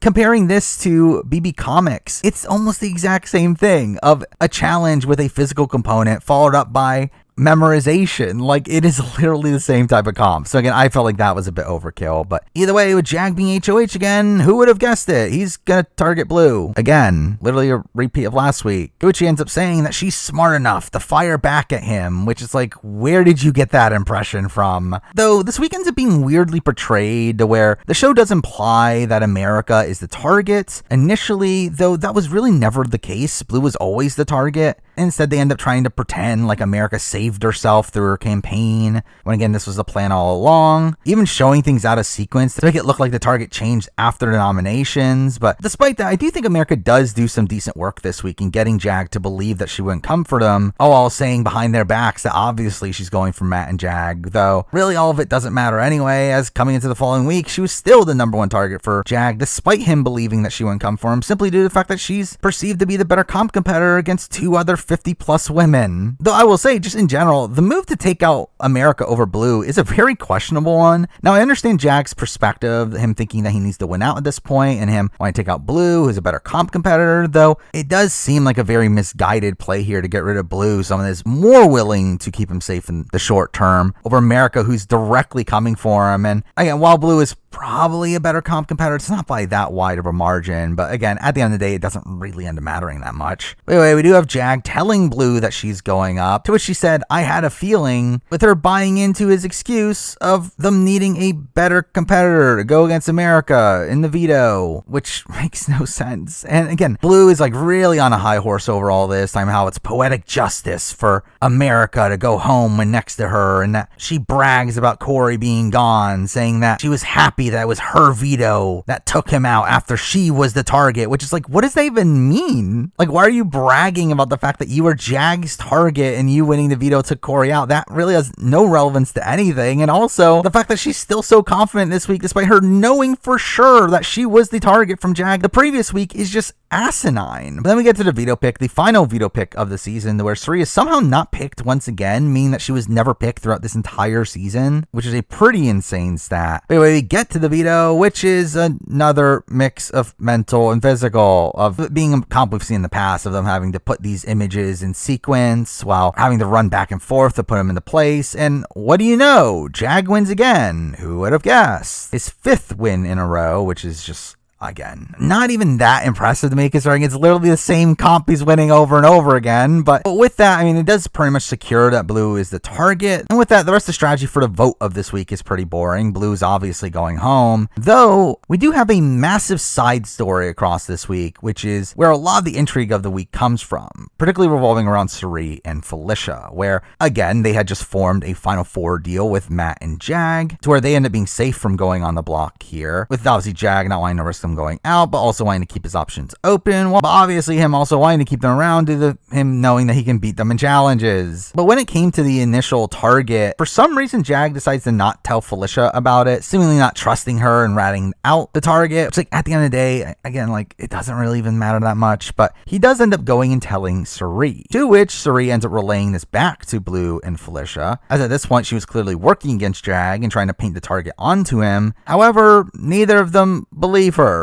for some reason. Now, again, from Blue, it's just her being dumb as usual, but the Felicia side of things is a lot more interesting, where Felicia doesn't believe her because for some reason at this point she's pretty convinced that she's the third in the Matt and Jag alliance, and actually ends up being upset at Suri for leaking this information and talking about going after Jag. As to her, it's screwing up this Final Four deal that she has in place, one that's going to take her to the end, and over the worry of this getting back to Matt and Jag and her thinking it'll backfire on her, she decides to take it into her own hands and leak this information herself, in essence completely throwing Suri under the bus, which really she ends up doing for the entirety of the week, and paying this bigger target on Suri's back, which is ironic considering Felicia didn't even want Suri out. Like, she was wanting Suri to still make it further in the game, but through this she just ends up alerting Jag to the fact that Suri is coming after him, which just puts Suri in more danger, which is not even what she wanted. And really, just in general, it was really frustrating just to watch Felicia play this week, with her seemingly at this point just playing to make it far into the game over her wanting to actually win, where it seemed like at this point she kind of just gave up on the prospect of even getting to the end and winning, and instead was playing to try to get Jag to take her to Final 2. And to be fair, it's understandable in the context of the fact that Jag had been winning comp after comp after comp, and you thinking that he's just going to win out at this point. And to be fair, Felicia seems to lessen on this mindset by the end of the week, but it was still really frustrating to see it, particularly in it souring Suri's game here. But through that, there was a point where Jag did want to use the veto to put Suri on the block, but still target Blue Blue, which again really seemed dumb. It seemed like a move that would just piss Cirie off for no real reason. Though obviously it doesn't go through, with Matt in particular fighting back against it. To our noms end up staying the same. But at this point, we have Cirie coming up with another plan, where initially she did want to save Blue, though kind of realized that there was no real way for her to do so. Though her and Felicia did initially create a plan to split the vote, and in that way force Jag to break the tie, to which in that case he would have to further burn his relationship with Blue, just forcing him to outwardly betray her there. Though Felicia, being Felicia this week, ends up obviously ratting that plan out, which actually ironically ends up getting Jag to actually want to go through this plan, as when he hears about it, his initial thought is the opposite of that, of him thinking that he can use this to gain leverage with America and secure that she won't come after him, which again, also misguided, as America was going to go for him anyway. And America ends up just being annoyed at this even being a possibility when she hears about it anyway. So again, none of that was good, but we do get some interesting edit on the show though of this scene, where when Felicia is ratting out Cirie to Jag here, we do have her mentioning the fact that Matt had told Cirie that he wants Jag out, leading us to get a flashback to Cirie telling Felicia this information, only to then flashback again to Matt and Cirie having this conversation, where Matt did tell Cirie that he is thinking of Jag as a bigger threat in the game, and says that he knows he'll eventually have to take the shot, though wants to wait until Final Four, which I mean really is too late to take a shot. But this was really the first inclination that Matt would be willing to cut Jag in the game, with his DR here in particular being very revealing, and it being very implied that he wanted to take Cirie to the end over Jag, which I should also mention this is the week where we finally do get the Matt and Cirie relationship being focused on the show. That's getting this big segment about how she's his mom in the house, along with the fact that we also see his frustrations at the fact that Jag had been winning all the comps and had been doing all the work, which really did make this feel like a true possibility here, adding some juice to this endgame that was severely missing at this point, where again it very much felt like Jag's positioning was starting to weaken. Though realistically for Matt's game, none of this really matters that much, where based on the dynamics at this point, he's pretty much guaranteed to make it to Final 3 no matter what, with the general opinion seeming to be that Matt is the better player than Jag, and him also seeming to have more respect than Cirie as well. So again, it didn't really matter that much for Matt of which one he gets to the end with, as it seemed like he was going to beat both of them. Though obviously from his perspective, he doesn't fully know that, and you can understand why he would think that people do look at Jag as the bigger threat, and why he would think that he would need Jag out. And I think it does show this like killer instinct from Matt that I would personally want for him to assess him as a truly great player. But I think when looking at this practically, I don't think it really benefited his game that much to actually go for Jag. But anyway, later in the week, we do end up having Jag confronting Matt about this information, to which Matt is able to talk him down, eventually convincing him that Felicia was actually lying about this information the entire time, which with the backup of Cirie ends up pacifying Jag here, which I will say I do think Cirie does pretty good work this week in getting Jag on board, where despite the fact that their trust seemed to be completely severed at a point, we do end this week with Jag fully believing that Felicia was lying and did intend on targeting Felicia over Cirie, ironically having Felicia's plan backfiring on her, where if she hadn't ran out this information to begin with, she probably would have been in a better spot than what she was coming out of this week. But speaking of Felicia, in terms of character moments on the show, we do also get a bizarre segment this week of Felicia having kept food around in her robe, and her just like out of the blue just pulling out food from it and eating from it, which just seems disgusting and really bizarre segment there. The fact that we also get a barbecue for some reason, where for some reason production just gave them a grill out of nowhere, and through that we have Matt and Jag grilling without shirts on, and we obviously have them hamming that up on the show, which was just weird. But it all leads up to the eviction, where we have them not even telling Blue that she's going home until the last second, where supposedly it was minutes before the actual eviction, which is all really lame, as obviously this just now makes it that we don't get the blind side on their show, and us not getting any shocked reactions, along with us also now having Blue being able to pretend like she knew that this was going to happen the entire time. And we get this really cringy exit interview from her with her just hamming it up the entire time, talking about how she knew that they had to get rid of a player this good, which I mean I guess is a way you can describe her. But I should also mention that in the last few minutes we do also see Blue telling Cirie that she knew her secret, claiming that she found it out herself instead of obviously telling her that Jared told her, which again, like, why lie in this instance when Cirie's gonna know immediately after she leaves the show, but whatever. Anyway, again, we lose Blue this week, who just was terrible at the game. I mean, Blue just sucked. And it's frustrating because, again, I think Blue has some good aspects to her as a player, particularly in the fact that she is a very active player. I mean, she is a player that once she has an agenda, she does do a lot of work to try to get that agenda across. Again, she did do some effective work at points in getting Matt and Jag to go against Corey in America. However, very little of her actual work mattered, where it felt like every single time she was able to do something, it would eventually just be undone before anything happened from it, only for the time that Matt and Jack actually go against Corey in America to be from something that, again, wasn't really that much influenced by what Blue did. It was more so the fact that Blue just won the veto, more so than her actually convincing them to do so. And I'll say that again, her even targeting of Corey in America isn't even like really the optimal move at that point in the game. I mean, it was because she had already painted such a target on her back from Corey in America because of how openly she was targeting them. But realistically, there were much bigger endgame threats to her than Corey in America. And she couldn't even keep the trust of Matt and Jag, who had been wanting her out for weeks at this point. Mixing out the fact that she still didn't believe that they were targeting her despite constantly being told that they were targeting her. Again, like, I just think Blue is a really bad player. Now, as a TV personality, I'm kind of more conflicted. Obviously, she's a big ham. She really plays up her persona in the DR, and I think that can lead to some annoyance,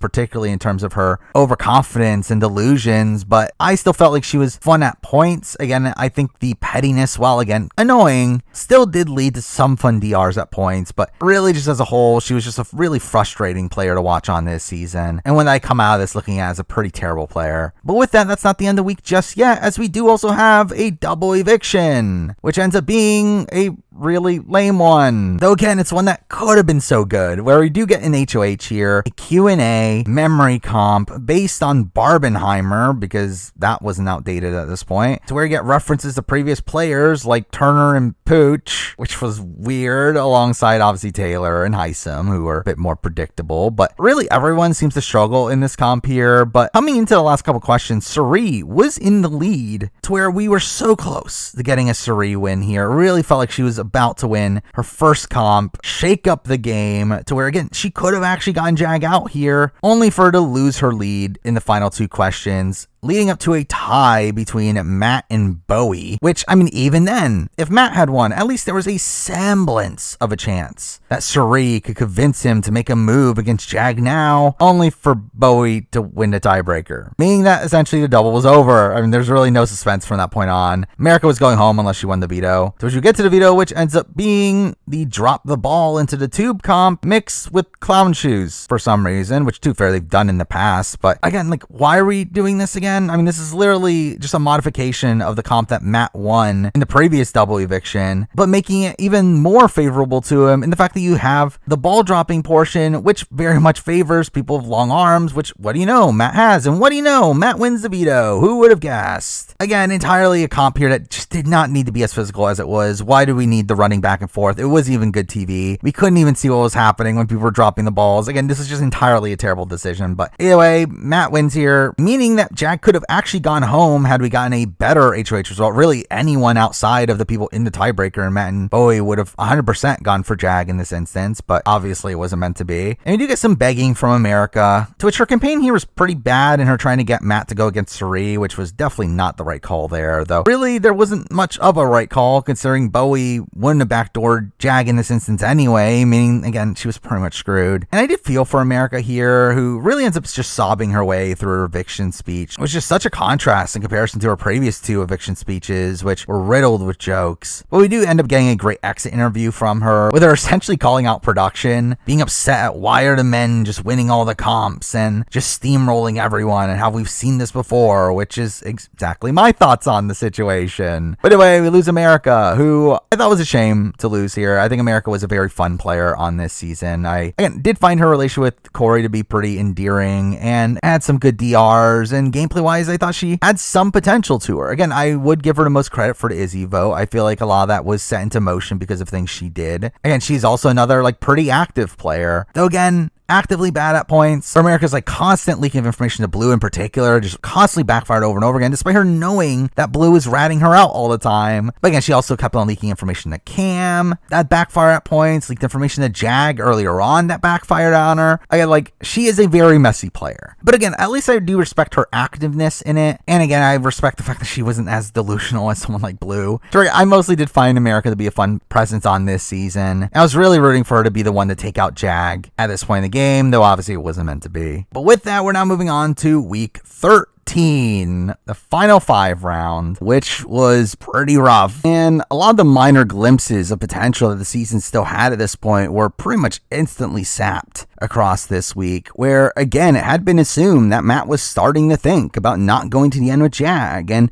instead take Cirie to the end, which would have been this really interesting end game to see play out. And instantly we do see Matt and Cirie hugging it out and him telling her that he's never going to put her on the block, which obviously instantly goes back on. And a lot of that coming from the fact that at this point, Matt reveals that he doesn't think he needs to take the shot at Jag anymore, as he thinks he can win against anybody. And because of that, wants to go Minutemen strong to the end. And this seemed to come from America having leaked that her and Corey were thinking of Matt as a bigger jury threat than Jag, which made Matt pretty complacent and again, not thinking that he needed to betray anybody because he was going to win anyway. The problem is that he didn't consider how Jag would take this information, with him now being apprehensive about taking Matt to the end, knowing that he would obviously lose to him. And through the event of this week, we really do see Matt's seemingly masterful position in the game just crumble. Though first we obviously started all off with the HOH comp, where players have to roll balls to knock each other out of the competition. Not a terrible comp in terms of being equitable physically, though it is one that is pretty lame as an HOH, as it's obviously just a modification of like the coconut chop style challenge, or even just a knockout, where it does very much favor the people in the majority. Though here we do end up seeing Felicia and Cirie essentially work together to take out Jag, though at the same time, Cirie does end up also targeting Felicia over Matt, which turns out to not be a great move by the end of it. Though to be fair, it wouldn't have mattered anyway, and Matt does end up being the HOH here, to where in his HOH room, he ends up getting a photo of his mom and Riley, along with the letter from Riley, which is weird how this person that he only knew for 2 weeks is the person he gets a letter from in his HOH room. But also it's very strange how the show portrays this as more real than the America and Corey relationship. Anyway, through this week, we do have Matt, Jag, and Bowie keep on talking about how they make the perfect team because they never went back on their word, with them being just really insufferable, talking about how they're the good guys. And they end up making a lot of questionable comments about the other players through this week, really just demonizing them, and along with that also end up treating Cirie and Felicia pretty terribly by actively trying to isolate them, to where this definitely felt like a major down point in this season, to see this trio really just become so unlikable, with the power just completely getting to their heads here. And through that, we obviously then see them name their final 3, which again, why are we bothering doing this at final 5? I do find it weird how, yeah, like we're at the end of the season, we're just now getting the name to this alliance. But anyway, Matt's target throughout this week is obviously Felicia, though because he's now more solidified with Jag and Bowie, he does decide to use Cirie as a pawn, which is just a bad move all around. I mean, I feel like it obviously ends up burning Cirie here after he had previously just told her that she's not going up, but also it opens the path for her to go home against his wishes, as this obviously leaves Jag and Bowie as a sole votes to evict, to where obviously instantly we do see Jag and Bowie talking on their own about how Cirie is the biggest threat and how they want her out instead, leading to them forming a final 2 of their own that Bowie is instantly loyal to, despite Matt having been closer to her across the rest of the season, really showing him kind of drop the ball here and never securing a final 2 with her, and just assume that she would take him to the end, which to be fair, I think she would have up to this week, but for him to not solidify that, along with the fact that again Jag seemed more willing to cut Matt at this point, really just sours Matt's position here. Now for noms, we do get some interesting moments from Felicia confronting Jag about their final 4, knowing that she's going on the block again, though for some reason it does seem like she actually believes that Bowie is going to be the target this week, where again, like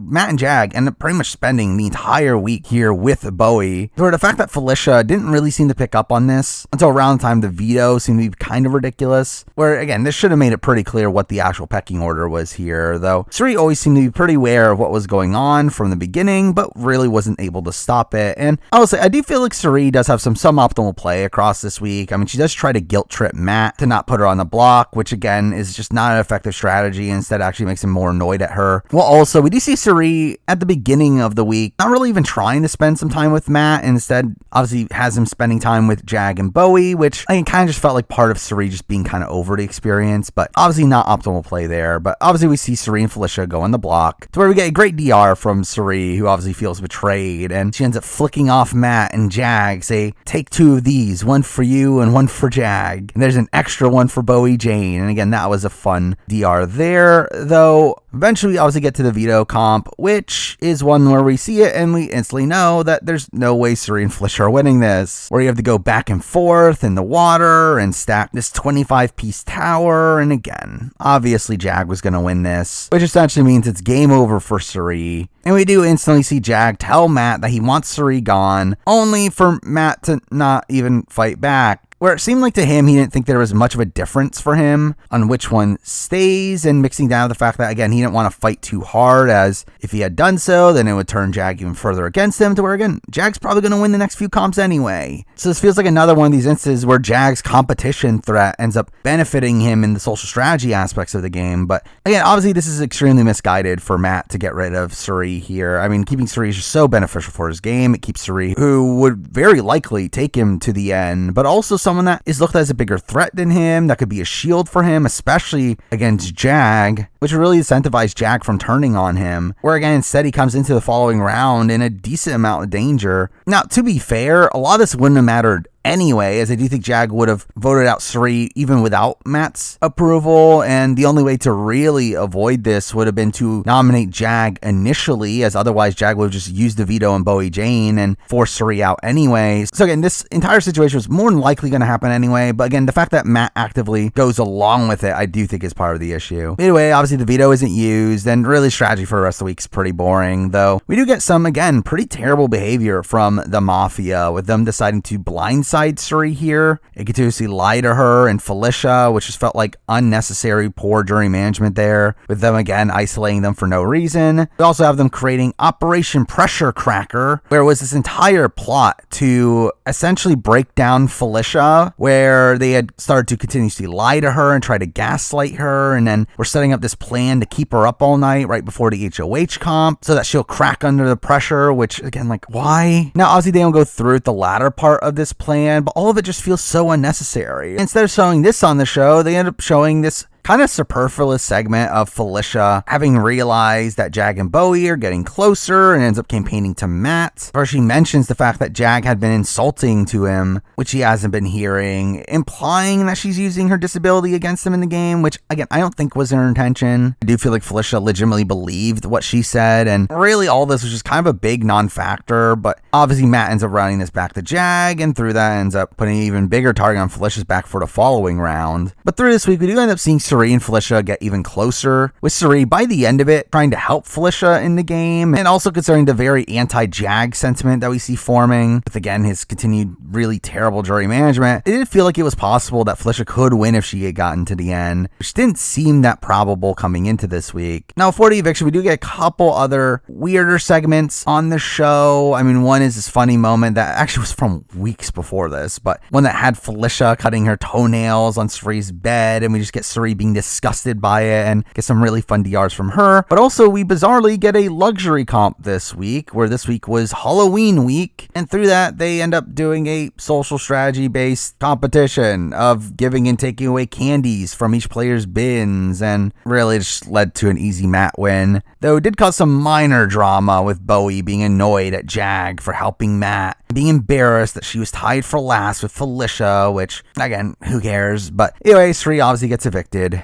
2-0. And obviously Suri was a massive highlight of this season. I mean, being able to see Suri, this big survivor legend, play in the game of Big Brother, and especially a full-scaled season of Big Brother. I mean, again, Suri played 93 days. That's more than most seasons even run. Again, like, to see her play for this long was pretty insane. Now, obviously, yeah, she did get tired of it like halfway through, and you could definitely see her desire to play the game kind of sap across time. But again, her first half of her game was very, very impressive. Again, power structure that she formed around her was one of the most impressive power structures I've ever seen formed in Big Brother. Now, obviously, it all crumbles around her largely due to the actions of Jared and Izzy, but even after her power structure crumbles, she's still able to skate her way to Final Five and still do a lot of impressive social work along the way as well. And again, for me, I think this season has made me really realize what Cirie's game actually is. We're obviously through watching Survivor, we get the edited show, and while you can take stuff out of that and get a sense of what these people are as players, I feel like Big Brother is the more raw form of that. Obviously seeing these people in the live feeds, seeing their reads at every point in the game, and from this season, I think we've learned that Cirie is just such a masterful social player. Probably one of the best social players of all time, especially in terms of being able to get people to like her and want to work with her in the game. Obviously, I think an issue comes from her strategically. Now, obviously, she is a very strategic player, but the quality of that strategy is very wonky. Again, there's some great stuff. There's some very messy things. It's kind of a little bit all over the place. So obviously, when she was in control, just the sporadicness of her gameplay was just really surreal to see. But I think this really just kind of solidified even more just how impressive a social strategy player Cirie is, where, again, she got 5th place on a Big Brother season after already having 3 really deep runs in Survivor, a win on the Traitors. Like, I think Cirie is by far one of the best social strategy players of all time, with this run really just solidifying that even more. But with that, we now get to the final 4 round, where while the result of this round was very predictable, at least from the offset, I do feel like it actually plays out in as good of a way as it could have, considering the result, where obviously the ideal would have been Felicia surviving this round, where coming into the HOH comp, it did feel like she had a decent shot here where it was a quiz comp about memorization. However, Felicia ends up actually doing the worst of the 3, and instead we do get Jag and Bowie going to a tiebreaker, where Bowie ends up winning here, being guaranteed for Final 3, also essentially meaning that Bowie has now broken the record for most days without being nominated, which is really funny. Now, of all players, it's Bowie Jane that has that record, and to be fair, it is probably the thing I would prop her up the most for in her game, is this aspect of her somehow not being nominated the entire season, despite the fact that, again, like, she should have been this Pawn Star, yet people actually cared enough about their relationships with Bowie Jane and making her feel secure in the game that they didn't put her up. So again, that's at least a minor credit to give to her, though really obviously the rest of her game is not that good. But anyway, we do waste time on the show here talking about nominations that don't matter, and seemingly the majority didn't get that drift, where we do see Bowie and Jag create this massive scheme on tricking Matt into going on the block without having to piss him off, which was all just really pointless. I mean, we get this really manufactured scene of Jag telling Bowie to make them pick a number, and Bowie will just pick the number that's closest to Jag's. And again, during the scene itself, it just felt very rehearsed, where, again, I feel like if it was me, I definitely would have realized that this was all a ploy, but Matt doesn't seem to figure it out. And obviously Matt does end up going on the block here against Felicia, being the first time Matt is nominated all season, which is obviously the differentiator between him and Bowie in terms of not being nominated. Even though, again, I don't really consider Final Four nominations really that important. Again, the fact that he actually made it this far into the game without ever being nominated is pretty insane still. Now, before the veto comp, we do get a couple segments to waste time in the show. We do get a jury segment that, straight up, the jury segments on this season were not particularly interesting, where there was no real drama or really any interesting dynamics in play there. Well, we also get an interview with Taylor that was actually pretty fun, as we did see her like push back against the edited show's agenda, particularly noting that Jag has made enemies, and obviously advocating for a social game and talking about the challenges. So again, that was kind of cool. But anyway, we get to the veto comp, which, I mean, to be fair, was a mostly equitable comp here. I mean, again, it was a day's comp, though it did have a little bit of you having to run around the room to place the pictures, but again, nothing too egregious here. Definitely one Felicia could have won, but obviously instead we see Jag win, which ends up being his 7th veto here, obviously breaking the record for most veto wins on a season, which again would have been more impressive if he didn't win the same style of comp over and over and over again, and also against a relatively weak field. Either way, this ends up actually being a really interesting vote here for Jag, where obviously he knows that Matt is a threat for him in the game, to where Matt could definitely beat him in a jury vote, though we do see him really struggling with the morality of it, as again, Jag is trying to portray himself as this good guy. He looks at himself as this good guy, and he tries to play this honor-bound game, except when he doesn't. And again, the thing that's so frustrating about Jag is the fact that he doesn't own it, where obviously he has betrayed people up to this point. And here, again, he clearly wants to take out Matt here. And instead of just like owning the move, he instead tries to convince himself that Matt hasn't been loyal to him, so he can claim that that is why he's voting Matt out, saying that he showed that he wasn't loyal by taking candies from me during the luxury comp, which was all stupid.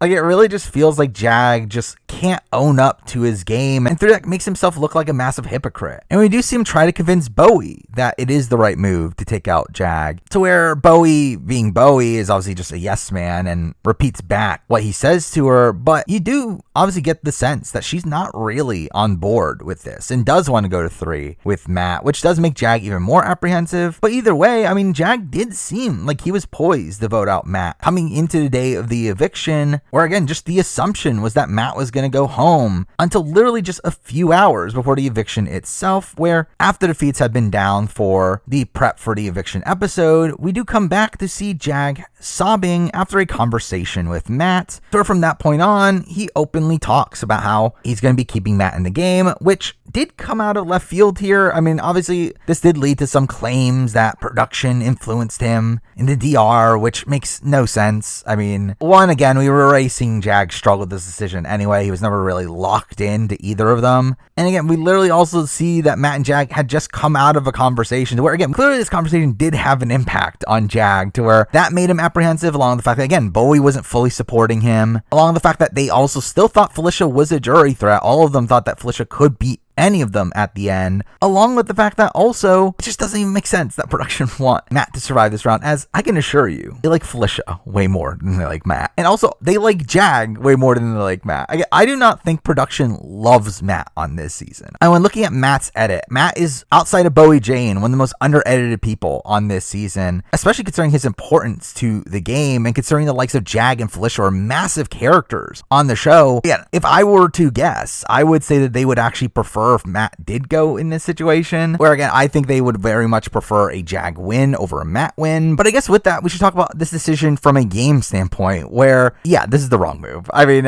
Jag 100% should be voting out Matt in this situation. Voting out Matt pretty much guarantees a final HOH between him and Bowie, to where both of them are going to take each other to the end, to which Jag would then beat Bowie at the end. Also, it's just a bad look for him to be keeping Matt around from a jury perspective, where they're going to look at this as him making the wrong move in this instance. So again, this was just a bad move all around for Jag, but it is also a bad move all around for Bowie, where again, it's funny that Bowie was trying to get Jag to agree to keep Matt around, when again, that is 100% against Bowie's best interest. Bowie's only semblance of a chance at winning at this point was getting to the end against Felicia, where in that situation she has 3 locked-in jury votes with Cameron, Jag, and Matt, and only needs 1 more, which again, I don't think it's very likely that she gets that 1 more, but again, it is a situation where she's relatively close to winning, while also, again, even in that situation, her getting to the end against Jag isn't the worst case scenario, as at least there's a potential of this like bitter jury angle to where like maybe Bowie can squeeze it out. But again, with Matt in the final 3, she's just making it more likely that Matt could win final HOH in a situation where he potentially cut her over Jag. And like, really, I feel like this is one of the worst moves anyone makes this entire season, of Bowie not agreeing to take out Matt. As again, I do think if Bowie had agreed to taking out Matt, I do think Jag could have definitely gone through with it, but instead we end up seeing the obvious go through here, Jag voting out Felicia, where again, despite this being the obvious result from the very beginning of the week, it at least did have a lot of drama in between and a lot of suspense over what Jag was actually going to do that made this not as boring as it definitely could have been. But with that, we do obviously lose Felicia, who is just a really fun character on this season. I would say probably my favorite character of this season, where she really just brought so much to the show. I just love the way she talks and the way she laughs, the numerous fun, wacky segments that she gets on the show. And she's also a really fun player as well. Now, a very sloppy player. I do feel like she, again, leaks information a bit too much. She did seem kind of aloof at points. Her own alliance had turned on her by week 5, but still a really fun player. One that, again, if she had been able to win more competitions on this season, I think definitely could have done a lot of damage here and making pretty big moves at points. And again, it would have been really fun to see, though obviously it's all for naught. But I still feel like she had a really fun run on this season. Definitely probably ends up being one of the best casting choices for the show in years, with her bringing so many of my favorite moments from the feeds across this season. And her dynamic with Suri was really interesting. She was not scared to get into confrontations. Again, I really feel like Felicia brought a lot to the table on this season. So it was definitely a shame to see her not make it all the way to the end. Now we get to the final 3, where here we get the typical recap episode, though it was actually added late to the schedule to where I guess they really felt the need to have a recap episode that was actually just kind of boring, where outside of a humorous set of Heisem DRs and Corey and America finally getting taken seriously, and I guess Steakgate, which was a situation where Matt and Jag ate Mimi's steak that caused some drama that actually had Mimi being against Jag for a bit in a position where he could have gone home. Though outside of that, not much intrigue there, where I was a bit surprised that we didn't flash back to seeing Jag's dilemma at the final 4, though considering how lazy this episode was, I guess it's not that big of a surprise. But obviously with that, we get to the finale, starting it off with Final HOH Part 1, a comp that we've seen numerous times in the past of the players being slammed against a wall while holding onto a rope. Really one of the few endurance comps that I feel like Matt could have won against the other two here, to which we do instantly see Jag following this regret that he had taken Matt to the final 3. Though the comp here ends up lasting around 3 hours, and despite Matt probably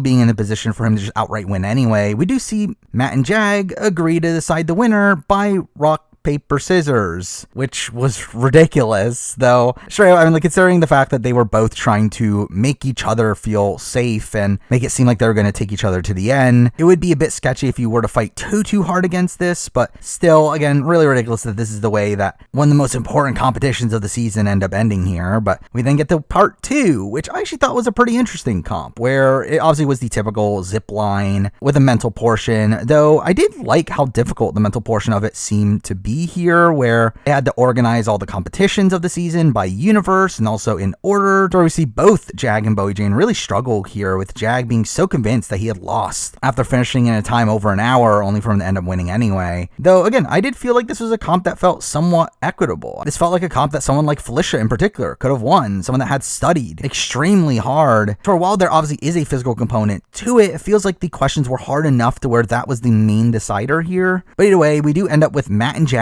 being in part 3, where we obviously have them reassure each other, as you would expect, to where you would think that, okay, this doesn't matter. Jag will probably cut Matt anyway, as he was expected to do coming into this round, though interestingly, after part 2, Jag's body language completely changes in his conversations with Bowie. To where it had become very clear that he had changed his mind by that point, to the point where Bowie actually picks up on this and tries to campaign to him, though Jag just does his typical thing of being extremely awkward and him stammering around the conversation. But eventually we get to part 3. By this point, again, it didn't really feel like the comp mattered, and both of them end up answering the exact same for every single question, only for Jag to win the tiebreaker, becoming the final HOH, to where we get to the eviction in what should have been a game-deciding decision for Jag, where Jag makes a speech about how Bowie promised him her jury vote and how Matt never turned his back on him and is voting based on what he thinks is right, and votes to evict Bowie, which at the time seemed like a Cody level decision here, in him essentially blowing the entire game in this one decision, and straight up it 100% should have been. But either way, we do lose Bowie Jane, and Bowie Jane is just such a weird figure on this season. I mean, Bowie is a player that I think probably has more acumen to her game than some people give her credit for. I do think her ability to stay off the block by being like a really strong ally to people like Matt and Jag and Corey in America is, again, somewhat impressive. I also feel like despite her game being extremely passive and her obviously being a team player, she is doing so actively. Like, she is doing so because in her mind, she's doing what is best for her goal for the season, which again, by that time of the end, it became very clear her goal wasn't even winning the season. It was just to get to final 2, which again, she ends up failing at. But again, like, I do feel like there is some acumen to have for Bowie Jane's game. But Bowie Jane still kind of sucks. I do think Bowie Jane is just very cringy as a TV character. I really find her overly positive attitude to be just very awkward. And really, I mean, again, most of my preseason thoughts where I really didn't like her in the preseason really just stuck. I don't particularly like her as a TV presence. And again, her gameplay was very frustrating considering she wasn't really trying to win. So again, I don't really have much positive to truly say about Bowie Jane, outside of, again, these minor pros I'll give to her gameplay wise. But with that, we now have our final 2, where obviously we did have a jury roundtable, which was a massive letdown. I mean, Dr. Will had an interview come out the previous day with Shannon Tharp, which he talked about how much arguing there was at the roundtable, to which again, we saw none of that, and just ended up being really boring, though he did also mention that minds were changed, which, boy, they were. But obviously we eventually get to the jury questioning, which is where really everything flipped for me, where, again, coming into this finale, the consensus was that Matt was going to win in a near shutout here. I mean, Corin America left the game pro Matt. Suri and Felicia left the game pro Matt. Blue left the game pro Matt. When we get to the questioning here, right away, we have Matt being asked about him being a follower, and we follow that up with people nodding to Jag's answers. And I was like, oh no. Where, I mean, again, straight up, I'm not a big Matt fan as a person. While I obviously sympathize with the struggles that he goes through, I also don't like his attitude. I don't like the bevy of misogynistic comments that he made across the live feeds. And from that point of view, I didn't want him to win. However, from a pure gameplay perspective, this should not have been close. And it didn't seem like it was going to be, where, again, it very much feels like most of the jury's minds were changed at the jury roundtable, where us seeing the jury questioning it, feeling just the complete opposite of what we heard on the exit interviews, was just so surreal to see. Now, straight up, I do feel like Matt performed terribly here. I mean, he admitted to not being willing to cut Jag and didn't give many examples of what exactly he did outside of working with Jag, despite the fact that there were many things to point out. While Jag performed mostly well. Now, his answers were almost entirely bullshit, and looking at it from an outside perspective, most of what he said was either extremely surface level or just outright wrong, with him seeming to not even understand his own game or really Matt's influence on his game. But straight up, I don't think any of this mattered. I do feel like the jury already had their mind made up, which again is just typical of these live jury questionings. But I should also mention the fact that Bowie Jane's jury question here in particular made me physically cringe, where she was just so excited to ask about how Jag's game became better when he joined the Mafia, as if the Mafia is actually an alliance that anyone cares about. But either way, getting to the jury speeches, I will say I do feel like I got more of what I wanted from Matt, to where, again, he did talk about a lot of these talking points that he should have been mentioning beforehand. He talked about his struggles with his disability and how impressive it is that he overcame that. He describes how great his social game is, with him not being nominated until the final four, and how his social game with Jag kept him around at the end. He says he actively knew when to perform when he needed to and when to stay back. He openly says that he would have been fine in the game without Jag, which is the truth. And I do feel like his speech was exactly what he needed to say, but again, it didn't matter. While Jag's speech was just terrible, feeling like he was threatening the jury, and again, just being wrong about the things he did in the game, to where we literally see Corey rolling his eyes and the jury laughing at him after he says that his hands are covered in blood. He literally calls himself the most masterful, dominant, strategic player in the house, and that you need to make the right decision. And again, I just audibly laughed at this speech. It literally just felt like him copying these speeches that he has seen in the past and just checking off all the boxes, and just his overall tone was just so condescending throughout all of this. But again, it was pretty clear that Jag was winning at this point, though with Suri and Felicia very blatantly having voted for Matt, I did feel like maybe there's a chance of like a close 4-3 vote, and I did feel like there was still some intrigue coming into the vote even throughout the reunion segment, which in itself was also really fun, where outside of telling Cameron he was the hero of the season, which felt like propaganda from CBS, the entire revealing of secrets, particularly Suri and Jared's, was just a really fun segment of the show. But obviously we get to the vote reveal, where Jag is declared the winner in a 5-2 vote, with Corin America and Blue, I guess, changing their minds at some point, thinking of Jag as the most dominant player, despite claiming the opposite for most of the season, with Jag now being the first winner to have actually gotten voted out of the game and proceed to win the season. Now, straight up, I did pick Jag as my winner pick before the season, to where I have now technically picked 4 winners in a row. I picked Cody, Xavier, Taylor, and Jag. Again, self-congratulatory here, but again, I feel like this is a ridiculous streak for me. This is by far the most disappointed I've ever been in my winner pick winning the season.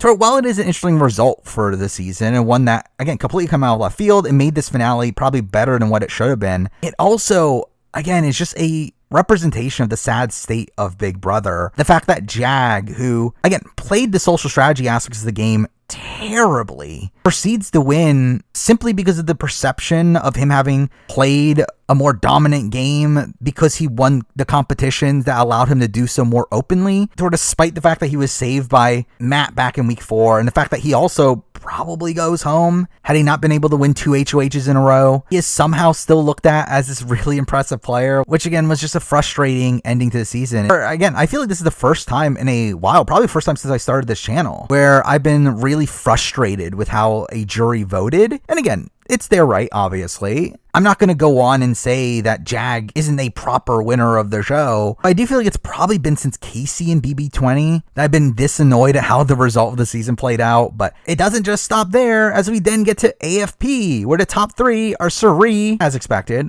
alongside Matt, who again made misogynistic comments, and Cam, who might as well be the epitome of misogyny. And what do you know? Cameron wins. What a disaster. And again, obviously this is a massive disconnect between the edit and the feeds, and it's not completely out of left field. It definitely felt like a possibility coming into it, but again, the fact that CBS seems to be in love with Cameron is just such a disappointment. As again, I would be mind blown if he is not the person that's going to be on Reindeer Games. And again, it's like, I don't get why they love Cameron as much as they do. But obviously, to end the season, we then end it with an interview with Jag where he literally says that he's won with integrity and loyalty, which, shut the fuck up. Obviously a fitting ending to the season. But it doesn't stop there, where we obviously get the announcement of a new spin-off that had been heavily rumored coming into this. Again, the BB Legend season that people have been wanting, Big Brother Reindeer Games, which is introduced to us by a final video, including Frankie, Brittany, and Danielle, which was as cringy as the other one. Though, again, the show itself is going to be a winter-themed show entirely based around challenges.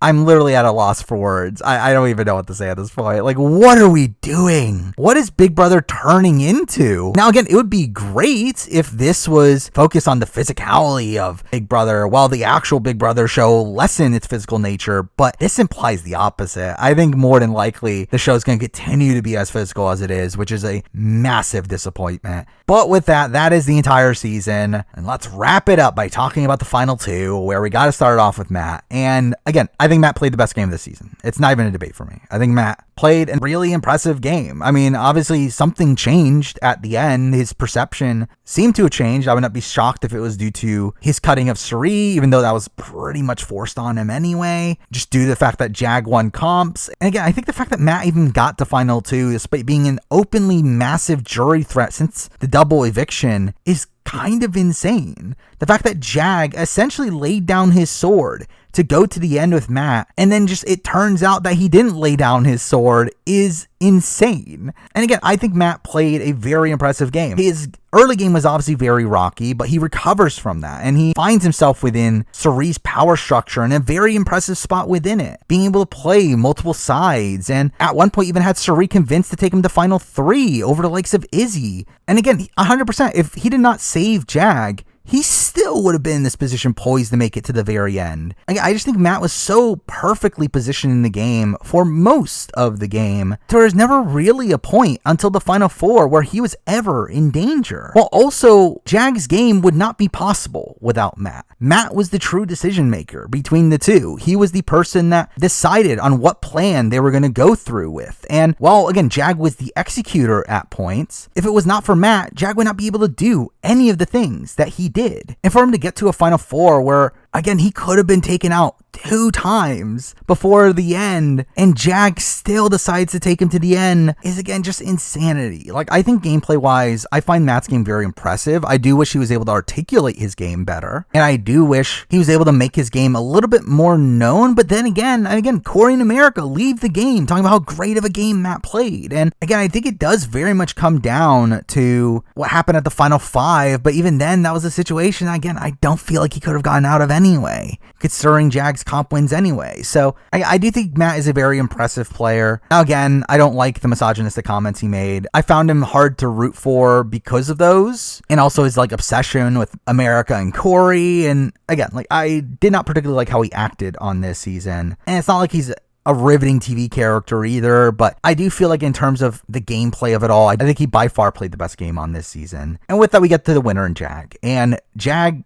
sucks. I think Jag is a terrible Big Brother player. Now, again, I am going to be doing my ranking of every Big Brother player of all time, and he's obviously going to be relatively high just from the fact that he is a winner. He obviously demonstrates some skills here and there, but I think Jag is a terrible Big Brother player. I think he is a player that straight up wins kind of despite his own actions. I do very much feel like a lot of his jury management was simply his winning of comps. where again, his jury management was pretty terrible with people on the way out. He would not own his moves to literally anybody, plays the game under this guise of honesty and integrity, despite the fact that this comes off extremely hypocritical when you look at all the people he betrayed on the jury. He plays a game where, again, he was voted out and came back to the game in a position where he didn't even fight for him to save himself during that week. Again, he could have very easily flipped the power structure had he just revealed all the information he had on Cameron, and he just didn't, and proceeded to literally do the exact same thing the following week and getting himself volunteered for the block and almost getting taken out again until literally something completely out of his control happening in red, mentioning him wanting to get back together with Cam that really flipped the entire game, which in itself was largely based around the Cirie-Jared connection, as a large reason why that even happened to begin with was also due to the fact that Cirie had to protect Jared in that instance, as if Red stayed and figured out everything, then that would have been bad for Jared's game. And again, following that, we just continue to see him getting lucked out at point after point after point, where again, he was in a much worse position in the game than Matt, to where he was always going to be taken out over Matt, yet just again continuously won the competitions to stop that, and again was very much benefited by being able to win HOH 2 times in a row. And follow that up with the fact that again, he knew that Matt was the biggest jury threat. He was literally told that Matt would win if he gets to the end, and despite that still takes Matt to the end and seemingly only wins due to the jury shifting their opinion at the last second. Like, again, Jag plays terribly. Though, again, those things just so happened to work out for him because he just won all the comps. And again, in comps that were just simply the same comp over and over again. So again, I find him to be an extremely frustrating winner of the show. Debatably the worst winner of all time. We'll see when I redo my winner ranking, which will probably be sometime next year. But to go alongside that, he's also a very frustrating person on the show. Where again, he didn't make the misogynistic comments that Matt made across the live feeds. However, he did also come off on a massive high horse on the live feeds, again talking about how he's one of the good people and how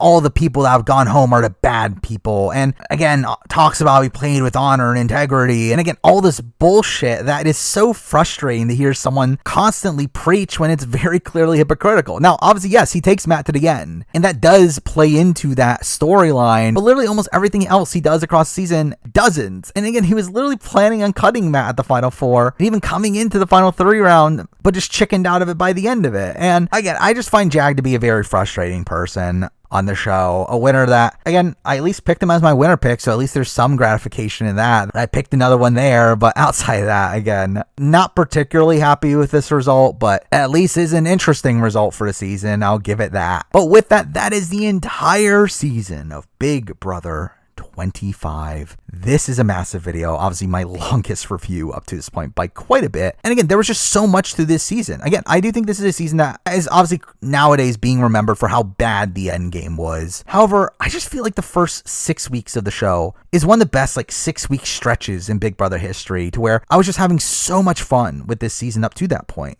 And while obviously the season gets very inconsistent after that, I still do largely look at this season as a pretty solid season. I do think when you're reminded of all the craziness that happened early on in the season, it does make you realize again how the season was really great at a point. Now again, the endgame was very frustrating to see Jag essentially win out, and to see the Mafia claim that they're a good people, and to see the people that weren't winning competitions simply just not have much of a chance to do much in the game. But even after the zombie twist, which is commonly talked about as the drop-off point for the season, I still think there's fun stuff. Again, I do think the Mimi boot week is a really great week as a whole. I do think the Corey and America Blindside was really fun. The reaction from that, I did feel like the final 4 round was very interesting to see this dilemma that Jag was going through. And as much as I didn't like it, again, to see this very shocking ending to the season and Jag just winning out of nowhere, again, it still leads to the end of the season still having its moments. Well, again, the beginning of the season was so strong. Week 6 is an all-time great week of Big Brother. I literally talked about it in this video for over half an hour. Week 1 was just really hectic. Almost every vote after that was one that flipped back and forth constantly. We had the Heisem blindside. Again, there's just so much greatness in the early parts of the season, to where again, I still look at this as a pretty solid season. Now again, I do think there is a disconnect between the feeds and the show. I do think for people that are just watching the show, not there at the time of the feeds, they're probably not going to like the season as much. As again, I do feel like a lot of the greatness of the season comes from stuff that was almost entirely exclusive to the feeds.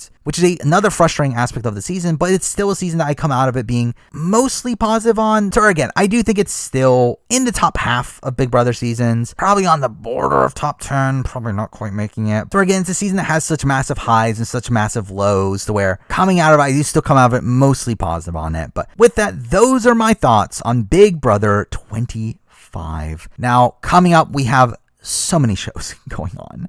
Now, obviously, Survivor, Amazing Race are currently still airing. I'll be doing reviews of those when those seasons finish. We also have Survivor UK currently airing, which, again, I'll do a review of eventually. It probably won't come out in a timely manner, but eventually. We'll see about Big Brother Reindeer Games. I think I'll probably have to do some sort of video on it at some point. Again, it might not be in a timely manner just because it's ending literally the day after Survivor. And again, that's not ideal timing, but again, I will probably end up doing a video on that at some point. And obviously, just outside that, obviously, I will also be doing the BB25 player ranking, which should be the next video coming out after this, along with, again, something that I've talked about in the past, which I will be doing coming up, currently planned for February of next year, where I will be ranking every Big Brother US player of all time, which I've literally been planning for years of doing it after BB25. So again, it'll be a massive undertaking, but again, expect that in between this and BB26. So I got a lot of stuff coming out at some point down the road. But for now, that is the video. My new longest season review by quite a bit. Thank you for watching.